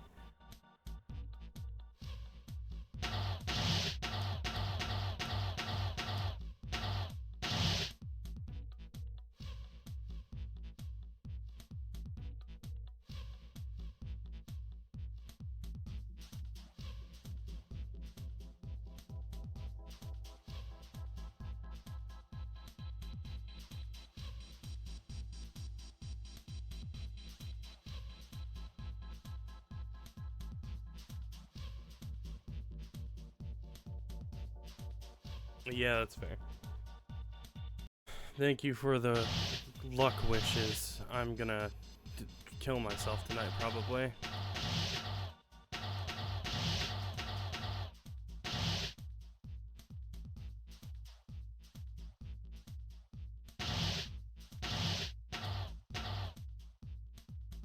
Yeah, no, there's no way to fill it again.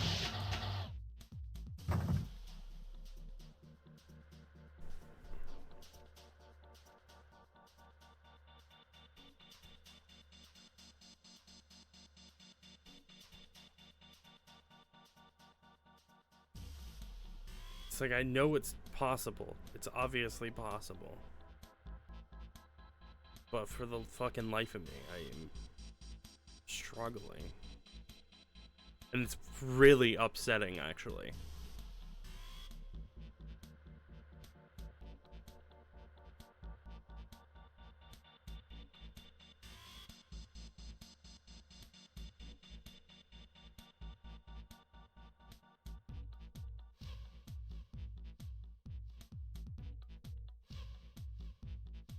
Like, no, that's the same thing that I was doing before.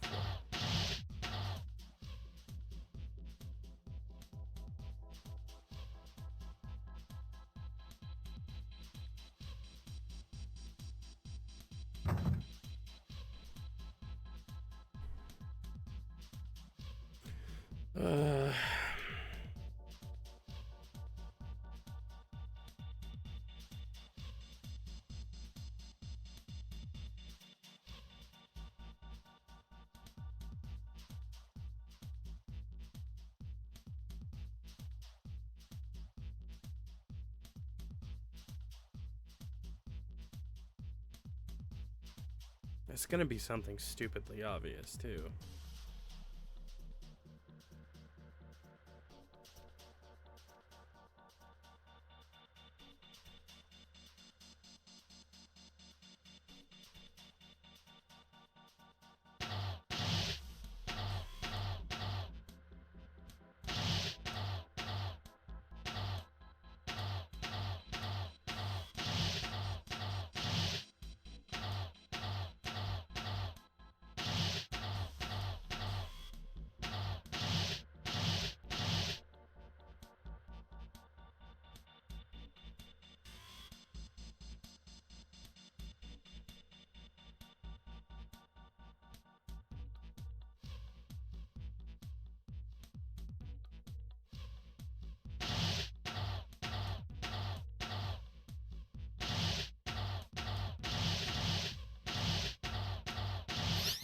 Jesus Christ.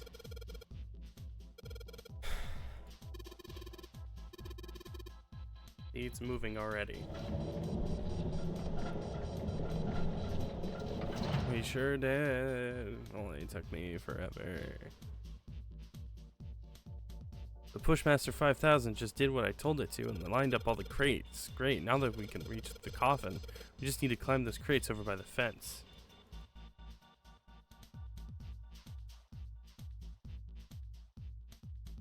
Let me out of here. Okay.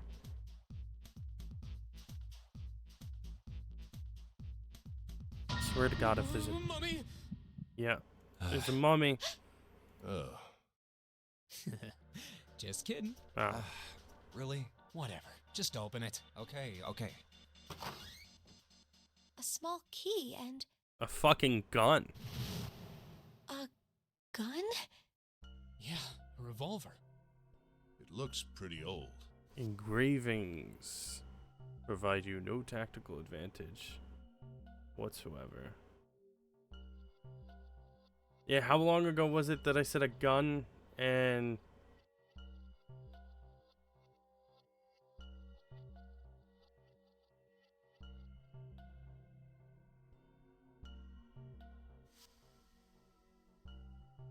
Yeah, I don't know when it was, but... I wonder if this is a replica. This thing is... Are these real bullets? You've been rewarded for your persistence. Thank God. The puzzle is super easy. You just have to decide who to kill. Ace. Oh. No, I'm just kidding. Oh. You're not gonna take it? Of course not. All something like this is gonna do is cause more trouble. It's a powerful weapon that gives one person a huge advantage. Something like that would be way too dangerous to have around. We're in enough danger already. Yeah, I suppose you're right. Maybe Zero put this gun here, hoping that something like that might happen. In other words, maybe he put it here to make us fight each other. In that case, we should most certainly leave it here. I, for one, have no desire to let Zero control me. Me neither. Okay, we've got that figured out. But you aren't gonna leave that key in there, are you? Of course not. We'll take that with us. We got a rusty key. I'm gonna put it in my mouth.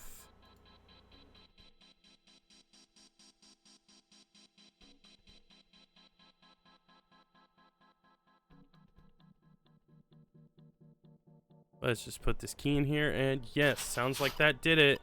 Yay, looks like it's open. I see. This key should open this door. Hey, what are you waiting for? Let's go. Yes, it's opening. You found it. Good job. I am A long hallway, huh? forever changed. And then a bear. I don't remember there being bears in like Titanic. I don't remember there being bombs either, though. Let's check it out.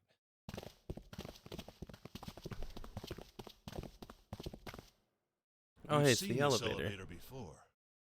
We got off the one on the left just a little while ago. Then we went through the number 6 door, and that took us to the engine room. Yes, and after that we passed through the cargo room. And now we're back here. In other words, we made a loop. We're back where we started. Yeah, but on the other side. We needed a card to get to this point. I don't see a card reader here. Perhaps we aren't able to activate it from this location. Why don't you just try pushing the button? Yeah. Then a bear. It works.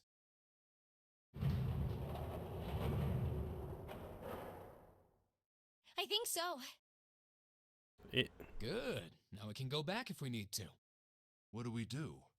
Should we return to C deck? No, this hallway keeps going. Even if we do end up going back, I think we should see what's down there first. I agree. Let's go. It's the 9 Looks door. like it ends here.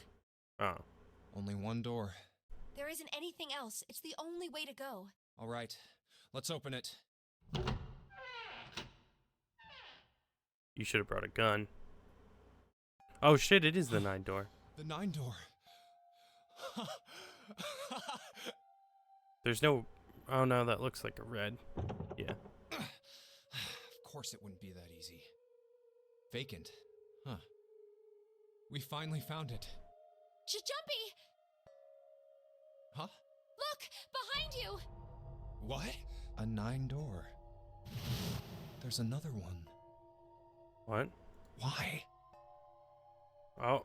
Ad break. It's ad time, everybody. Gasp. We'll find out after this commercial break.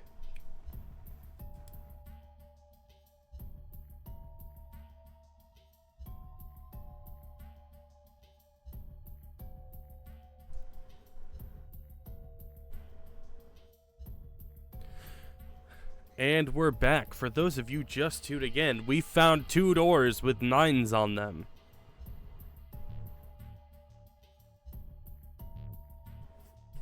That's it.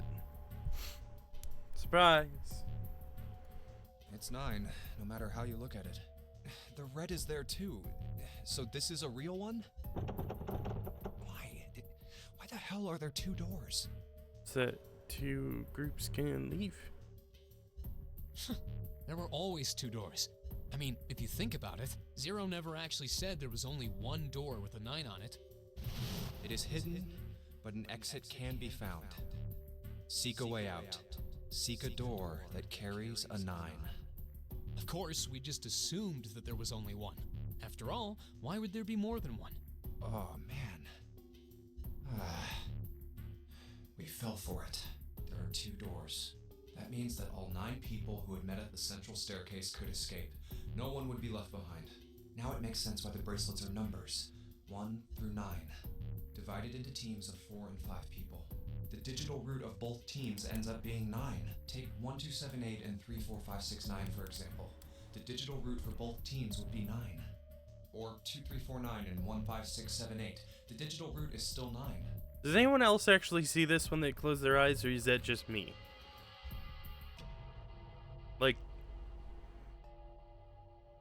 Like I don't know what it is, but this is actually like very thank God they didn't make a voice 1 through 9. Kind of see that when I close my eyes. This is very close to what I see. There are a bunch of combinations that work and they all end up the same way. If one team has the digital root of 9, so would the other one. What does that mean? The answer's simple. From the very beginning, the Nonori game was designed to save all 9 people. I fucking knew it too. This is the worst. I was literally telling Veli, I'm like, I feel like not everyone has to die. And she was like, maybe. Because it's Veli, and that's just how she is. And I'm like, I'm pretty sure not everyone has to die. That's how it was meant to be. Zero didn't lie. He never said there'd be only one 9 door. But anyone who'd found themselves in the game would have assumed that was the case. Fights would have broken out. One team would likely betray or But deceive 9 the other. died. Yeah. Someone might be hurt. Was there any way to prevent 9's death? I didn't think so. Someone might get killed. But eventually, they'd reach this very same room and realize how pointless all their infighting was. There were 2 doors. There was no need to kill each other. This game was designed for that purpose. This Nonori game. We were all arguing and fighting over doors at the beginning. But if there had been one slip up, one tiny mistake that led to more, everything could have been so much worse now. So, what are we going to do, Junpei? Huh? Oh, right. As it stands, we don't even add up to 9 in any way. Hey, keep it together, man. Sorry. Jeez. So what do we do? What do you... We need to think about our next step. Our numbers are 1, 3, 5, and 6. That's a digital root of 6. That's not Santa talking. The 4 of us can't open the number 9 door. The 4. Wait, don't tell me. Yep. There's one combination that'll let 3 of us open the 9 door. That's why I'm asking, what now? What now? No, we gotta go back. Yep. I agree. We cannot leave June behind. Are you sure? I don't mind staying. It's okay. There's no way we'd leave you behind. Besides, I'd rather drown at the bottom of the ocean than escape with this sausage fest. Haha. That was kind of gross. I'm not gonna lie. Maybe I'll get to go to Atlanta. Do you mean Atlantis? Are you sure you don't mean Atlantis? Huh? Oh. You guys. Very well. Best we head back to Can you SeaDeck. make 9 with just one We 3? should be able to take the Maybe. elevator we passed earlier. Okay, so let me think. What is a 4 person that would add up to 9? 2, 4.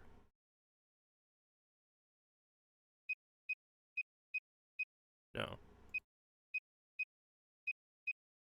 No. No, I yes. Okay. Well, I will just take your word for it, Valley. Perhaps Clover, 7, and Lotus will have returned from door 1.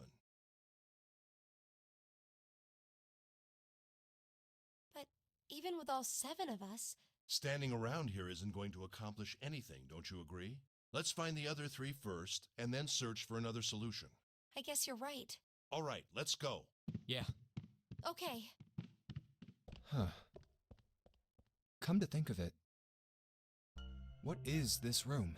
We were so focused on the doors, we didn't even look around. There's a coffin in here. Huh. There's a church. It looks like it's set up for some kind of ceremony, but what kind? Huh. A coffin? What on earth is a coffin doing in a place like this?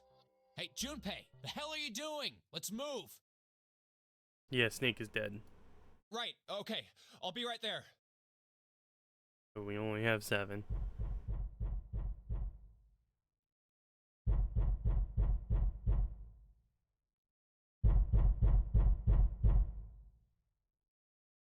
What?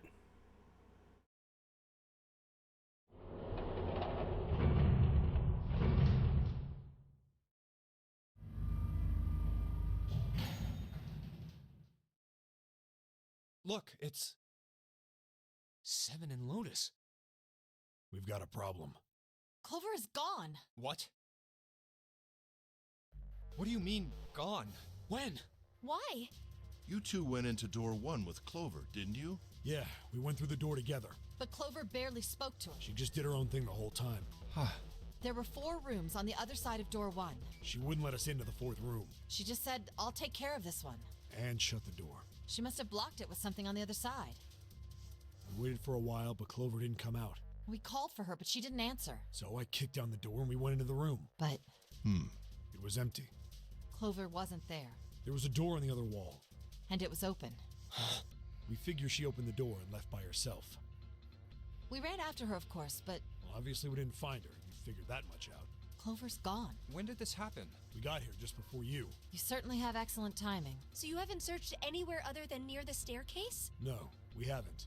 Very well then. We'd best separate and look for Clover. We haven't much time left. Let's begin. Yeah. So they don't even know that we She's found not the here. 9s. No, she isn't. There's no sign of her. Let's go.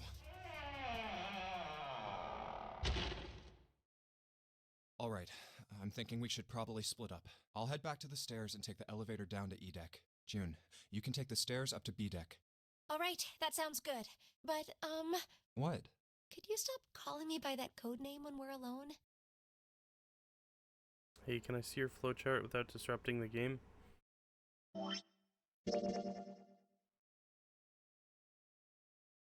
I just made one straight shot through. Why didn't we tell him? We should have told them. You're right. Yeah, this is my flowchart.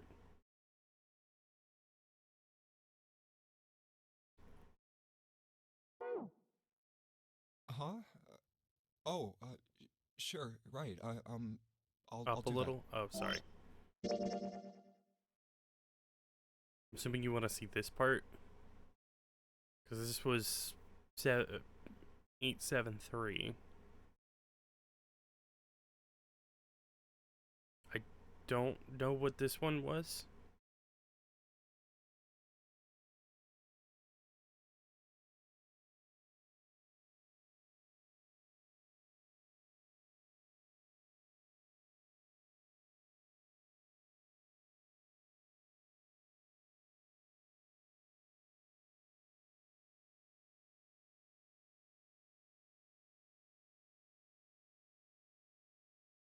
I guess it doesn't show till later. Thank you anyway. Okay. Jumpy. Oh, no, it's nothing. All right, I'm going then. Yeah, be careful, Kane. You be careful too, Jumpy. Aw, I didn't realize he also had like a cute little... What's the music? They're gonna fuck, obviously. Jesus Christ. Talk about autism with this one. No, I'm sorry. I'm just kidding. Yeah, got it. Take care.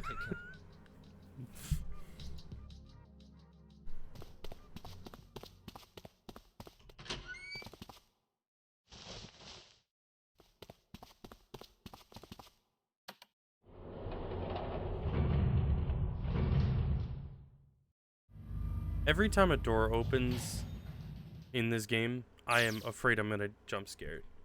Tragedy always strikes when one least expects it, but to wait for a man to stand before striking him down seems almost crueler than dealing the fatal blow while he lies on the ground. Light in a dark place, June's smile had given him hope, both for escape and possibly for something else.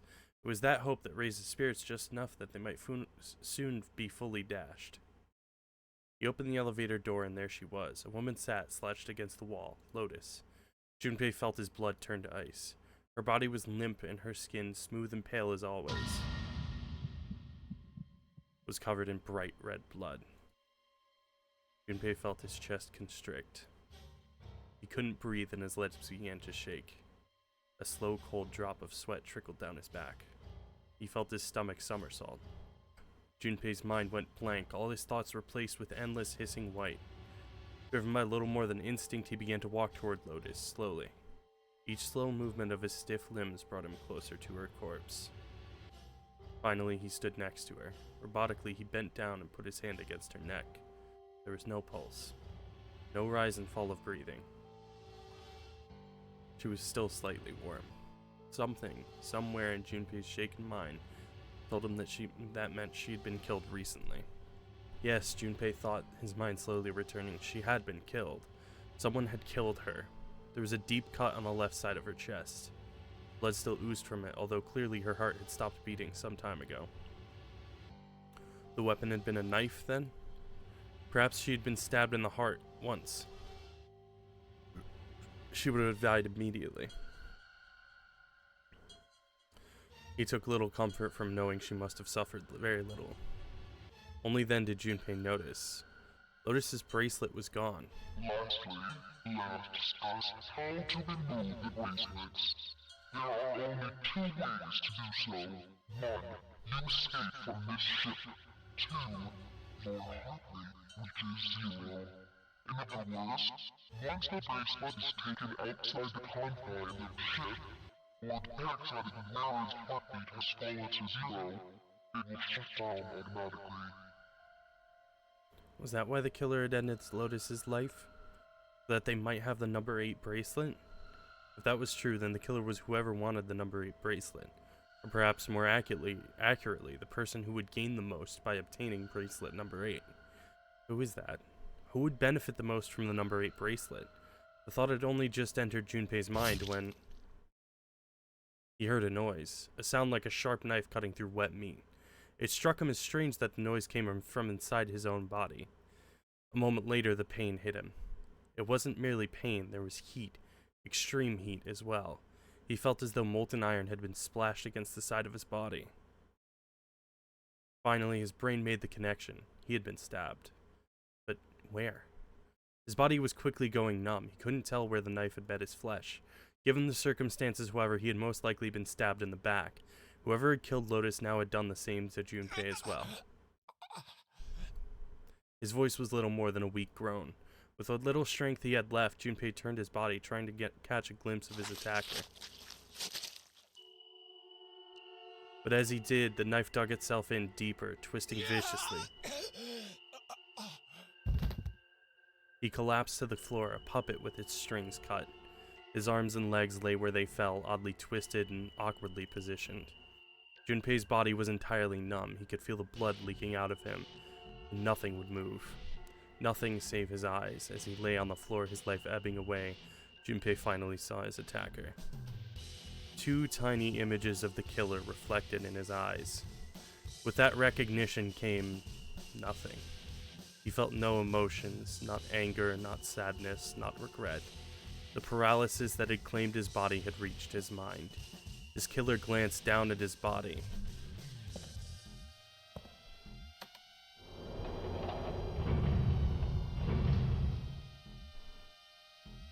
Then, without a word, climbed into the elevator and was gone.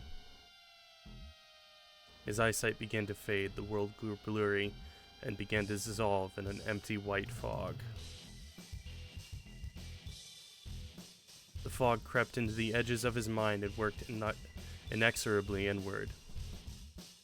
Soon it swallowed up the last that remained of Junpei's mind, and his consciousness left him. There was nothing more. Into utter emptiness he fell, into zero. Whatever Junpei had been was gone. Bad end. We got bad end. No. June, Santa, or Ace. Or 7. Or Clover.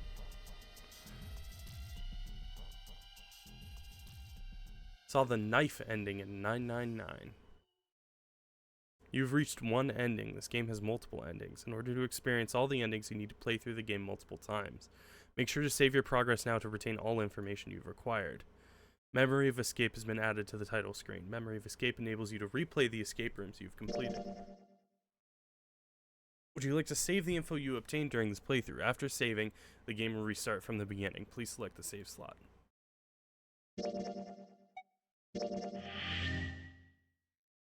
Save complete. Access the flowchart or return to the title screen to start from the beginning.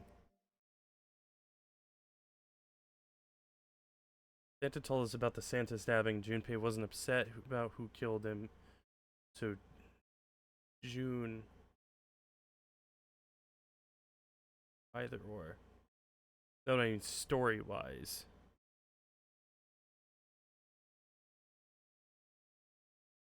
I don't think it was that it was upset. It was just that his brain was shutting off at that point and no longer had, like, the ability or consciousness. Go up, go up. How far up do you want me to go? Like, it'd be either of them based on context. I don't think, again, I don't think it would, I think it's just emotional paralysis. I'm not sure how far up you wanted me to go. I think it's literally just like as he was dying, his brain was shutting down, so he couldn't feel anything.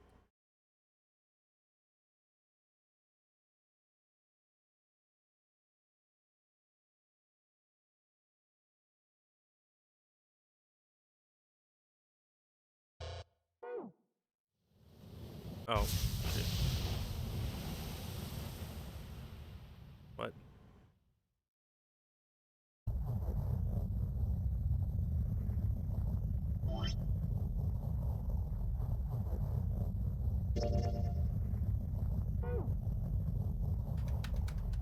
Oh, is there not a way for me to go back to the main menu?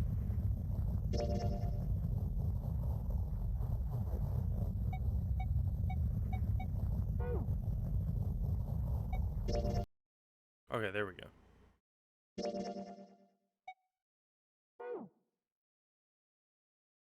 Now you can skip ahead so you can choose different doors and stuff so you don't have to replay from the beginning. That's cool. I'm gonna go to the bathroom. I'll be right back, guys.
Oh, I didn't realize that it was going to be doing this. Sorry. So, here's the thing. I don't have a lot longer before I should probably go to bed because I do have work tomorrow. However, I have 5 days off next week. Like, literally, I work what is now today, tomorrow, and the next day. So the 18th, 19th, and the 20th. And then 21st to the 25th, I'm off. The only thing that I have going on that I'm not going to be able to be around during the daytime for is on the 24th. Other than that, I'm free. So, that being said, we need to figure out what we're playing after this. Because we will be coming back to this. But I do want to at least make some sort of an attempt to play the giant backlog of other single-player games that I have wanted to play on stream. Now that I have dedicated myself to... No. to single-player Saturdays, I'm not playing games with other people. Saturdays are just the single-player ones. Like, so...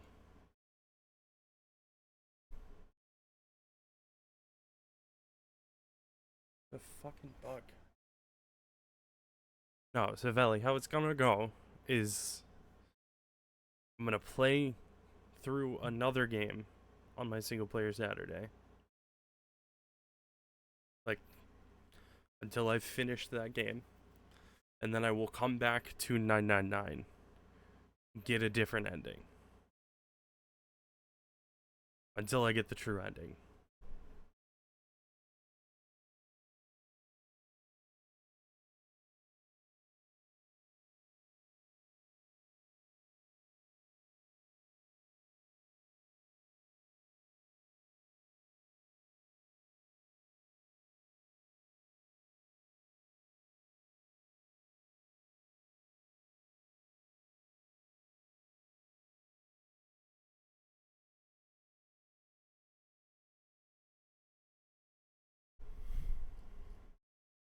I could go back to my Final Fantasy VII playthrough, but that's gonna take a while.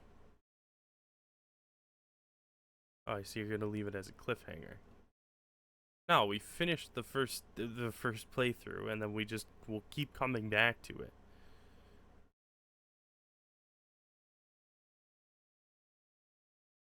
So I don't think I'm gonna do a Final Fantasy VII playthrough because while I am somewhat into it, the amount of time it takes to play that game I don't actually know, and I'm kind of afraid that it'll take way longer than I need it to.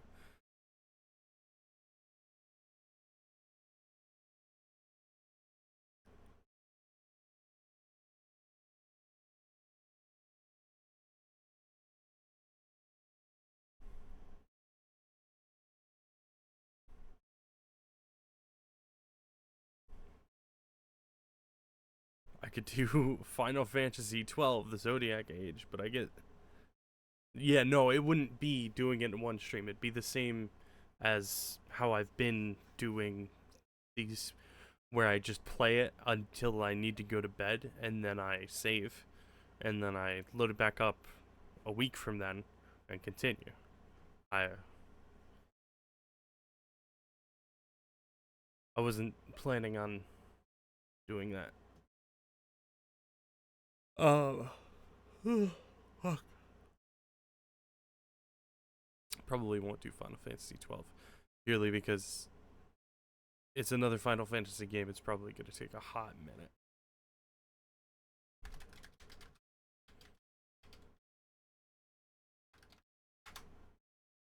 Yeah, about 40 hours in length, so that would take me about 10 weeks.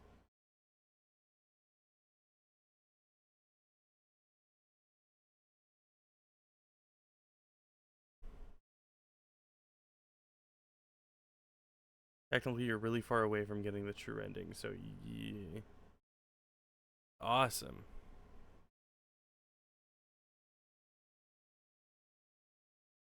We love that for us.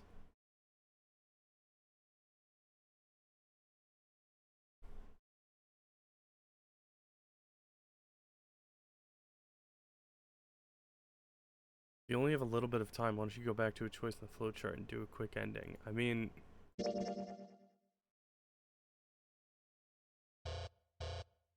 like rewind to the last choice and choose something else. So the problem with that, right, is that we are at the point where it's now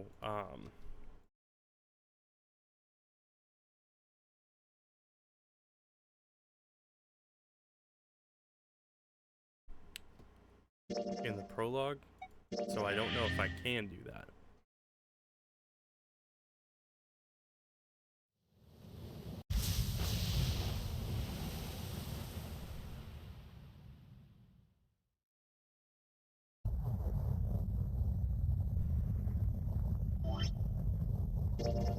Oh no, okay, I can.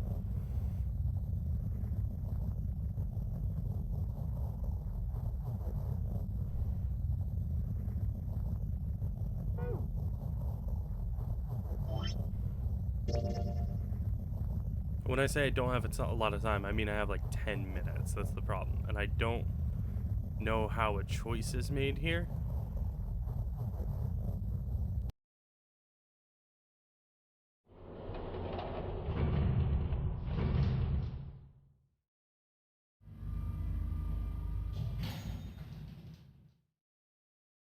Take the elevator up to C deck. Once they're there, they headed back towards the main hall into the central staircase. Look, it's 7 and Lotus.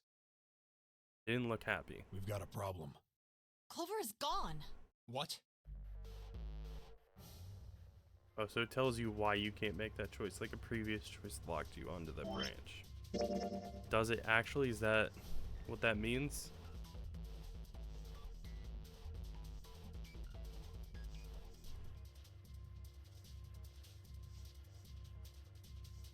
It doesn't really explain what these mean very well. Like key versus lock.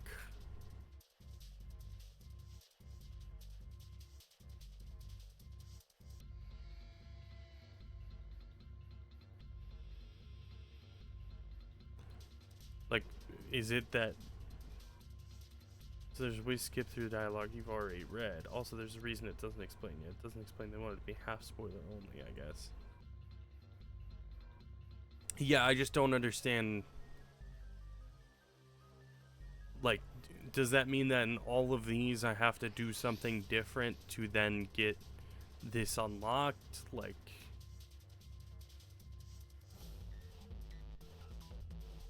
I don't know. But yeah, I don't think we have time. I can tell you if you want, regardless, you'll get no new endings in minutes.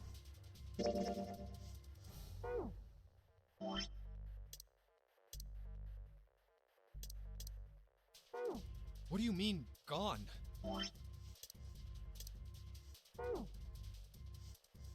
When? Why?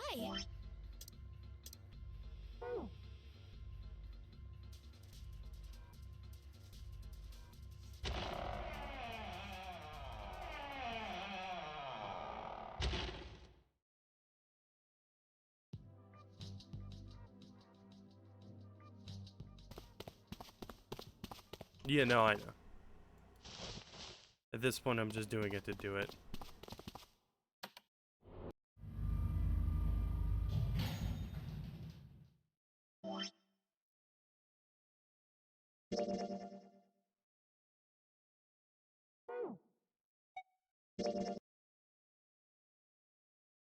Alright. So when you skip through dialogue like this, it'll stop when you read something new so you can make a new choice or see if a previous choice affected something or other. Okay.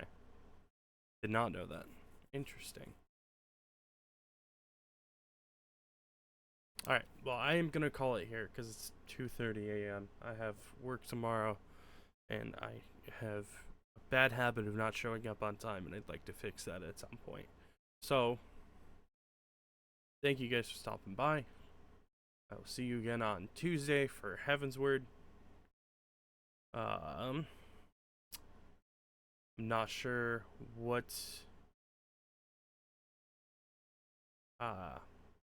we'll be doing on Saturdays. I'll figure something out.